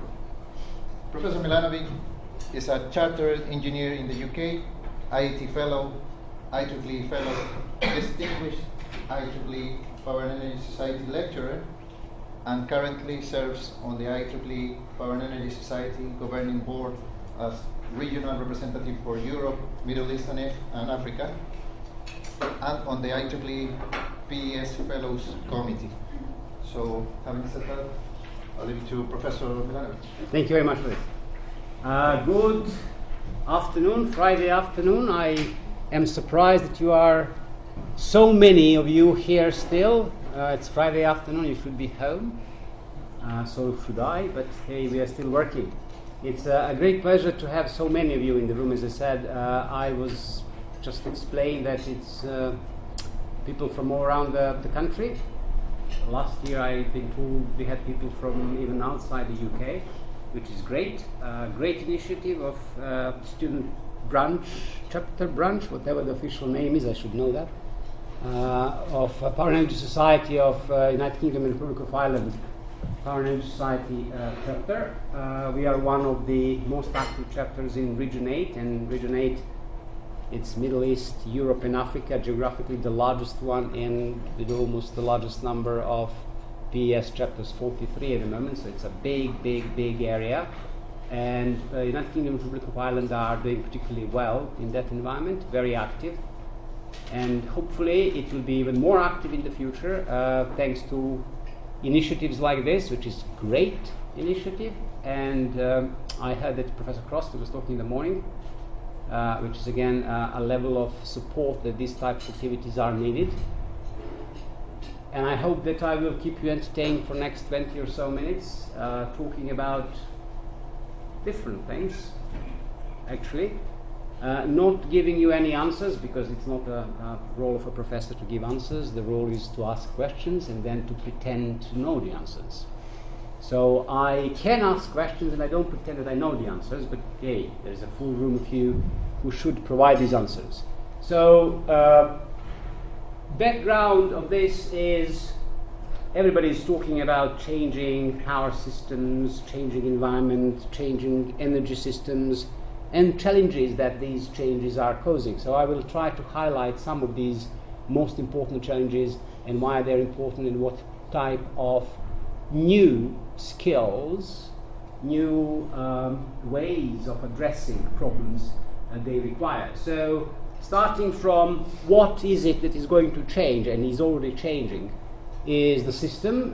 This is the system how we had it for a long time, with some additions of these things here, is multicolor things. So one thing is changes in market. Market is not changing because it likes to be changed, it's changing because they want to make more money.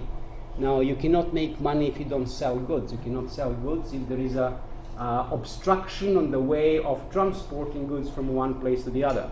So this is the role of the market, to kind of open this way of transmitting the goods. In our case, goods are electrical energy.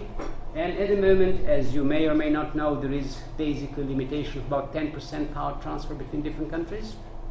So in order for market to be more effective, we need to be able to transfer electricity from one part of the world to the other, from one part of the country to the other. That, unfortunately, is not possible because there is this 10% limit, and transmission lines connecting different parts of the system are not capable of carrying that much power.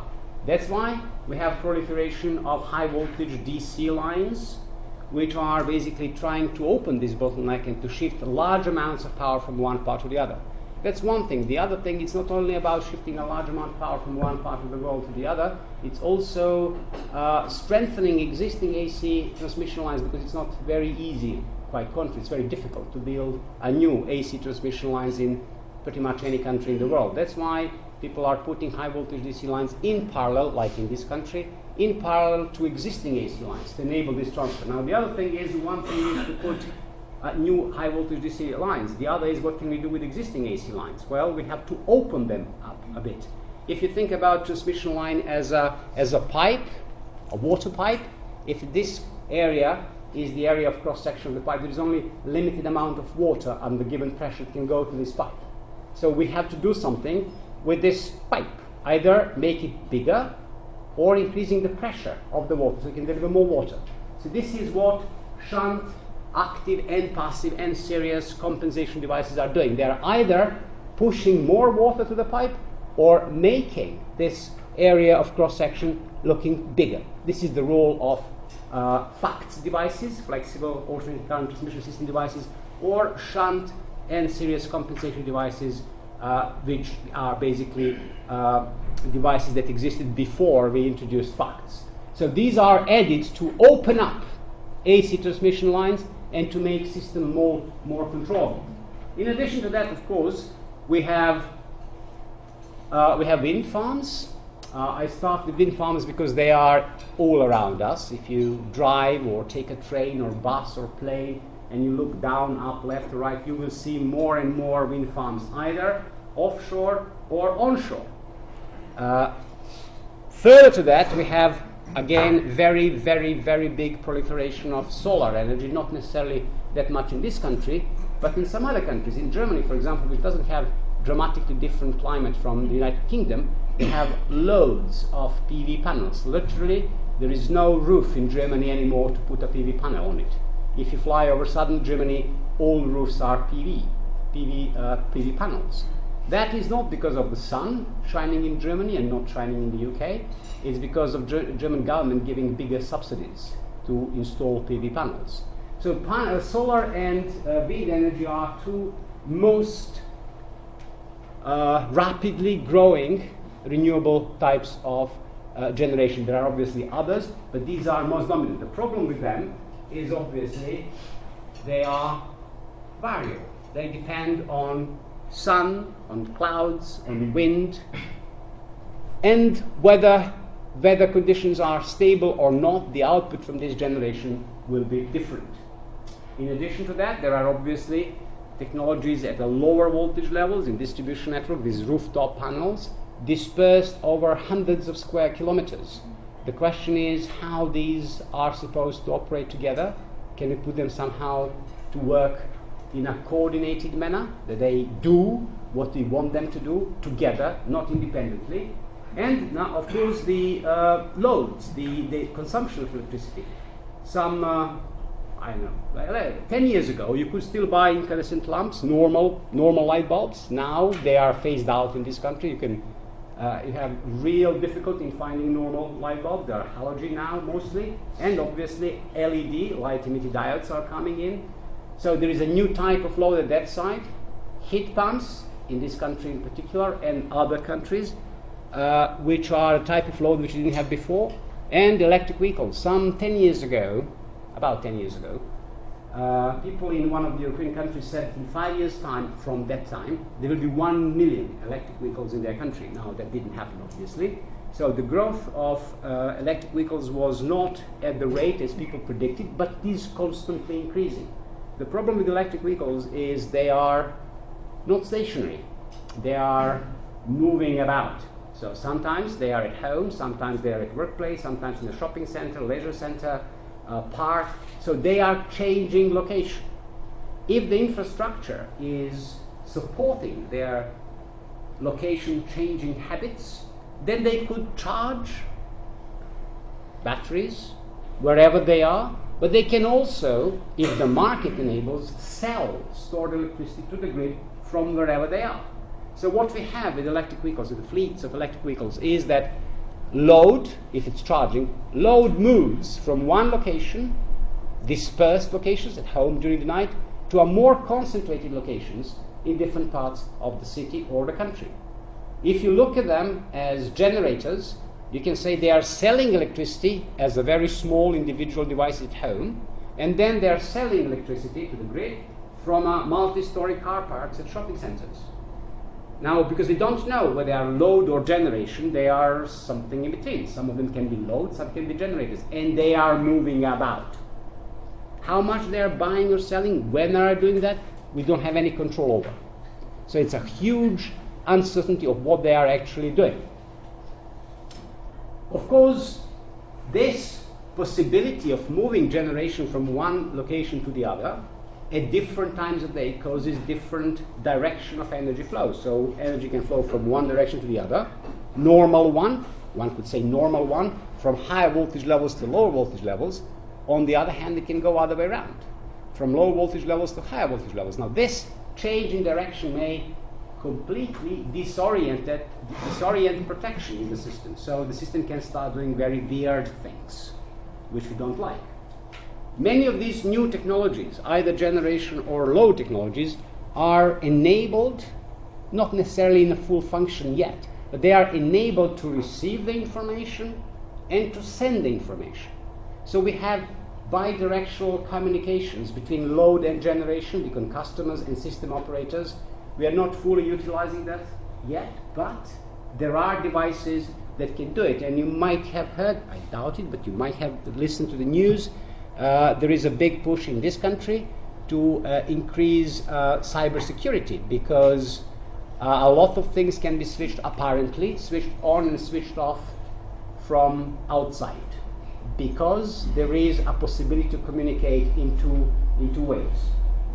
Now, the other thing is, there is another area of research which is growing rapidly, and we are, this university, and we are, one of the leading centers for that is multi-energy systems, where you can think about electricity as energy carrier, or gas as energy carrier, or heat as energy carrier. Now the question is, do you design future system as three independent systems, three independent energy carriers, or you start thinking of delivering gas to this point and then converting it into electricity, heat, and continuing to use it as a gas, and then distribute it low voltage levels. So you may end up with gas pipes supplying a city, no electricity, and then all other energies are created on the spot and distributed at low voltage levels. Now this is the question of economic efficiency, of the cost, but these are the things that people are thinking about. Of course, I already mentioned about the communication. This is a big thing, really big thing.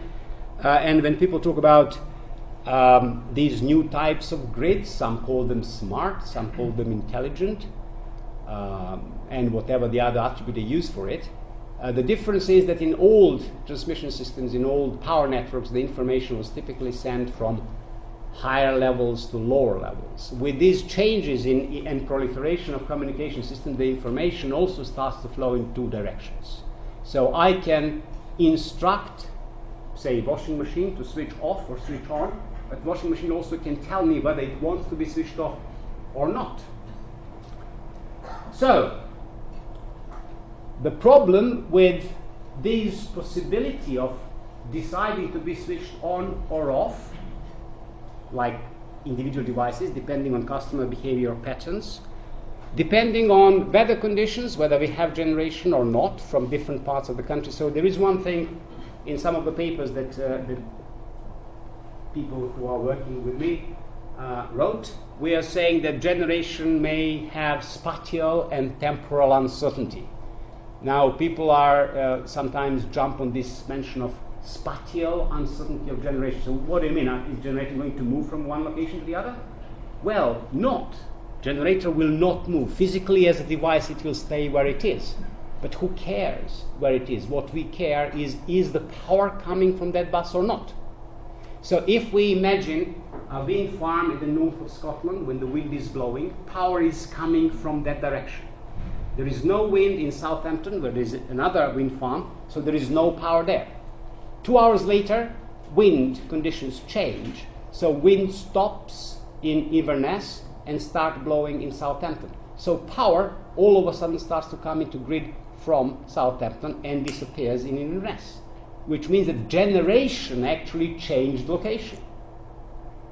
Wind farm remained in Inverness, the old one, and there was a wind farm in Southampton. Physically, yes, they were there, but the power and influence to the network is coming from different directions. So this is spatial change in generation. Spatial change in load is easy. So during the day, there is a lot of load in the city.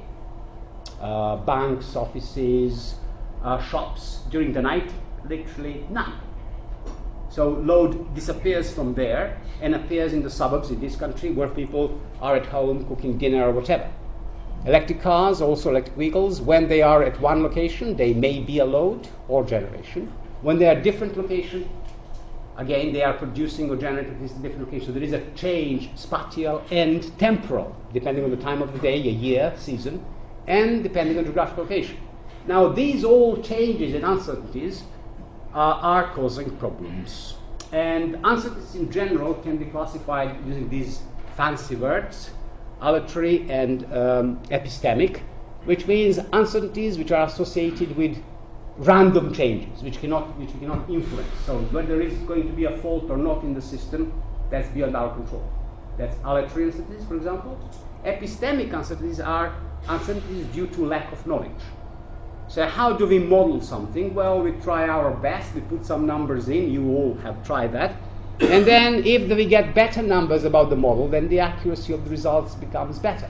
But we don't know actual values. Now these are two generic types of uncertainties for any system, not for power system, for any system of any kind, whether it's a human behavior, social behavior, whether it's biological system, chemical, mechanical, electrical, any system has these two generic types of uncertainties. In terms of power system itself, all components of the system have some type of uncertainty.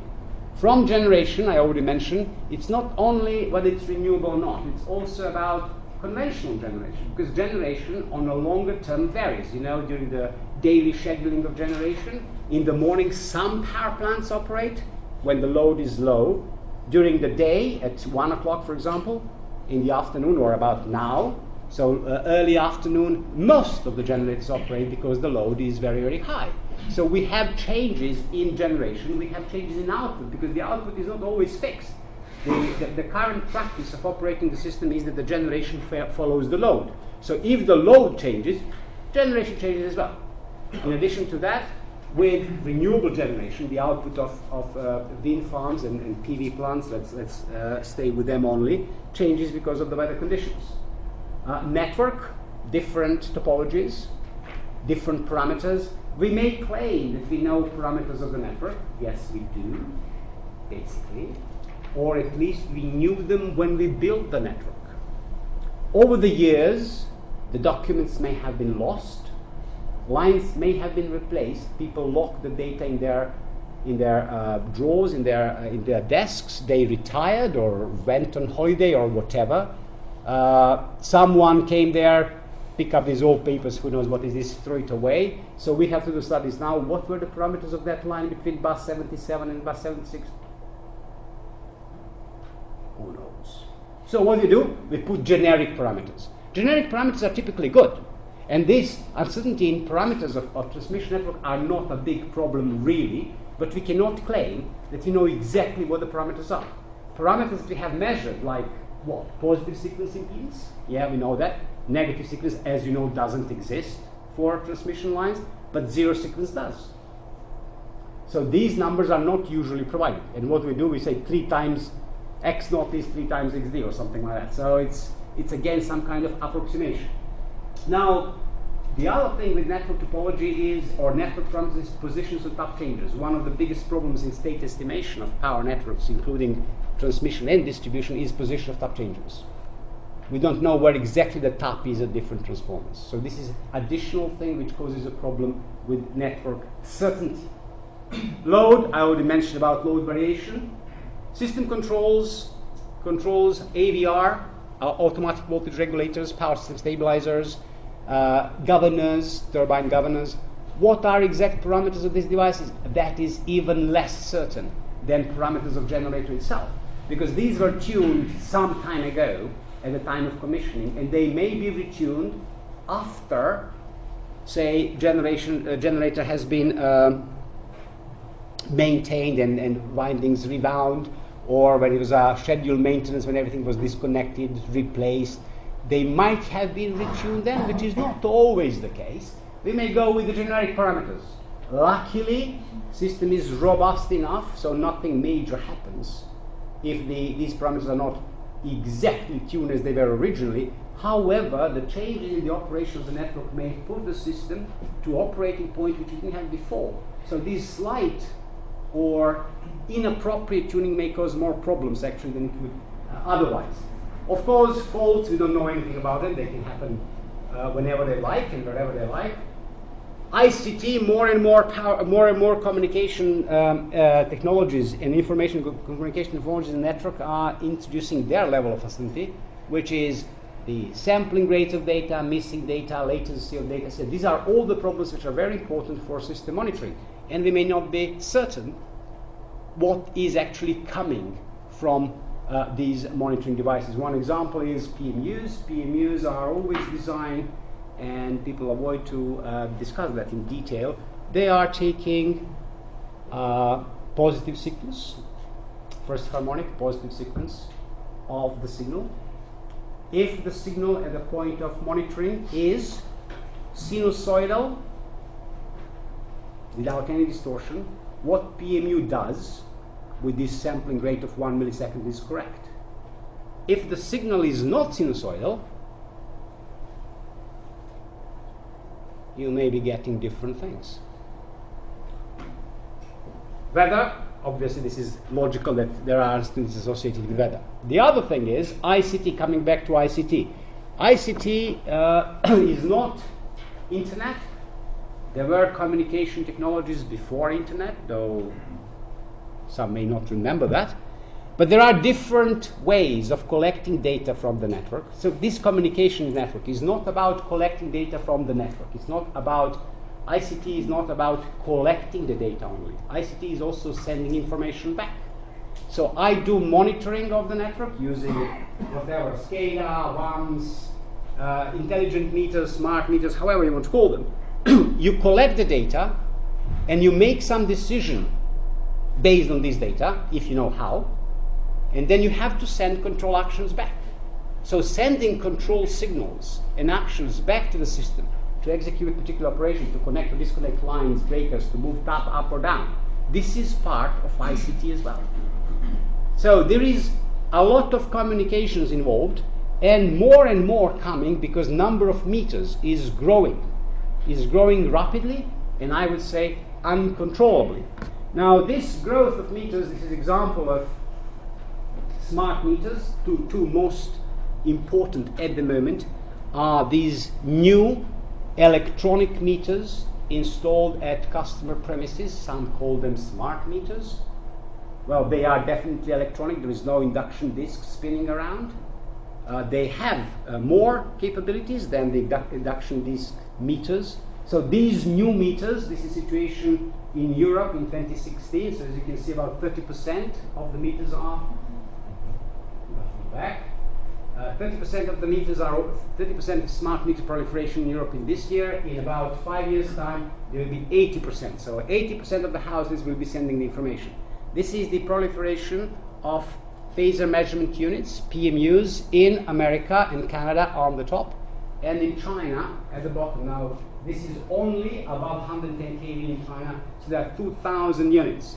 Now, these units, the PMUs, can sample, as you know, with 1 millisecond sampling rate.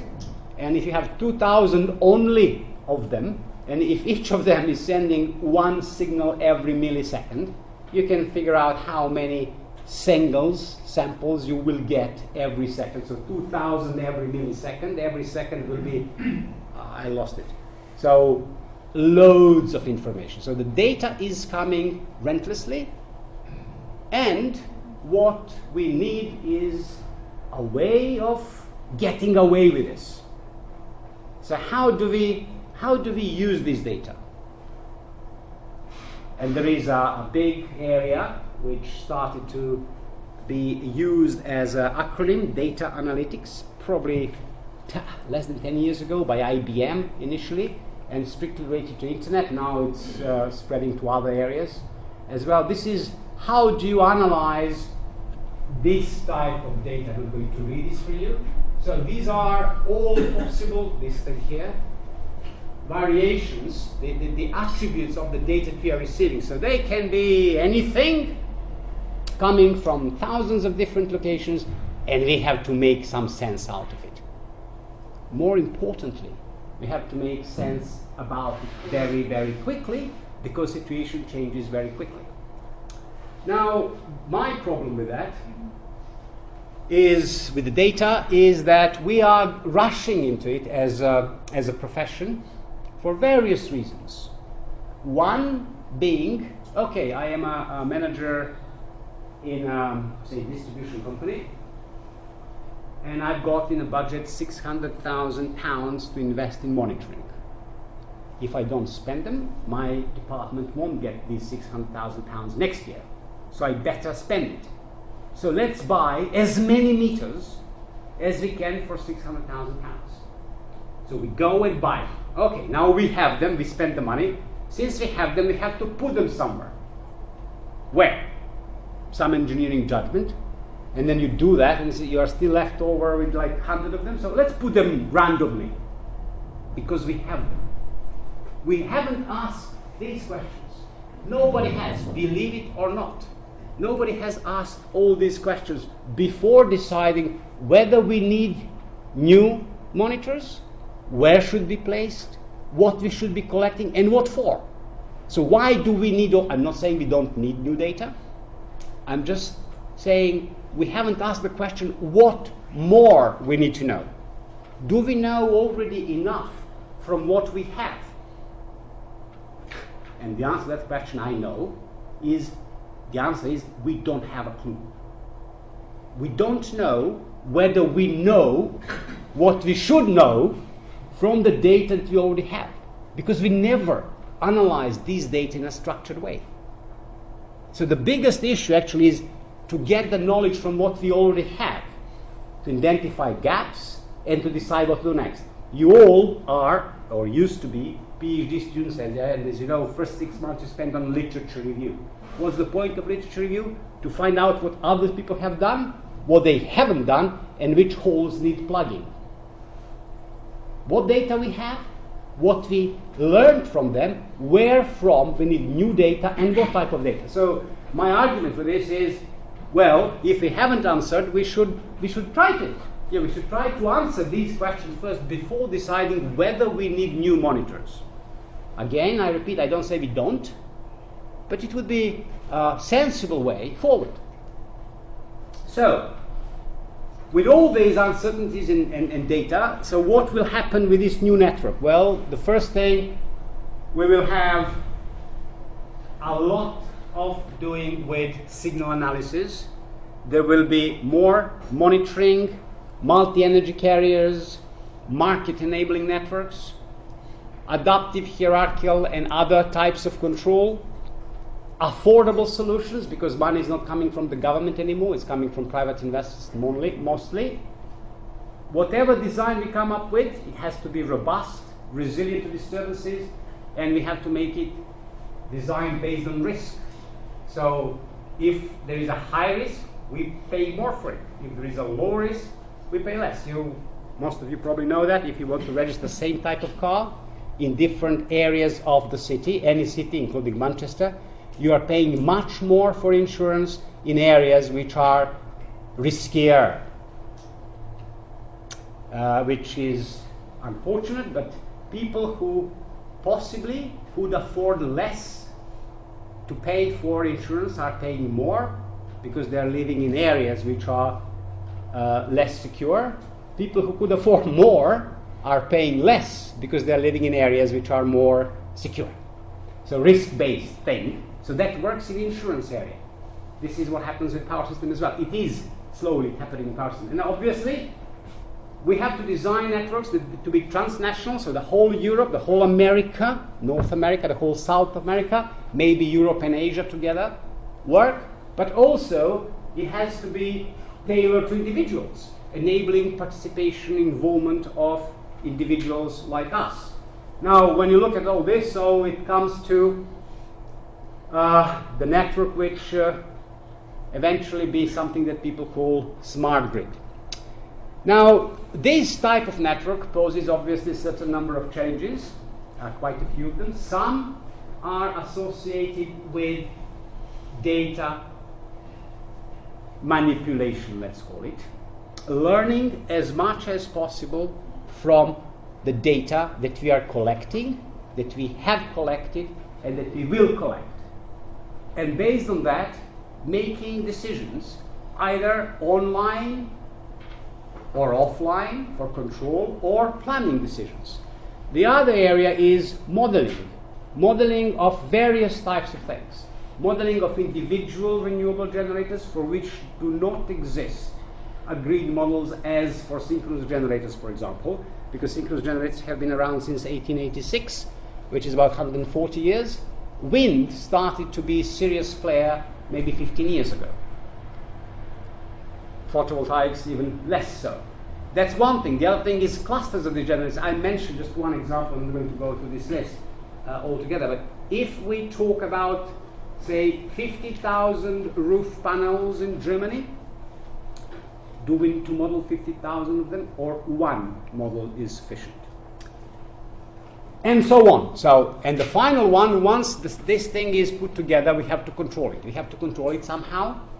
We have to control it either through different levels, hierarchical control, or we have to make sure that all these individual thousands of individuals work together. This is called consensus control or cooperative control, that basically everyone acts based on local information, but somehow they're all rowing in the same direction. So they're not diverging. They are converging towards common goal, but they are acting based on individual information. The other thing is, because risk is associated, risk, as you know, is probability times money. So if we are likely to lose more money, we are going to be more careful about what we are doing. So the control structures have to have that in mind in the future. Now, so the question is, are the tools we have at the moment good enough? And if they are not, which new tools we should be using? Now, switching back to more professorial approach, professorial is not the right word, a lecturer's approach to the problem. Everybody's talking about this smart grid stuff. The thing is that nothing has changed, basically. We still have a fundamental problem of generating electricity, sending it through some wires. Tesla's invention of wireless transfer has not materialized yet. I'm not saying it won't, but it hasn't yet. So we still will have some wires transferring power from this point to this point, and we will have some load. What we have done for the last 140 years or so, we've either modeled aggregate generators and then connected load, infinite bus system basically, or we have equivalent of the network between generators, or equivalent of the load at the end, depending what we are studying. Or we may have all this lumped together and only a load at the end, or other way round. Many generators supplying one equivalent load for different types of studies. Or we had equivalent generator and equivalent load and the line in between. Or different combinations. It's about modeling individual devices. So what has changed? What has changed is that the complexity of individual components is different, and the interaction between these components is different. The fundamental challenges of delivering power from one point to the other are the same. If I have good enough model at this point, equivalent model of wind farm, this is a challenge, but it's still equivalent model. Equivalent model of demand, that may be a challenge, but it's still the same question. The question is equivalent model, different components put together. Equivalent model of lines, so the problem of operating smart grid basically is the same as the problem of operating normal grid, except that individual components have to be modeled in a little bit more detail. Now, this is my favorite bit, and coming to an end. This is the end. How these problems should be attacked by you, not by me. I'm not doing anything anymore. So people like you are doing stuff for me or for us. So one way is, I have a key.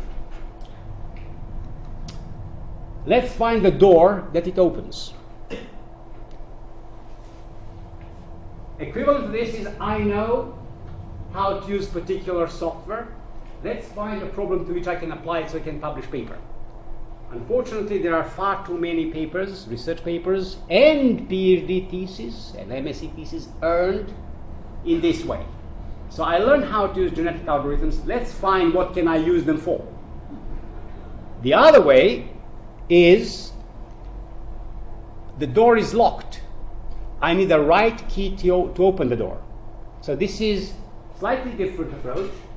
So I have a practical problem that needs solving, and I need to find the right, the best, the most cost-effective solution for that problem. Now, there are people who argue you can use a master key or pick lock to solve that problem. I don't necessarily agree with that, but this is different approach to solving problems that are ahead of us. And I'm not suggesting which one you should use. You are all smart enough to pick the right approach for you. So in summary, networks will be non-deterministic, will operate in a way that closer or close to real-time approaches will have to be used. There will be much more uncertainties, and the areas to watch are data analytics, probabilistic modeling, and real-time risk-based control. That's all I had to say. As I said, I didn't give you any answers. I was just talking about different things. Thank you very much. Thank you very much, Professor David. So, is there any question for the professor? Yes? I have more of a comment than a question. I'm really happy that you touched on the part of big data, because I've been to a conference about 3 or 4 years ago, and all the industry experts were just talking of how to collect the data, how to store it, but none of them asked the question, why do we need it? And I felt really, I was like really shy to ask that question, would I be the odd man out? But if we turn it around, I'm thinking, does the fault lie with us power system academics? Because we have been always studying IEEE small size networks, not thousands of nodes of networks. It's only recently that the distribution network is 8,500 comprehensive distribution networks came out. But I don't see any papers do that kind of analysis. So are we sort of limiting ourselves, thinking of big data? This is a tricky question because the question is, what is the role of university research and what is the role of consulting companies and research institutes and industry in solving these problems? They all have very important role to play in solving the problem, but the role is very different.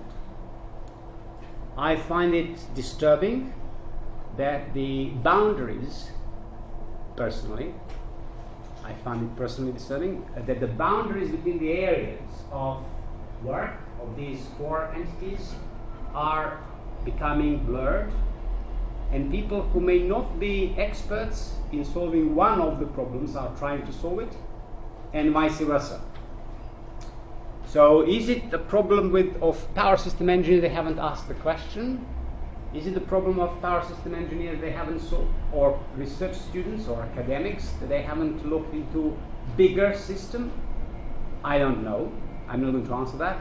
But this is, as I said, there are boundaries between what should be tackled by different entities. The question have not been asked because there was no much discussion between the 4 of them who should be asking the question. What I gave is an example of how monitors are bought. This is a real stuff. This is not something that I imagined. I know about it. This is a fact from industry.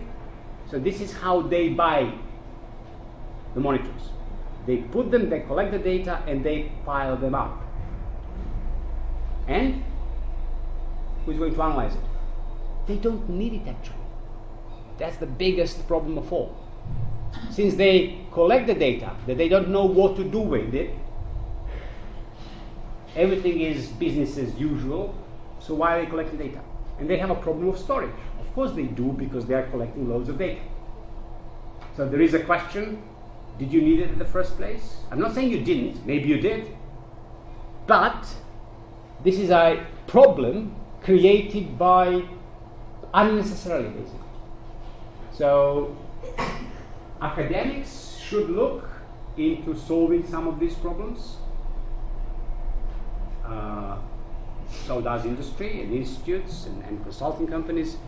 But I would like to have more distinct boundaries of what is responsibility of each of these. Should I be modeling, me as an academic, or people working with me, rather, full-scale European network?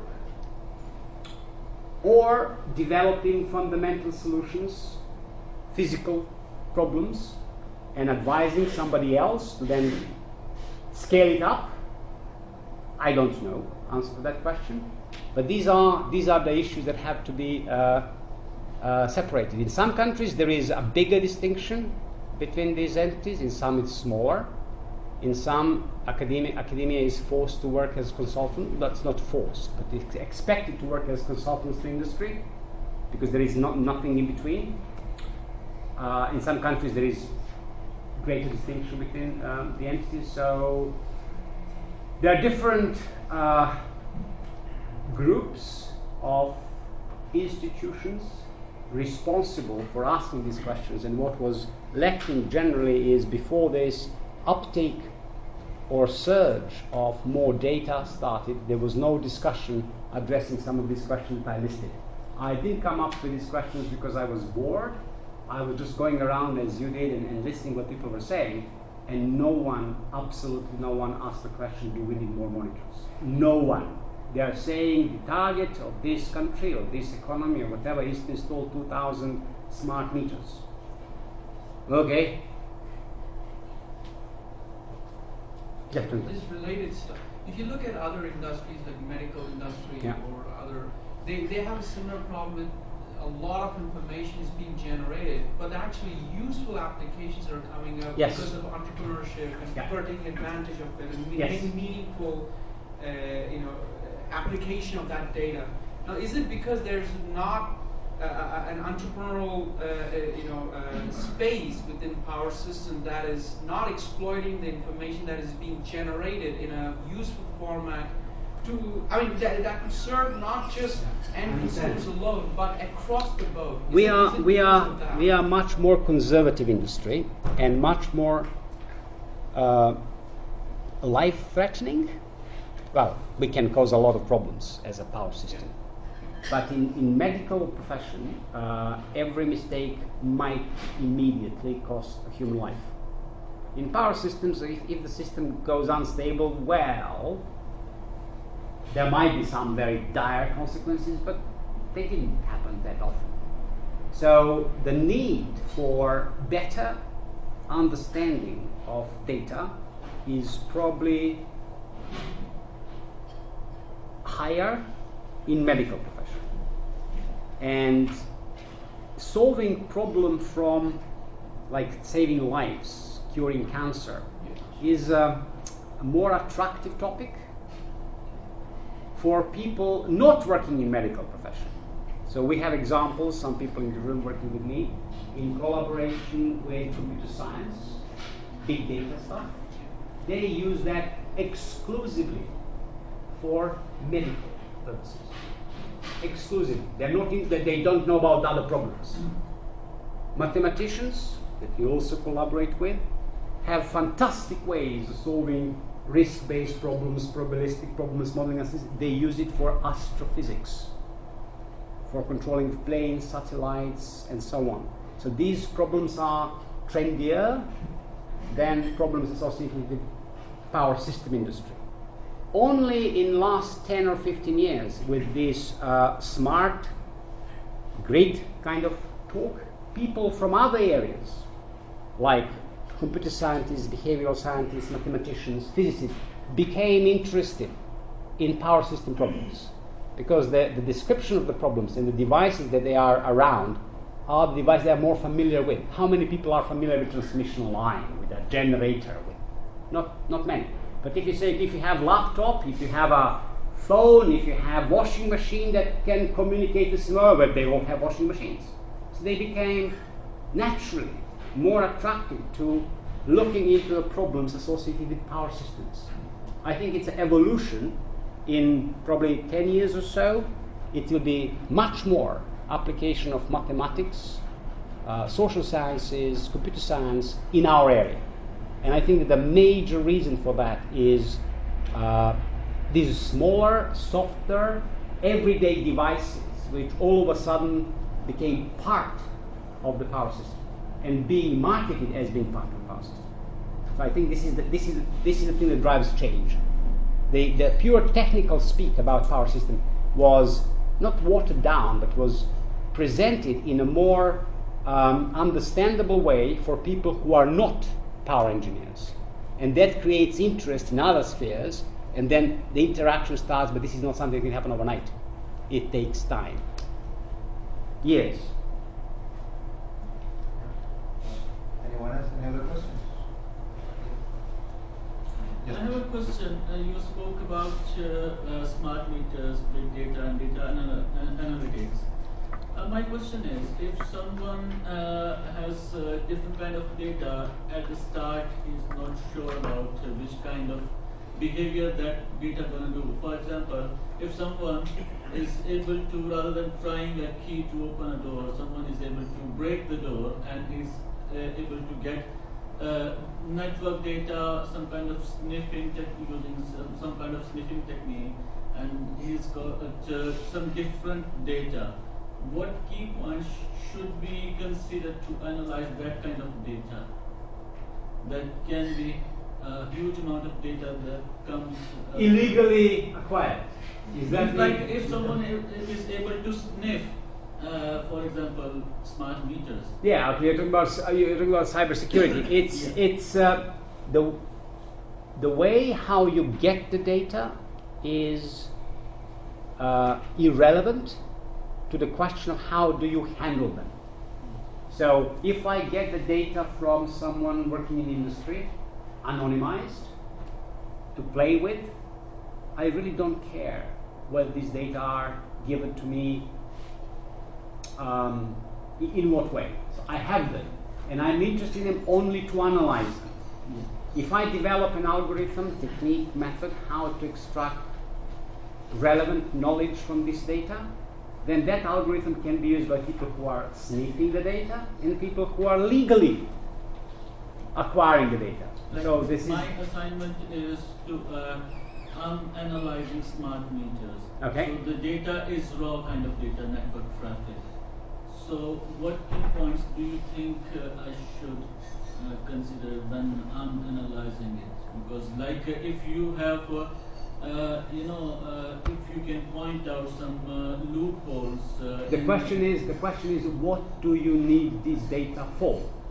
This is the first question. So you have a data from smart meters. Now this data can be every minute, every half an hour, every hour values of real power and voltage per house. But they can be that per device in the house. You may need to know reactive power, which you don't have. You may need to know then what is the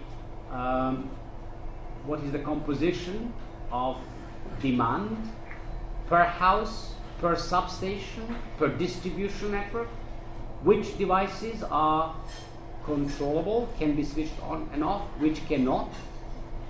And if you want to go further, which devices you should be switching on and off and which you shouldn't, even if you need to reduce demand, because if you switch something that you shouldn't, the profile of the load may become different, so the response of the whole network to disturbance may dramatically change, and you may cause a lot of problems. Yes, you reduce the demand, but you create a completely different dynamic structure in the network, so the faults will cause different response of the whole network, and you created actually more problems. Now that all can be learned from smart meters. Not easy, but it can be learned. The question is whether you want to learn all that, or what do you want? What do you need data for? This is the first question. Once you identify why do you need them, then you can work it out which algorithms, which methods should I use to get this information out. But first question is, why do I need this data? And that's I think it's a fundamental question actually. All right. So please join me to thank Professor Javitsa for this presentation. Thank you. So, Yes. It will be there at quarter to 4, so use your time. After quarter to 4, you will not get due to health and safety reasons. right, now we're having a short break, so you can finish your lunch. This takes 10 minutes, then we'll be back to continue with the presentation.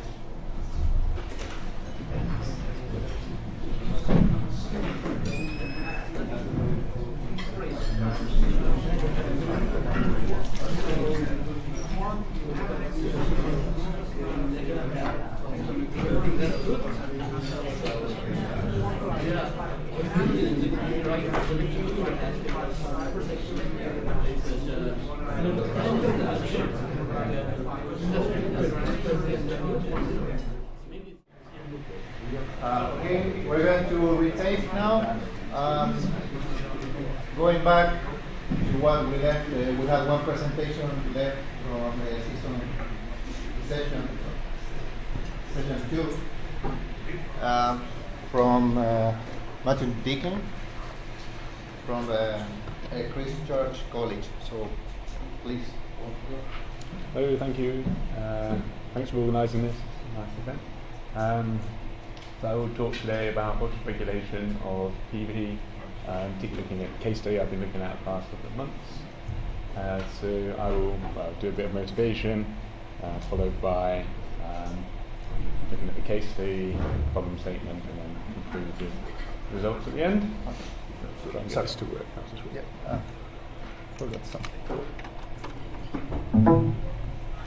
Yeah, there you go. Okay, so here's a network diagram very similar to what we saw earlier. So this is from Western Power again. So this is network constraints in the southwest of the UK. So again, you can see these yellow lines here are the voltage constraints. We have these blue coloured constraints. You can sort of see turquoise are thermal constraints, and there are various other volt level constraints as well. PV causes voltage rise because you're sending power up the feeder. You have other problems, of course, discussed earlier with control schemes and making sure that the network works eventually. So the reason that for this is because the amount of solar has increased hugely in the past even 5 years. So along here we have time going up, we have gigawatts of capacity. Interesting thing to note, you can see around April time when the tariffs change, everyone rushes to plug in their PV. Other interesting things, you can see at the bottom we have the residential PV moving up in size. 3 years ago, most of the PV on the network was residential.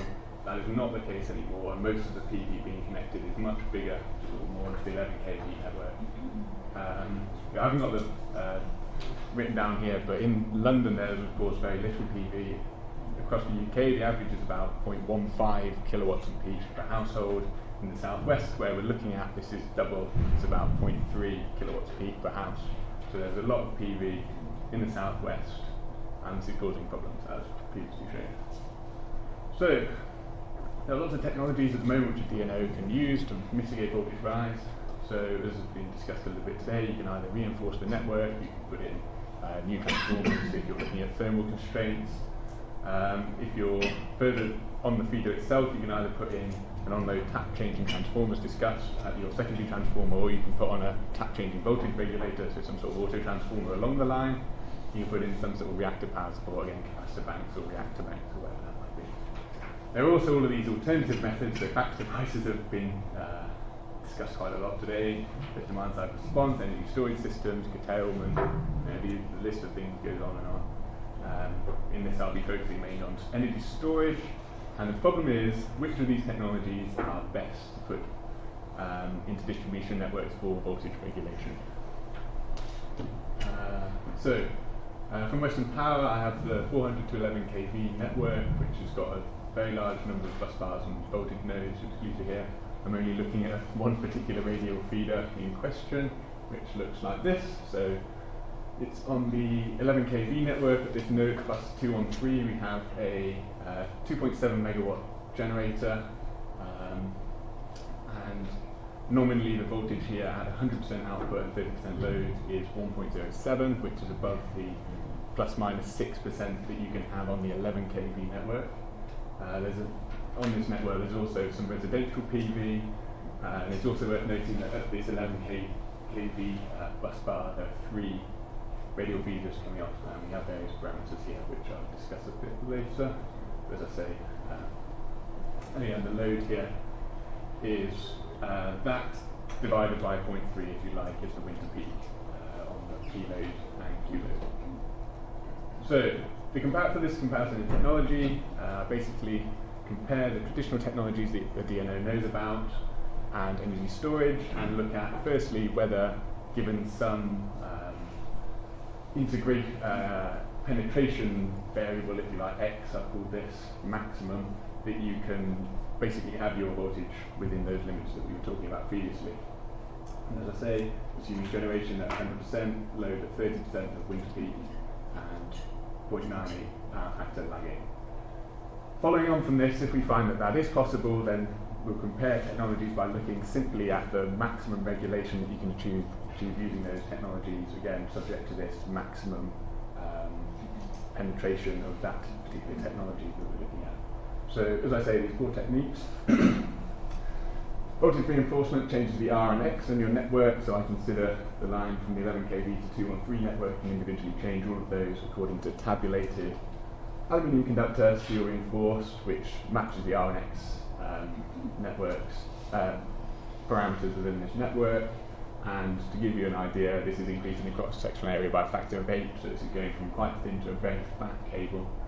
In terms of reactive power support, so traditionally on primary feeders, you can only have a 0.95 power factor, and this is power factor is obviously this measure of efficiency as to how well you're using your assets and how great your current is compared to your power. So I've ignored that for this, and there's some interesting things to talk about, which I'll talk about. So I've instead said it's the apparent power at this point when your PV is maxed and your load is 0. So the voltage regulator, you can get voltage regulators which go up to plus minus 20% from Siemens, perhaps plus minus 10 is like their standard model, but you can get these as big as this. And then in terms of energy storage, the first one is looking at the battery capacity that you can put in, and then again I'll talk about this apparent power that we're talking about here a bit later on. To begin with, first looking at how energy storage compares to traditional technology. So if you consider that most energy storage technologies are looking at peak shaving if you buy it from a household, then we assume unity power factor, and in a best case scenario you will be absorbing all the power that is coming out from your PV and then exporting it at the points at which your load is minimum in order to reduce the inter-power range, if you want to call it that, or something like this. We've assumed a single look-ahead optimization, so you can see there's these date lines which are accounted for by that. And as I say, we assume that it's connected into at this bus 213, which is the same as for the reactive power and the voltage regulator. So in this particular work, we're only looking at that VG. We've ignored the other voltages on the network for now. As you continue to increase the size of your PV, you get to a point where this inter-power range collapses onto 0, and this gives you the natural maximum capacity of energy storage that you would ever want to put in the network. And this is the first point at which your energy storage reaches that. Essentially, as you continue to increase your energy storage, you then have these other days that would then collapse onto 0, but this is, if you like, the minimum power that you could ever possibly find. So, comparing those 3 technologies with this particular type of energy storage, so along here we have this X that I was talking about, the integration parameters, if you like, and then going up here we have equal scale voltage, and you can see clearly that each of the technologies are able to integrate this particular technology fairly, they can all do it. So, interesting things that we then start to look at is what happens if you relax this energy storage constraint to increase the regulation that is actually achievable. So, to do this, we take this, it's not that complicated, but you take this radial model and you collapse it down into, as we saw in the last presentation, this Z, where you've got your generator, your load, your Q, and then this is the voltage of the transformer, and you can measure the delta V between V0 and VG by taking magnitudes. And so because this is analytic, it's very nice because it's generalizable, so you can just take any R and any X and any penetration of generation and plug your numbers in and see how it continues. So taking this particular model, if you measure this voltage, this delta V that I mentioned on the previous slide for varying power coming out of your energy storage and varying Q, then as you continue to increase your inverter size, you find that the maximum voltage regulation that is achievable comes out as this very nice analytic function that it looks nice and symmetrical, which you maybe hope for, I suppose. which is dependent on your R and your X, on the generation that the VG that you're happy to sit at, and from this you can calculate the maximum voltage regulation that would be possible if you don't assume anything about the power factor of your battery. So, on to results. So, again, as I say, we have our X, which is the maximum limitation. So, of course, conductor reinforcement, you don't get any active network management, if you like, so this is just a single line. For a voltage regulator, you see there's a very large, when you're up to 20% tap change, there's very large regulation that can be achieved. Capacitive reactive power and inductive reactive power are split off separately because reactive power that is capacitive can be, if you like, applied by the PV inverter when your system is not operating at that 100%. So as your power drops off, you can imagine that your capacitive reactive power could be input into the network, which counts against the P which is dropping, and so your voltage stays the same. Inductive reactive power, on the other hand, you then need to either oversize your inverter on your ESS, or you have to put in a separate reactor bank or something like this.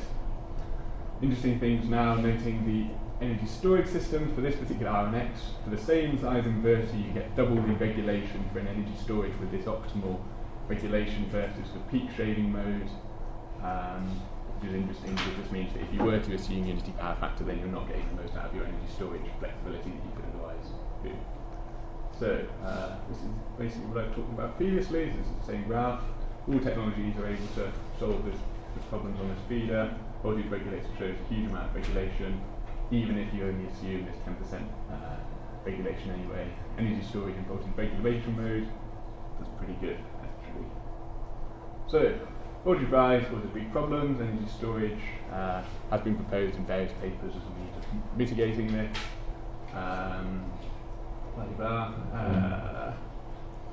Yeah, energy storage algorithm does make a big difference as to how it operates, so you can't just assume unity power factor, and obviously the end game for this is to take your system and compare it in a cost sense, because DNOs at the end of the day are interested in a low cost system that they can put across the network. And so you need to then take into account how much it costs for your inverter, your battery storage, compared to network reinforcement, capacitor reinforcement, things like that. Furthermore, not all of the networks necessarily just have one large generator. One of the other case studies I'm looking at the moment has two. It's not that much more complicated, but it's not completely trivial. And then, as has been discussed previously, you then need to take into account all the network constraints that are happening further up the network. So if you're putting in tons of reactive power support, then if you're drawing tons of that from the network, then the transmission network operators aren't going to be very happy. So, yes. Thank you to all the people giving funding, and these people here. And do you have any questions? Thank you very much. Thank you, Matthew. Excuse me, could you please let me know how did you define your additive function? Did you define voltage index for your additive function, and what is this? So the objective function which I'm talking about, this one here. Yeah. So this delta V here, this is slightly bad nomenclature really. This is the maximum, this is, if you like, this, how big is this distance from here to here? The difference between how high you can regulate your voltage, because there is a DNO or a system operator, you want to be able to, there is an advantage to be able to raise as well as lower the voltage, because then this decouples your feeder that you're on from the voltage at the primary transformer. So for all of buses. Sorry? For so this is for a radial system. Does that answer your question? And what was your software? Did you develop it? So this has just been in MATLAB. The power systems. So these results are all coming out of IPSA Power from TNEI, which is the native software of this model. The last question: how you can calculate the reactive power in energy storage? How you can? What was your concern related to reactive power? So I assume that the reactive power is constrained primarily by this circle, which is a thermal constraint. So this is P squared plus Q squared is less than or equal to S squared. If that's the constraint, and it will plug that. If you make that assumption, which is perhaps not strictly true, I mean, usually if you look at the actual, these are sort of flattened slightly, but I think this is a reasonable assumption from Thank you. Any other question? Well, I would like to make one. How these different devices that you have tried for regulating voltage affect the voltage that you really get as a customer? So what happened with the low voltage network here? So, as I say, we're looking at the voltage here. So, as I understand, this is quite, for this network, this generator is very big, and so basically all of the end of this side of the line is tied, the voltage is more or less tied to that. So if it goes up, everyone's voltage goes up, and if it goes down, everyone's voltage goes down. Of course, this is looking at point, just putting a single device in, and so everyone's thing will change by the same amount. So it will be the DNO to make sure that everyone. Yeah. Well, maybe I'll reformulate a bit the question. Do you have any idea of the voltages in low voltage networks that will be connected to that 11 kV network? So as it is, this model which I've got from WPD only goes to the 11 kV network. So I mean, you could consider an arbitrary thing off the other end, but that was beyond the scope of this. Yeah, fair enough. There's another question? Actually, you have modeled the 11 kV network, and primarily it's like underground cable if you are considering the UK case. So you haven't have considered this line susceptance? So in this case, I haven't considered line susceptance within this model that I have here. Within this, the susceptance is included. But of course, PV tends to be in rural regions. I mean, for sure, this would be different. But if you've got a big PV plant, it's not going to be, probably not going to be in the middle of a big city. So I think that I may be correct in thinking that they tend to then be overhead lines. I mean, that does then change, as I say, it changes if you then have to, you'd have to include something within this, but for this particular case, it wasn't required. And I do have a nice graph that shows that perhaps. So this is the difference between the model and the actual measured values. And you find, because I've aggregated the loads, you get a small error. Because I've ignored the susceptance, you get this small error. Aggregate the generators, aggregate the impedance, and aggregate the loads, and you find that the mismatch is very small. You can see the error is small. The main error is more to do with the tap changes, which you can slightly see on these graphs. You can see this is sort of not quite, you would expect this to be straight. Well, thank you very much, Matthew. To continue, we're going back to the subject of big data with a presentation of innovative wet area monitoring. So that's from the University of Manchester. I'm going to set it up for you. Do you have the pointer? Yeah.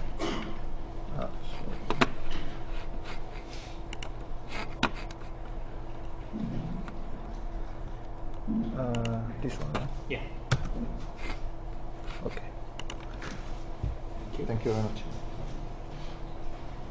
Hello, my name is Alexandru Nechifor. I'm a PhD student of Professor Terzias, and I will be talking to you today about 3 exciting projects regarding wide area monitoring, protection, and control.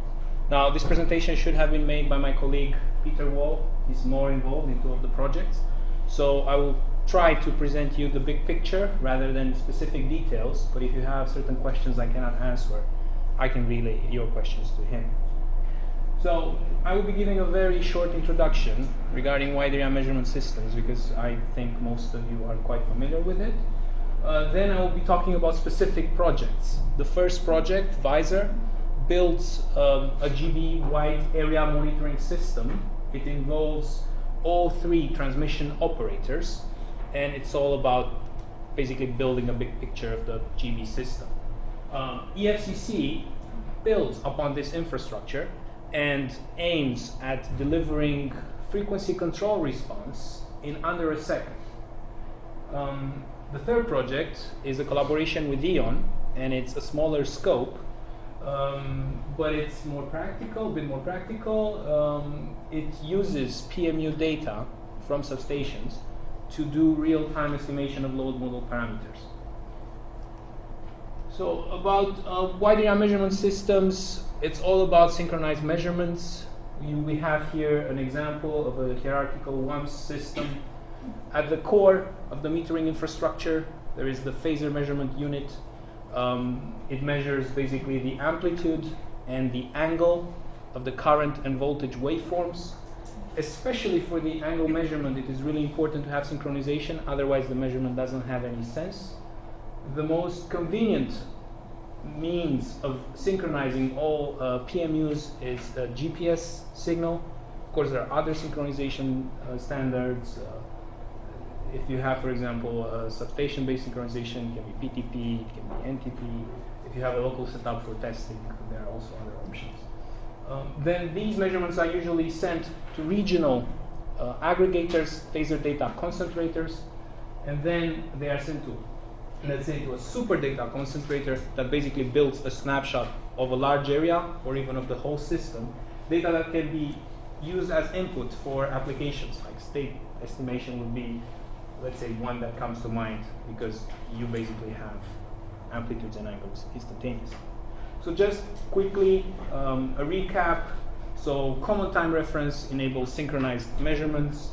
Then every 20 milliseconds, so 50 samples per second in case of 50 hertz systems, you get phasor estimates.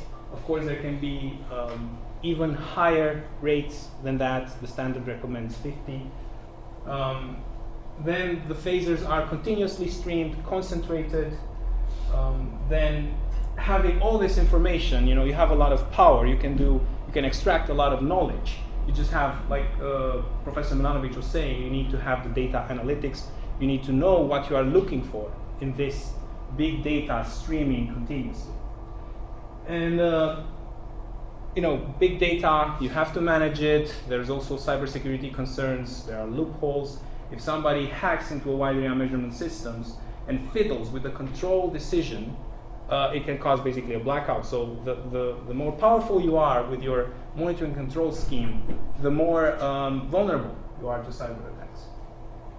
Okay, so now let's go to the first project, which basically is a collaboration between the 3 transmission network owners and also University of Manchester and suppliers, service providers. It's a 3-year project, big budget, and the main goal is basically to bring the transmission owners together and build this wide area measurement system of the whole GB system.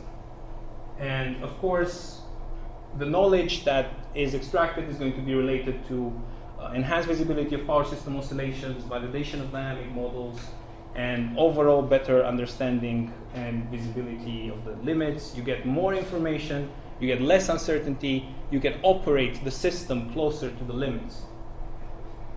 So it's basically a trial to maybe encourage business as usual implementation. So it's basically a showcase. We can do it. Let's move to a business as usual case. So it's basically easy. As I said before, there are changes happening into the system. UK has high set targets for including renewable energies. This changes the way the system operates. Changes introduce uncertainty, and as uncertainty grows, you have to operate your assets in a more conservative way. You don't have information, you don't know if your models are still valid, then you have to be more and more conservative. So you can't use your assets efficiently. With wide area measurement systems, what you do, you gain more information in real time across a large area, and you use this information to reduce the uncertainty and basically increase your security margin. So this is basically what has already been done. There is a 2-layer architecture in these 3 areas that correspond to the transmission owners. There are already 3 concentrators, and they all send data to a super concentrator in London. And you have to consider, when you're sending data across such distances, you have to consider latency, and again, you have to consider cybersecurity. You have to take into account how do you secure the communication. Is IPsec enough? Certificates, authentication, firewall rules. It's really, I mean, like also Professor Malavi said before, there's really a lot of investment being made into cybersecurity for power systems in the UK these days, and most of it is not even overt. So these are the PMU deployments. The green ones, you can see, they are all already included into the visor system. There's also a new type of sensor. It's called waveform measurement unit. It's depicted with purple. They are already installed. And the main motivation for installing this waveform measurement unit was to monitor frequencies, to monitor oscillations that have frequencies higher than 25 hertz. So it has 200 hertz sampling rate. And the others with blue and light blue are basically planned installments. So this is basically the visor project. Gather as much information as possible, do it in a secure way, with low latency, and have the data to work with. Now, going on the EFCC project idea is, okay, we have the infrastructure, we have the data, what do we do with it? And what do we do with it? Basically, we want to provide frequency control action under 1 second. That's the goal of the project. The primary frequency control basically has around 10 seconds activation time, and this fast response is going to be enabled by service providers having. There's a whole hardware system. Relies on regional aggregators, local controllers, a central supervisor, and these local controllers basically are the control interface to resources like storage, PV, wind farms, demand-side response, and you have to basically synchronize all these. You have to arm them, you have to allocate resources. First, you have to detect disturbance, arm them, see which ones should activate optimally, and then you have to have the active power set point for each devices to optimally deal with disturbance, because you can have a control action that can make the disturbance even worse. So it needs to be really well tested. That's why we have a hardware in the loop setup at University of Manchester, where we basically run multiple scenarios. We have, I think, 36 area GB network model inside RTDS, simulated in real time, and we apply all these different scenarios and we test the actual hardware. So the idea of this project is to get as close as possible to a business as usual development. So we test this hardware, including communication, including synchronization, everything related to WAMs, to make sure that the control action, the correct control action, is applied in a useful time, so with not too much delay. So just to again a quick recap. So this is basically a traditional system, lots of synchronous generator, high inertia, and then the system is changing. The system is undergoing changes, which basically these changes involve lots of power electronics. They involve lower inertia. So if we have a look, the inertia is getting lower. Hence, if we have a large disturbance, like loss of mains, for example, we can see that the initial frequency drop in case of low inertia is actually quite significant. So we can actually end up in dangerous states of operating the system. So, the lower the inertia, the initial decline is faster. Of course, the smaller the inertia, it recovers also more quickly, but we are more interested in basically the initial decline in frequency. The FCC project is trying to slow this down, allowing time for the primary frequency control to kick in. And of course, we can see that inertia has no impact on the final steady state. So just again to recap, responding time within 0.5 seconds. Actually, this is the target. It represents a significant faster response, and we're basically trying to use the problem, which are power electronics interfaced resources, as a solution. They also can provide. They are also the problem, but they also can provide the solution. And of course, everything is enabled through a wide area control scheme. Well, when you have the monitor and control scheme, there are certain questions. I mean, lots of questions that the project hopes to answer. For example, how do you manage the big data? What about the latency? You know, if you have a central supervisor and that particular node fails, your whole system fails. Then you have to have end-to-end communication. You have end data concentrators. You have end local controllers. But then again, traffic congestion, communication problems. Where is the bottleneck? There can be many bottlenecks here. So there can be many problems. And again, it's very important to test this properly. That's why we're using hardware-in-the-loop facilities. What does hardware-in-the-loop mean, and what does real-time digital simulation actually mean?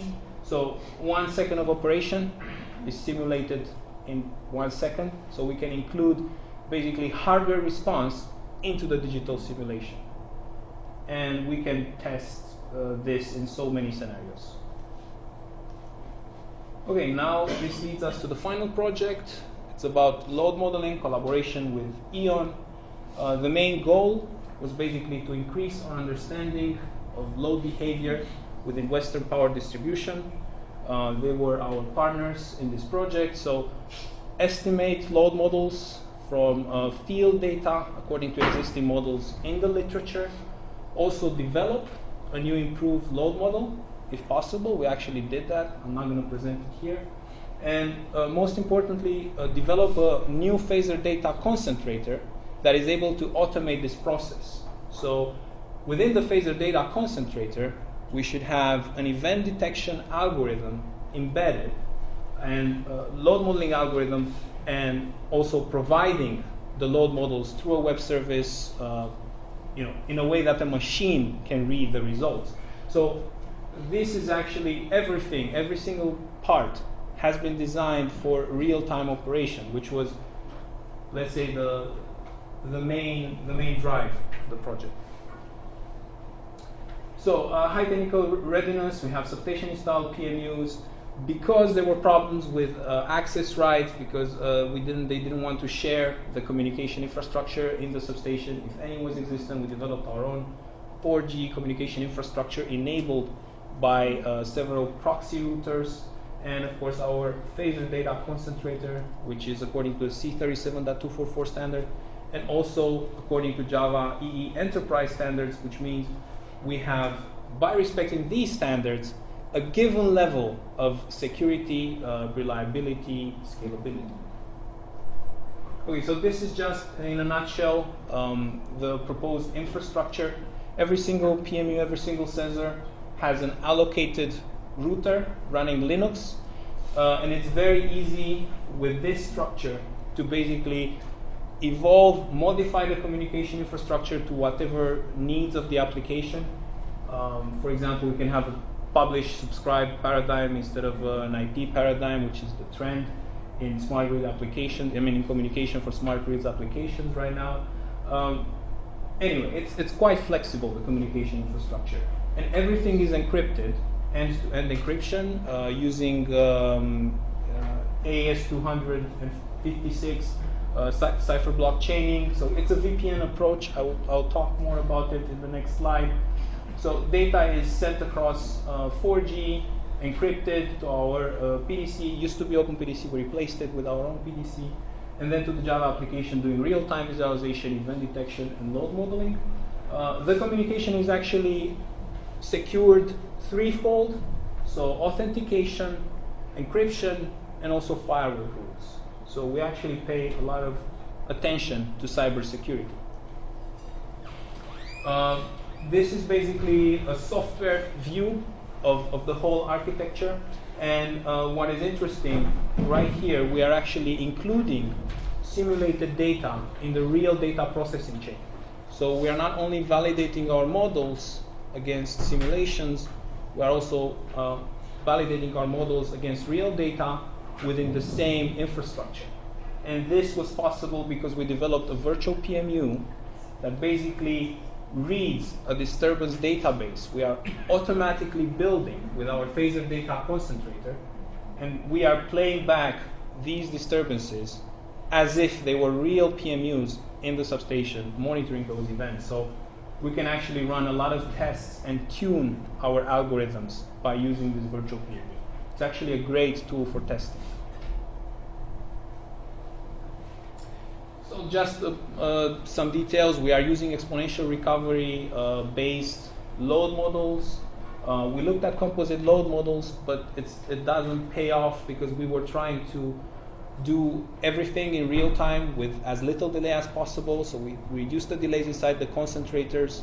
We reduced the delays inside the algorithm. So we wanted a simpler model, and the composite load model, because we're using PMUs, most of the fast transients associated with the composite load model get filtered out anyway. So we're not actually getting the benefit of the composite load model, but we're getting the computational burden. So that's why we focused only on exponential recovery load model. This is the well-known exponential recovery load model, the equations from the literature. We have developed a new model, and we have used more models. I'm not presenting them here. This is, for example, synthetic signal generated with MATLAB. So this is an ideal step change in voltage, the blue line. And according to the differential equations describing the model, the power response, on top of which we have superimposed some measurement noise. And then we have fed this to the concentrator, to the event detection algorithm, to the estimation algorithm. And this is basically our estimated response, which, as expected, because we're working with simulated data, is quite good. The challenge lies in working with real data. For example, this is an event recorded at Leadenham Primary Substation. It's in the secondary of a 33 kV to 11 kV transformer, and this was basically the voltage that we have detected, and this is the active power monitored by the PMU. As you can see, there is here a transient. This is because of the estimation algorithm inside the PMU, because of the filters it uses. I could show you some, but we don't have time right now, an application where we can see, for example, 3 PMUs in parallel sampling the same waveform, and we can see some of them don't have this problem, some of them do. It's really interesting because the algorithms for estimating the phasor matter a lot. So this was basically the event, voltage, blue line, active power, green line, and this is basically our estimated response, which is pretty good. I have more events to show you. I don't have them here in this presentation. If you're interested, I can maybe use my own laptop and show you in real time everything. I don't know if you're interested, if we have time. Yeah, that's basically it. So GB, Synchronized Measurement Technology Project, fantastic experience, a source of great data to learn about the system, about the changes in the system, a great way of addressing future challenges and changes into the system. And it's basically helping to ensure that we are ready for a low carbon future. Then I presented to you on the third project, emerging platform for both simulated data and real data from substations. And basically it does load modeling, event detection. It's a vertically integrated platform from the acquisition of data, transmission over a communication infrastructure, and processing. It does basically everything, produces results. And virtual PMU, it's a useful testing tool because you can play back different events, testing your algorithms over and over again. Okay, so if you have any questions, if you're interested in the first two projects, more details you can find out about Visor at this link and about EFCC at this link. Thank you very much. Very complete presentation. Is there any questions? Yes. Yeah. You mentioned 3 layers of encryption or something like this. So what happens if someone is very, very, very smart Yeah. If this was in every part of the country, what could they do? Well, first of all, you would have different certificates for every router. So every router actually has its own certificate. So he will have to break, for example, if he will break a router, okay, he will break only locally. Then it will be very difficult to break into a router, because actually this router, as you can see here, it has a virtual interface. It doesn't actually have a public IP address. The only public IP address is in the VPN server. That's all. Every single router basically initiates the connection with the VPN server. So to answer your question, it's very difficult to break the router unless you get access into the substation. If you get access into the substation, you can just blow the place up. You don't need to worry about the router. So VPN server, indeed, this is basically the only backdoor into the system. And if somebody would break into this VPN server, yes, it would be terrible. So that's why you have to make sure that this is absolutely secure. That's why we having, for example, if somebody wants to work on this particular router and this particular substation, they will only be able to access the PMU data. They won't have access to internet. For example, the firewall rules are so draconian. Then you get TLS authentication. You get also SSL encryption. For example, there was the heartbleed bug.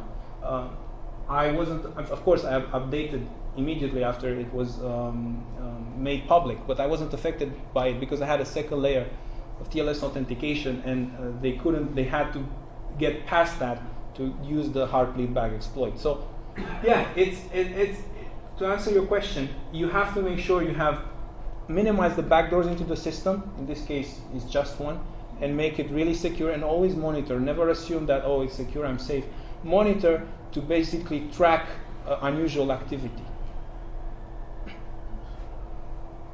Anyone else? Yeah. Since you rely on PMU data and you Yes. use this data, you collect them and you use them, you process them in real time. Yeah. What do you do when your data is missing, when you have missing samples? Do you just ignore that, or you? Well, I can't be using the data, let's say, 100% of the time, because 100%, so let's say 95% of the time, the data is not interesting because it doesn't give a chance to the load to exhibit its dynamic response. So if I have steady state data, I can't be using that. So what I do, I have this event detection algorithm, and if data is missing, probably the event detection algorithm will fail. There will be absolutely nothing recorded in the disturbance database here. So it will basically not report anything. But I'm gathering actually quite a lot. I'm gathering, let's say, 2 or 3 interesting events per day. So with the data loss, with the GPS synchronization loss, I'm still getting 2 or 3 events per day. So if you're doing this for a long time, which I have been doing it for like 2 years on this substation, then we had it for another substation 1 year, another substation 1 year, you get enough data to basically understand the behavior of the load and be able to say after 2 years, okay, these are probably your models for this time of day. So yeah, it's a problem, losing data. But if you have, for example, the models updated every, let's say, 1 hour, it's still good enough compared to what you have now. You have basically some estimates, maybe even some constant impedance load models. It's still very good if you can provide, let's say, every 1 hour updated load models. Any other questions? I would like to make one. Yeah, sure. Is regarding to the load models. So yeah. I believe every time, an interesting event for you might be, for instance, a tap change or something that will show voltage change. Yes. And therefore you'll see how the load reacts to that. Yes. What are the, in terms of classic static models, just to give us an idea how the load is behaving in what you have found at that voltage level. So what numbers are we talking about? Exponential model or SIP model? Well, it depends really on the time of day and on basically on the substation. So sometimes you might get, and also on the season, you might get constant power models because they are always, heaters on. What I'm most interested in is when I have a lot of induction machines connected into at that particular bus, because that is basically giving me this kind of exponential recovery response. If I would have constant power or just static load, I will not get it. So I'm not focused on static models, more on dynamic models. Okay, no, yeah. Maybe my point is when the load reach a stable value. So when you actually reach the flat curve, what is the model then? I don't know if that makes well, sense. I guess you could use dynamics. You could use, I think, a constant impedance would be fine if you would use that for your simulations to simulate the network. And I think the model that I have from Western Power Distribution, they are using, I think, constant impedance loads.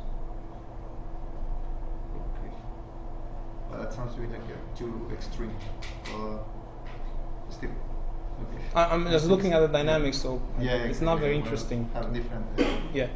A question when we were about dynamics. Which voltage level is the substation? 11 kV. 11 kV. Okay. Yeah. So even at that point, you're interested in transients. Yeah. I mean, this is basically the lowest I could go. Yeah. Okay. Thank you very much, Alex. Cheers.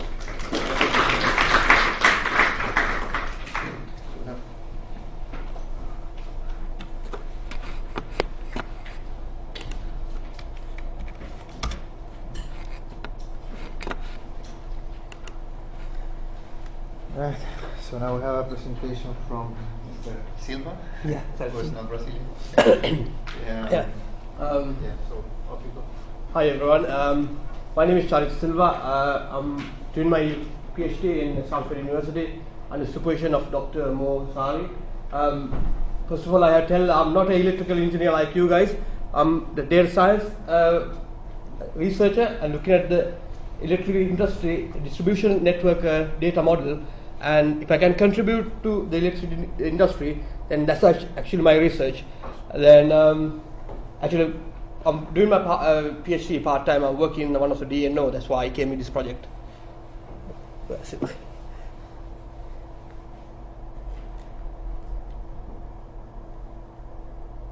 To the right hand side. Sorry. Yeah. Actually, I'll skip this slide because you already know what the DNO mean.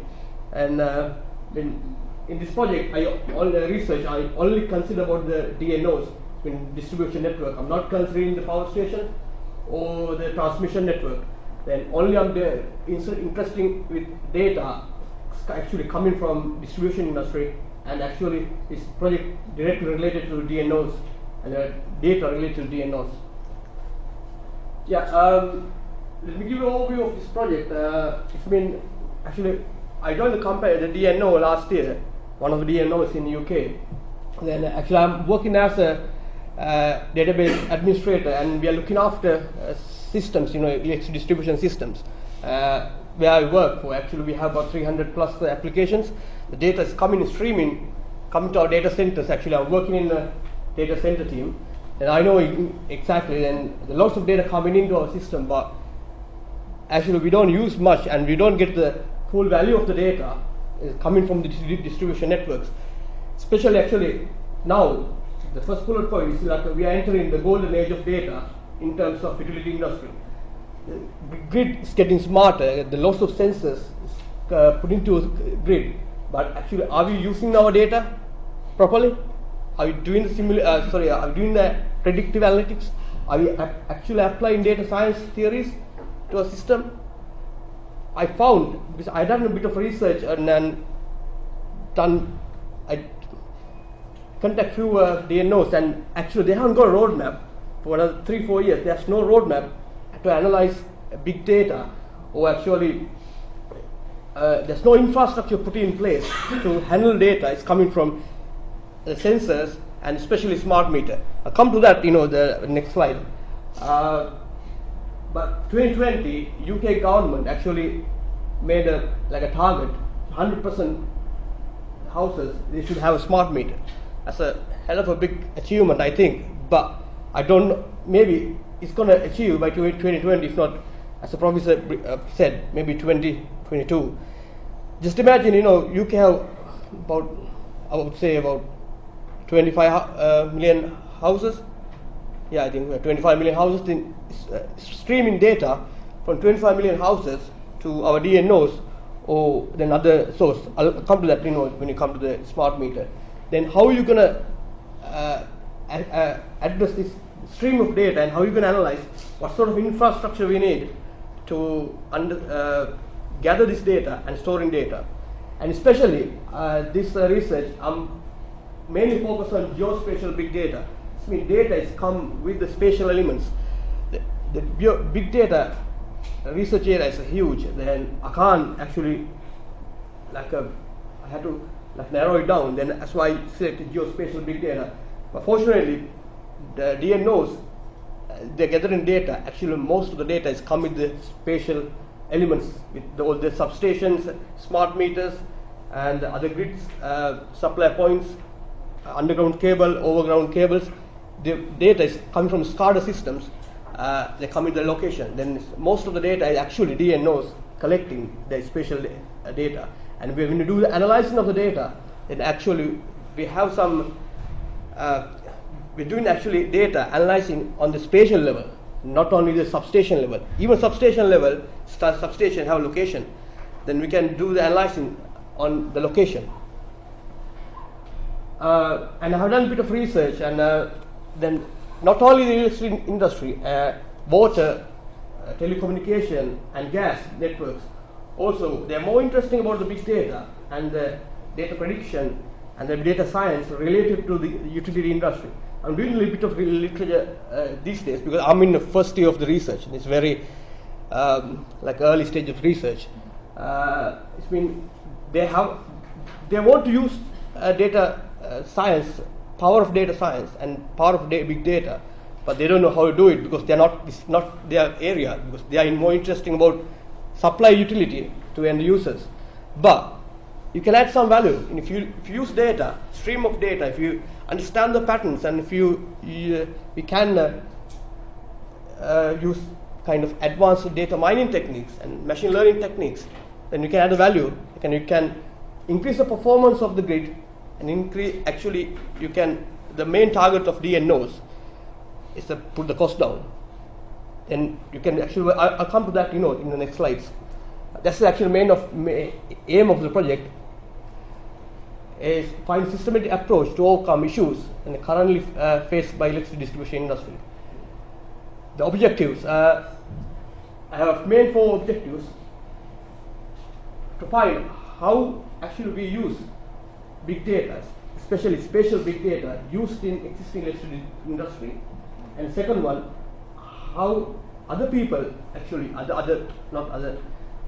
DNOs and other areas, so water, electricity, water, telecommunication and gas, they use this infrastructure, and I need to do a bit of literature. Then only I can understand, and I can model, and I can apply this kind of models to electricity distribution industry.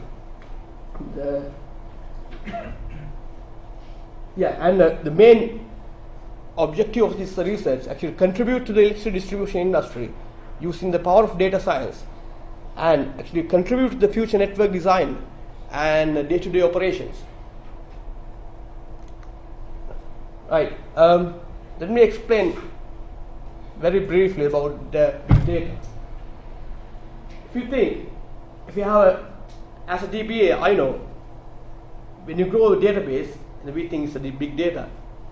If you come to 1 GB, it's not a big data. I mean, it's 1 TB, it's not a big data. It can be a terabyte, exabyte, but it's not classed as a big data.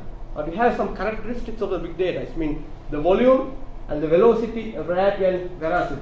The volume is like a size of the data, and the velocity is the stream of data, actually frequency of data is coming to system.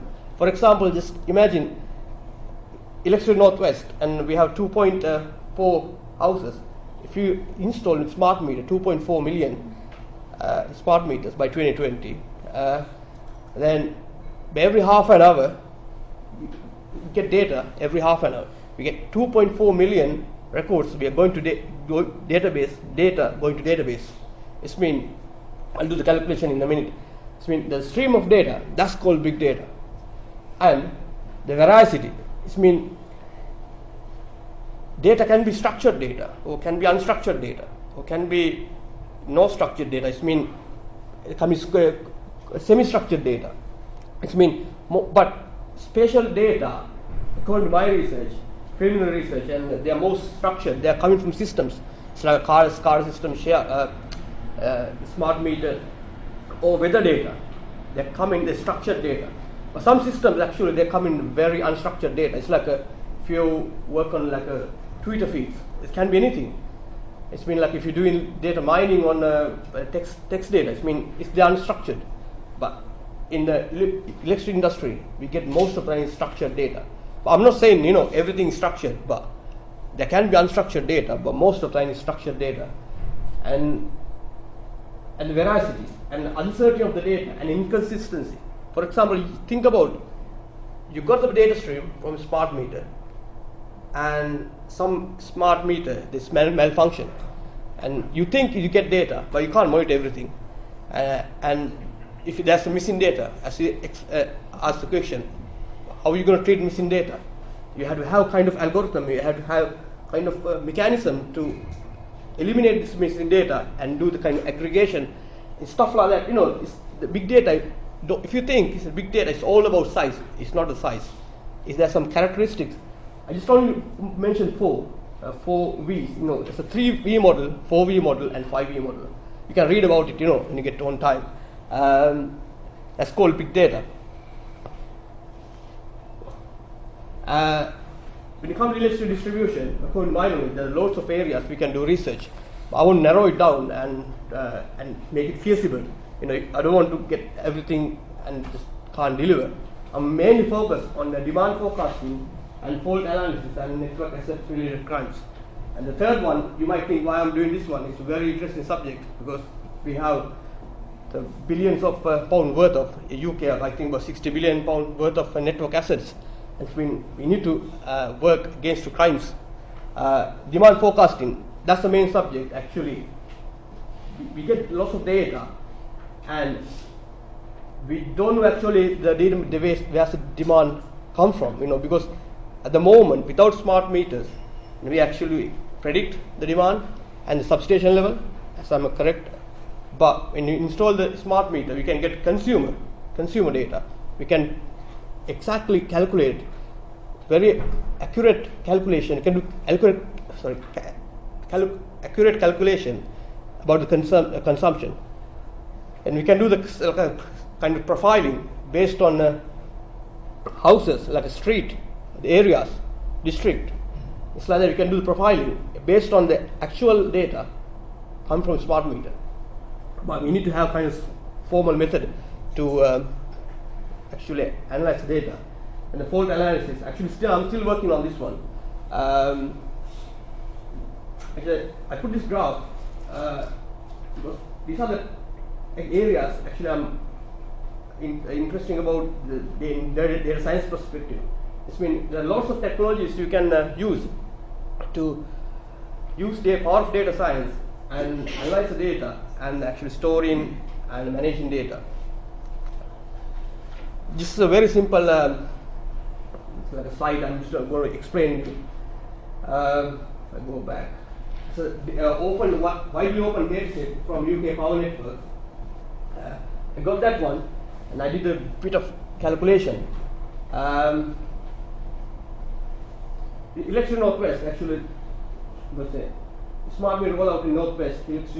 Northwest is actually DNO catering. It's a Northwest region. So currently we got 2.4 million smart houses. If you install 2.4 million smart meters, every half hour you get 2.4, and that's based on that data set. And I got size of the CSV file is 160 MB. Based on this calculation, within 1 year, actually I did a test inserting this CSV file into SQL database. We get 5 terabytes of data. Then as a DBA, and I used to work as a BI developer. It means to analyze this 5 TB data, it's take a hell of a lot of time. And if you want to write a report, just a simple report, query report, it take a long time. Even use SQL Server or Oracle cluster or other databases, the traditional RDBMS databases won't do your job definitely. Then you have to find new methods of analyzing data. I just done a bit of calculation. Think about this is the place where you dental. I got download this dataset. It's the open dataset from UK Core Networks, one of the DNOs. And I got 2013 smart meter. They didn't actually test the smart meter. I got this public available this data, and I did a kind of consumption graph. It's not a very complex one, but if you can see, to make this graph, I processed 1 million rows. Just 1 million rows. Right? I'm talking about if Northwest region implement data, and you get about billions of data per year. It's just 1 million, and just done a graph. I think you can get very, like basic idea what the consumption is only for just the street. Actually, what I did, this data for London, I just for 32 houses, and actually I just want to, it's like a simulate, this road indented for 32 houses. Then just imagine this data actually related to this street, and this is the consumption. Now, I know behind this field, the council planning to build 237 houses. That's a hell of a lot of houses just in a small place. Now, DN knows if they don't have that kind of capabilities of analyzing data and forecasting demand, how are you gonna balance your load? Sorry, I'm not talking in electrical language, but substation they need to add more power, pump more power. Then if you can analyze this big data and get the real data from smart meter when they implement, then actually we can do forecasting in a very accurate level. Then you can, when they build 237 houses, then they can be ready before they actually finish the project. Then I think it's this good, and even they can do the because the electric distribution industry is a regulated business, and the lots of process has to be done before you add substation or before add any infrastructure. Then they can do like a proper planning, right? The challenges of applying big data, I think getting data into the system. Smart meter, as I can understand correctly, smart meter data is not going to DNOs. They're going to a company called DCC. It's a government regulated business, DCC. DCC actually get data from the customers, and DNOs have an API to access data from DCC. But I don't know how long going to do that. Eventually, government will ask to implement infrastructure in DNOs to get the data straight from the regional customers. Because I have seen the implementation of the architectural implementation of a DCC API connected to DNO to DCC and DCC to customers. It's very complicated, but I have asked some questions from our architectures, IT system architectures. And do you think are you gonna address this big data challenges in this design? They said no, straight away said no. DCC haven't got the roadmap to actually address these big data challenges, but still government asked them to do it, and they're still in primary project. You got four years to go. It's 2016. By 2020, you should have a full infrastructure implemented and get the data stream. And the second challenge is storing data. But sometimes you might think it's not like a issue, but it's a highly regulated business. when you store the data, you have to think about the security of the data, and size of the data, and the accessible, and the storage. They're not very cheap. Some people think cheap, but when you go to data centers, because I know it's by experience, the EMC storage, they're very expensive. It's not like disk. You have to have DCs, one DC and primary DC. This primary DC goes down. DC means data centers, DCs, and we have to have a DR site. It means if you want to, and you need to have a kind of replication of the data replication. It means storage is not very cheap when you come to the industrial level.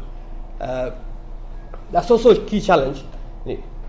The data is coming to system, and if you're storing 1 TB data in your 5 TB data every year, but actually you're storing about 20 TBs. This means you need to have DR site and the storage replication. So I'm not going to explain in the more architectural IT architecture because it's not relevant to this research. But that's also a key challenge. And this research actually I divide into 2 parts. One is address big data challenges, and other one is actually data science, the predictive analytics. When you get the data to system, now what you're going to do? You need to do the data cleansing, summarizing, and queries, and data mining especially, and visualization especially, and the modeling. Modeling is actually electrical engineer's job, and as a data scientist, and we actually, if we can find the solution up to this point, visualization, then modeling is electrical engineer's job. It's actually, as I said, it's my first year of this research. My contribution to this research, I create the framework to address this issue. It's a basic framework.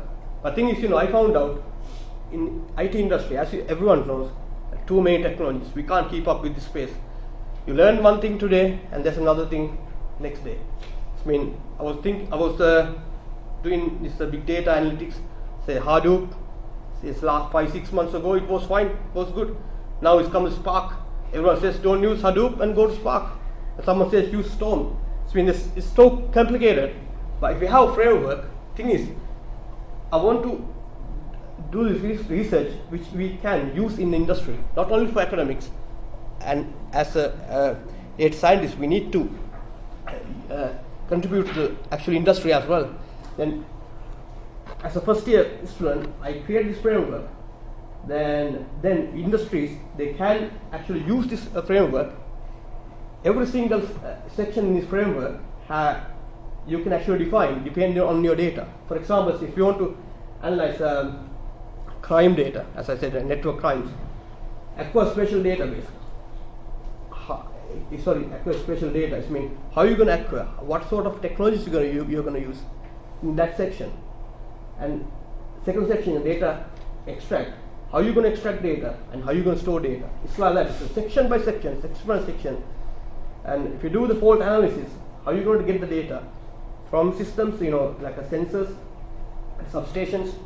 As Ben said, smart meter. Actually, they already gathered 25 GB of data.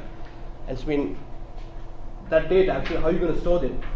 How are you going to get them? And data quality assurance. It's been there can be missing data. So how are you going to treat the missing data? There's some in data science. There's some algorithms. Sorry, I don't know much about that stage. When you come to data mining, you can use machine learning techniques and association rules, regression, linear regression, logistic regression, and clustering. There's so many techniques. But if you use this framework, then you can simplify the process. Then bit by bit, then you can address your problem. When you come to modeling, that is my job done as an electrical engineer's job to do the modeling. Up to this point, is as a data science researcher, this is actually my research. The modeling is actually doing by electrical engineers. Okay. Actually, I found out it's a bit hard to get me because this project is not funded by no one, but get the real data set. If you're interested about this big data analytics in the distribution industry, if you have data sets, actual data set, not synthetic data set, and you can combine with me, then we can do real analysis and using data science and the real data from the grid, smart grid, or smart meter, or any other sources. I just found out it's like to find the real data is a bit hard because of the regulations and a bit of kind of security. Actually, I'm going to ask regulator Ofgem politely ask, if I can have a data set, real data set, then if I can do the kind of predictive analytics, then it's going to be good. Right, that's the last slide. Actually, this project will bring the power of data science to smart grid. Smart grid, as everyone knows, getting smarter and smarter, but in terms of analyzing the data, understand the patterns, and find the hidden patterns. And are we smart? We have to be smart as well, and we can make grid smarter. But if you don't use data, then what's the point? And if someone else interested about research, and what you can do, you get data from the smart grid, and do the predictive analytics, and we can automate the process back to grid. But I'm not considering that one in this research. It says you're building the model automatically. Then, as the professor said, we can send the signal back to the grid based on predictive models. Says if this happen, then do that one. It's like artificial intelligence based on the historical data and the machine learning techniques. Thank you very much, guys. That's Our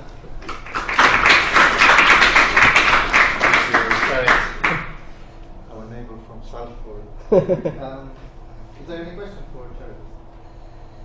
Yes, Chandra, please. Hi, sorry. Very interesting subject. I just have a couple of questions. Okay. One of the things I was curious is you did mention that there's a need for a large amount of storage to store all that information. Is it possible? I'm just curious because I'm not a data, big data expert as such. I'm just looking from a power systems point of view. That if you're able to aggregate data. So, for example, if you have a distribution network in LV substation, you could probably create a predictive model of load, for example, at that, and then you aggregate as you go up. So what it means is the amount of data then it reduces. Not only that, like for example, if you look at some of the machine learning techniques and all that, where you can have moving window type models, so they change with time. Yeah, you mean like do the data analysis in the location base rather than location and time, location based. You're creating a hierarchy.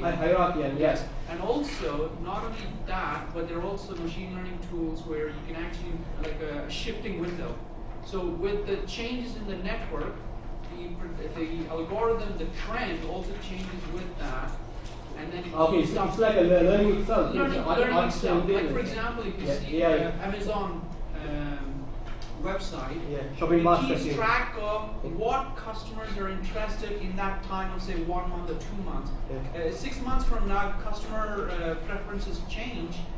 The algorithm has already, and it doesn't need historic information anymore. Because it has already continuously learning itself, and you have a trend. Now, is that a solution to reducing the amount of storage that is needed? That's number one. That's the question. The second thing is, there's a lot of information. Then you will have to put questions to power systems engineers.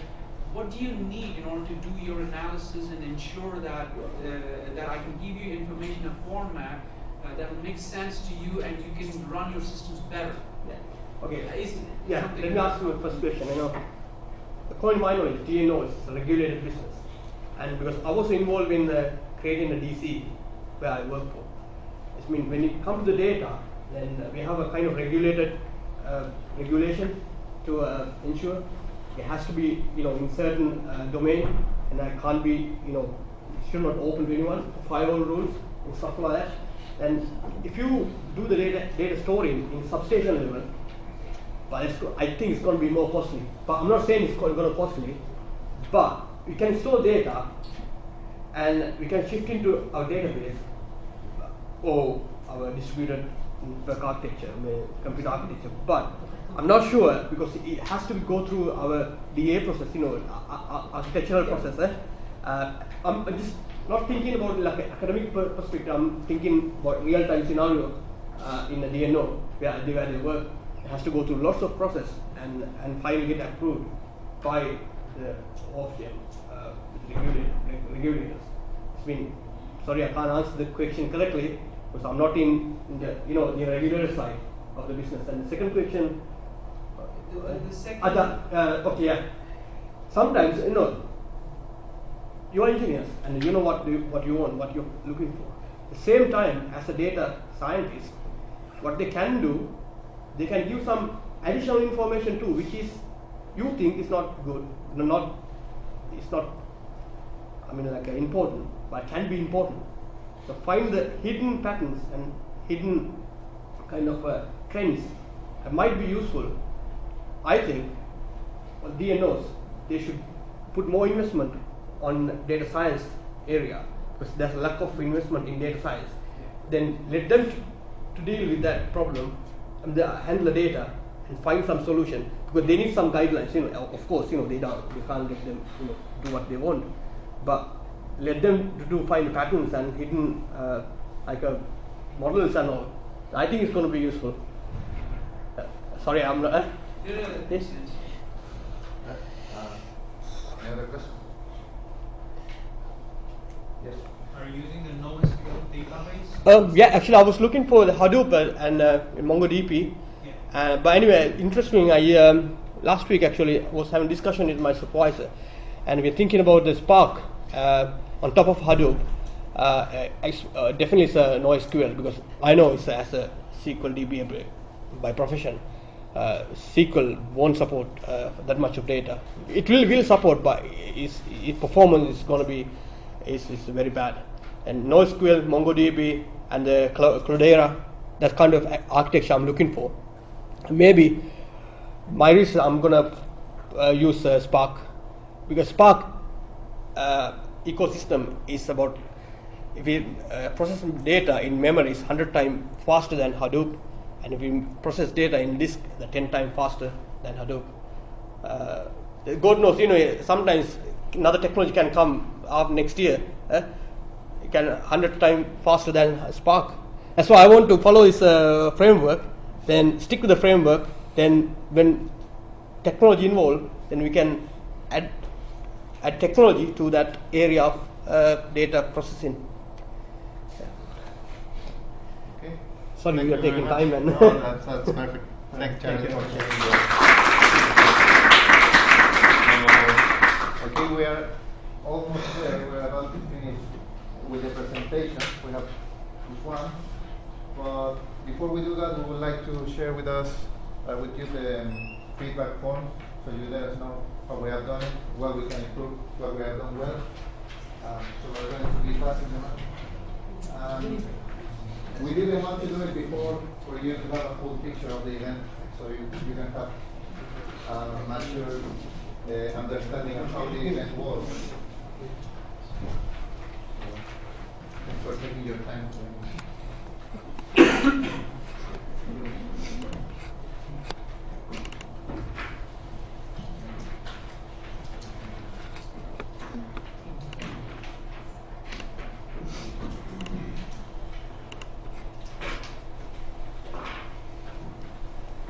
Of course, we're a bit behind schedule, but I think we should be finishing by 5. Yes. And then we will have the poster session. Okay. Right. Just after that, when we finish with the poster session, we're going to be announcing the winners for the poster and presentation sessions. So, well, I'll leave it to Yushi now. Hi everyone. Today I would like to make a presentation on textual data analytics of power system. The project was partly sponsored by EU Horizon 2020 project Nobel Brief. I was working with Yelena and Dr. Nikola Milosevic and Dr. Goran Nelic and Professor Jovisa Milenovic. The project has, for the first time, explored the possibility of text mining application of power system, and the main focus was on identifying and describing the steps we need to take. And in fact, our first aim was to find the possibility of automatic literature review to ease people's work. And in this project, we can see how far we can go by using the present available text mining tools. This is the outline of the presentation, and we will explain in details of the text mining process. As the complexity of power distribution networks is ever increasing, there will be more and more data available, not only numerical data, but also textual data, such as research papers. So enhanced textual data analytics is required to extract the underlying information from available documents. And in this project, we are mainly handles the large collections of offline research papers to derive information at document level and sentence level. This is the overall text mining process we do for power system document collections. Starting with document level analysis, we input document collections in PDF formats as the source data, and then we preprocess them by changing their format and removing noise from them. And then we can start analyzing at term level.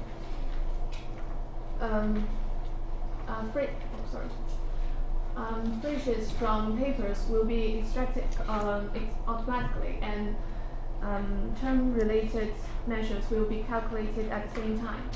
And from the term list we get, we can select informative terms from them and give them the weights to show their relevance to different topics.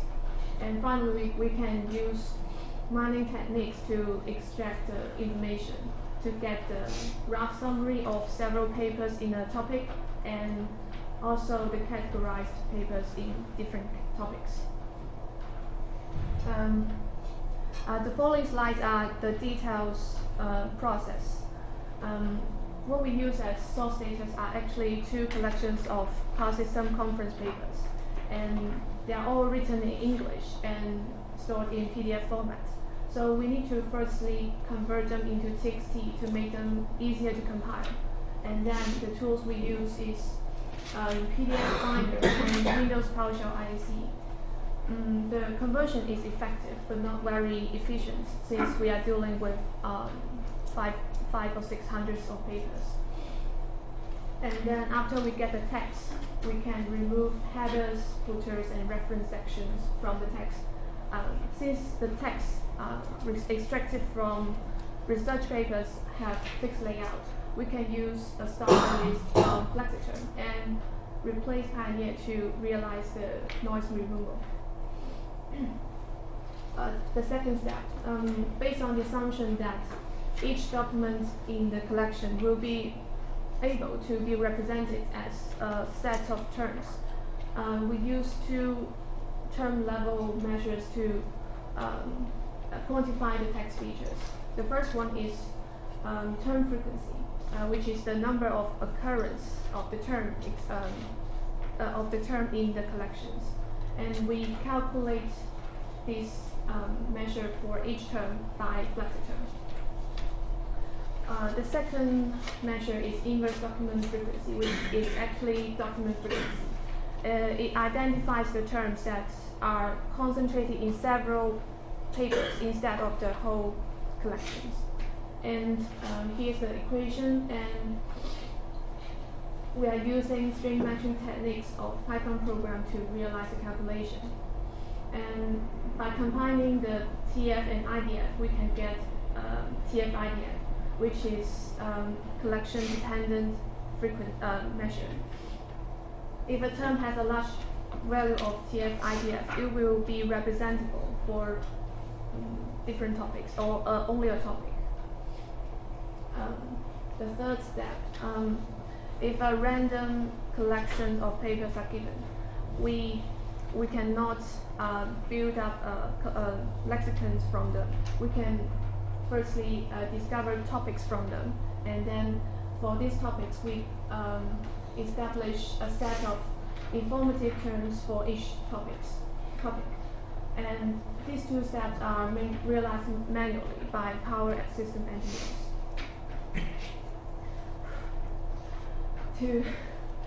To discover the categories, we use TF IDF together with M, since there are some extreme cases. For example, we have extremely large TF and sometimes extremely small IDF, such as a word may only appear in one document. It will have an extremely small IDF.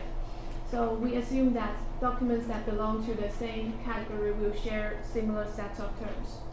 So the M, the number of documents that contain the term, will be equal to the approximately equal to the average number of documents in a category. So to actually realize the process, we need to preset the number of category, and in each iterations, we manually derive the topics by power system engineer. To build up a lexicon, a set of terms from for the later information extraction, we need to realize the 4 small steps. The first one is pick up the keywords from those terms. For example, if we got a term demand side management, demand and management, they could be regarded as keywords because they are related to this topic. They are more informative. So from these 2 words, we can get more terms, and from those terms, we get more keywords. But in each iteration, we will find some keywords that are not informative, such as system and electricity. They are too general to be regarded as keywords. So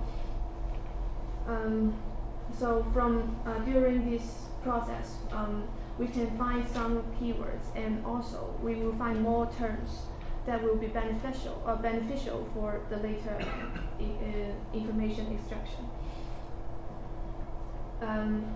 After this process, until we have found no more keywords, we will remove the duplicates and irrelevant words from the term list, and the left terms will be given weights to show their relevance to different topics. And here is the table for a list of terms that related to demand side management. They all have weights from 5 to 1 to show their relevance. And this process also manually done. The final step is information extraction. This is the step that we actually get the information. And we have 2 levels of information to derive. And what we do is to do paper categorization, which means we categorize different papers into different topics. And sentence summarization, which means we extract sentences from different papers, and hopefully it will form a new paper to describe this bunch of document collections. And the method I use is query-based information extraction. It is papers and sentences will be given scores based on the terms they contain. And the score for paper and sentence will be the sum of the terms, weights of the terms. So this process will be highly affected by how the lexicons are built and the weighing standards. The tools we use are also string matching techniques and Excel reader and writer to present the results in Excel table. And here's the first result for categorized papers. We have like 10 papers related. The first column is paper index, and the other 3 are scores for 3 different topics. And we can see that the scores for different topics for paper is quite different. So that's why we can tell which category the paper belongs to. And for this one, it is definitely related to demand-side management. And from the paper above, it has two high scores in two topics. So it probably covers both areas. And this is the second result, which is summarized sentence. These sentences are extracted automatically from the document collections based on the term highlighted. These sentences tend to be long and lack of logic on their own because we are dealing with research papers, and research paper won't tell the conclusion in only a sentence. And for this sentence, we have only two terms that should be scored, but we got a 13, which means electricity demand profiles and demand profiles. They are treated separately, not as the same word, same term. The evaluation process is realized method. We have scores for both results from 0 to 3. If a paper has, if important terms are mentioned in paper title, abstract, and keywords, the paper will get a score 3. So this is how we measure their actual effectiveness. And if in 2 places the score will be 2 and 1 place will have score 1. And similar for sentences. If the sentence is understandable on its own and conclusive and original, these sentences will have score 3. What we plot on the left-hand side, there are average scores of top 10 papers and sentences for one topic for different conference.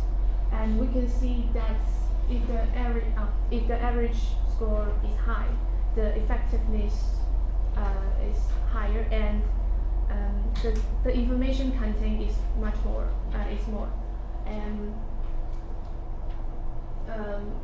from both graphs, we can see that top 20 average, the effectiveness of top 20 papers or sentences will not necessarily less effective than the top 10.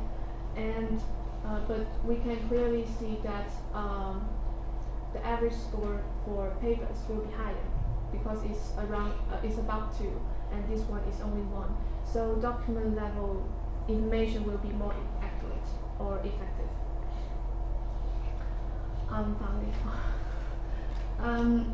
For each step of text mining application, they are all functionally related depending on the text mining methods we use. And the feedbacks from specialists on text mining and also power system are critical since we need to refine the procedures, and sometimes, especially for the building up the set of terms and give weights, that process could not be realized by machine by now. And noise accumulates during the process. So the number of steps to take and the tools we use should be limited.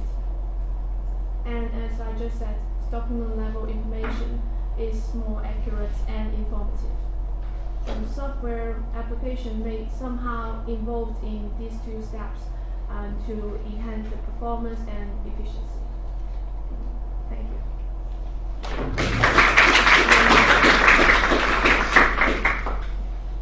Thank you, Yushi. Is there any question?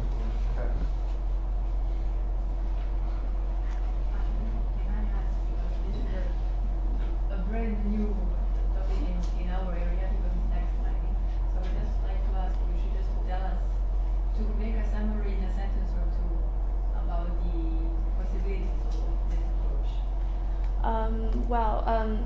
I still think that this process could not be fully automatic unless we get a database that has all the specialized terms. And but the evaluation process could be more automatic, since I know that there will be machine learning, and also the scores I made, the score criteria I made, is actually not very, I don't know how to say it. It's not that accurate. It may lead to, because sentence result we can see that it's not that informative. But actually, I think that there will be more methods for sentence result. And what I use is just extracting. And there has been someone that realized the process by abstracting, which means we can get a new paper instead of the sentences to form a paper. Yeah, we can have a new paper that summarizes all the information, and literature review. Yeah. But yes, I mean, once the tools are advanced. Yeah. Actually, please work on it. Actually, there is some website, online website. Yeah, I have checked some online websites, but they are actually, sometimes they are just extracting like I do, but I think we are basing on different criteria, because what I use is a criteria-based information extraction. But sometimes they will give some, they have more enhanced techniques, such as they have the position to focus on the conclusion part of the research papers. So they only analyze that part of different papers. I think they will get more information in that. Yeah.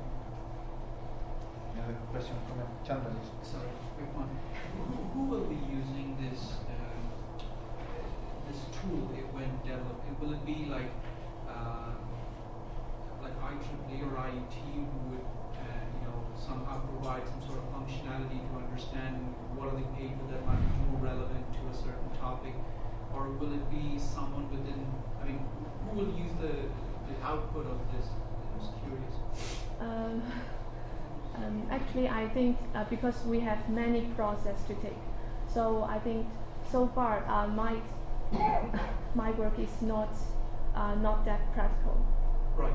Yeah. So maybe like you have transferable skills. You're trying to apply to a certain aspect of textual data. At some point, you might migrate to numeric data and maybe make sense of information that's available to you. Maybe if there's a large amount of data, I think you could do that. First, I think actually this process could be realized by computer science people. They are working on this part, text mining, and and they have already have some integration for medical industry. So what I think this work could be beneficial for just people like us.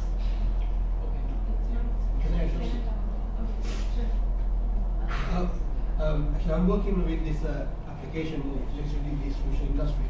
And we get lots of error messages, and a very descriptive one. And what she was doing, and we can apply to log files in application level, and we can identify the patterns. We can do the text mining in application log level. Because at the moment we just get logs and logs, hundreds of logs. We don't use them through the application. We come from DNOs. I think in that area, if you can apply your method through the application. Yeah, we are hoping like if we just press a button and we can get the results. That's the final aim. Yeah. You can also use it, for instance, if you're interested in market and let's say in demand management, and you want to see what's consumers' attitude about some particular demand management program is, you might eventually use this kind of tools by examining imagine you have like a questionnaire that is distributed to thousands of people. So you have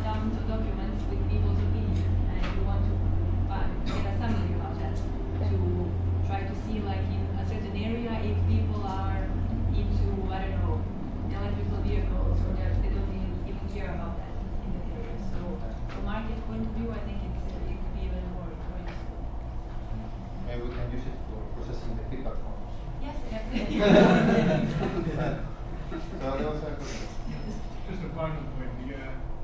We've all read banned papers. I mean, is there a way that you can get rid of banned papers before they get rid of, there's a guy from the Lancet who said, oh, the scientific picture is incorrect. So what I analyze here is just a complete loads of papers from a conference. So what I get, those papers have similar formats. So clearly it has good or bad, but I don't have any integration to distinguish them from that. I just want to know how they are relevant to the topics.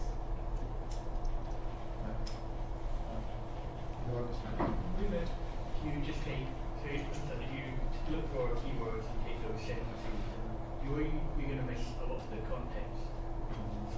If you could try to construct a literature review problem, and you're just taking one or two sentences of paper, yeah. So you're going to miss a lot of the context behind those sentences. Yeah. But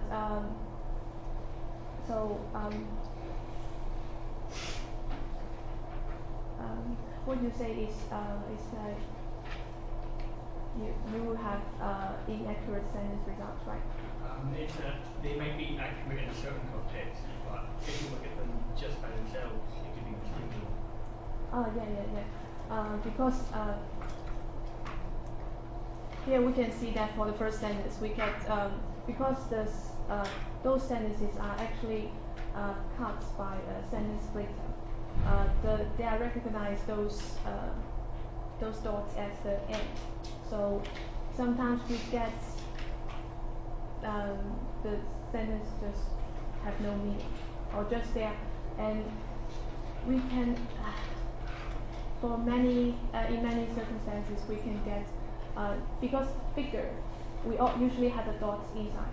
So this I don't realize this in the first place. So we can't. We haven't improved this in the algorithm. Yeah. All right, just being mindful of the time, I would like to thank you, Yushi, for your presentation. Thank you. Great. Yeah, and also we're going to the poster section, so please put attention on the posters. There's a lot of work going on there. People that have come from other parts of UK to show their posters, so please do appreciate that. Have a look at them. And after that, we're coming back, let's say 5:35, if you can make it. And we give away the prizes, okay? And we give the closing remarks. So, thanks. Let's go to see the papers and the posters. We have reached the final stage of the workshop. Thanks for staying till that late. I know some of you might have the train to take or something, so sorry for the delay. Okay, so we're going to announce finally the prizes for the best poster and best presentation. I'm going to get started with the poster. So I'd like to call Mr. Richard Stoker. Richard Stoker. Congratulations.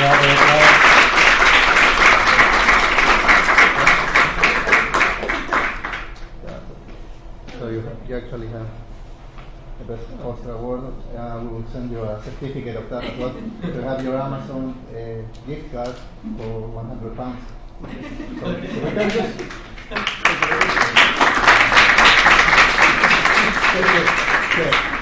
all right. So the best of our presentation was given by Mr.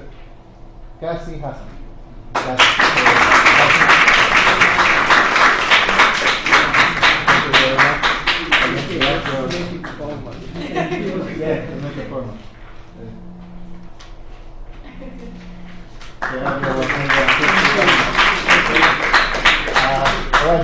Just to finalize and wrap up, we're going to have another event the 7th of December. It's going to be about entrepreneurial career development. So please feel free to join. It will be for free. So that makes things easier probably. And for those who who want to join us, you don't have to leave that quick. We are planning to go to a pub close by, just in the way going to the train station, so maybe to have one or two beers and do some networking. Yes? Sorry, I just want to share something because Lewis and their team have done a fantastic job. Yeah? This is the student-run chapter.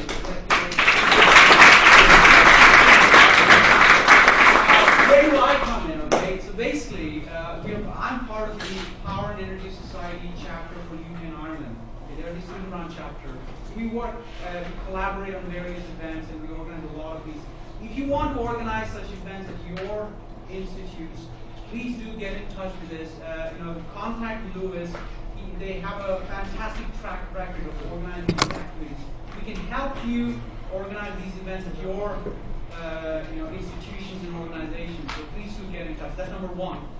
The second thing is, I really wanted to thank you from the entire PES chapter in the UK and Ireland for putting together a fantastic set of presentations and posters. I did learn a lot. Okay, even my presentation exceeded 20 minutes, so I should be given a very low score, by the way. And I'm here to judge presentation. That really puts me in a very difficult position and a little bit of embarrassment. Okay, so don't assume that everyone's perfect. The point is here that we've all learned. We've covered a broad set of topics, right from text mining to wide area monitoring and stability, power quality, a lot of things. This is fantastic, and it's a student event, and that's why it's so late. My apologies, but that's because the chair wanted to give ample amount of time to each student for all the effort that you guys have put. So you get the full opportunity, and I want you to make use of this to set up your own activities at your organizations, and we can help you with that. I hope you have a fantastic. And also in Manchester, if you have time, you can go to the pub. Or we have our own Santa Claus duck. Is it tonight? Tonight is tonight, yes. So there's a lights on event.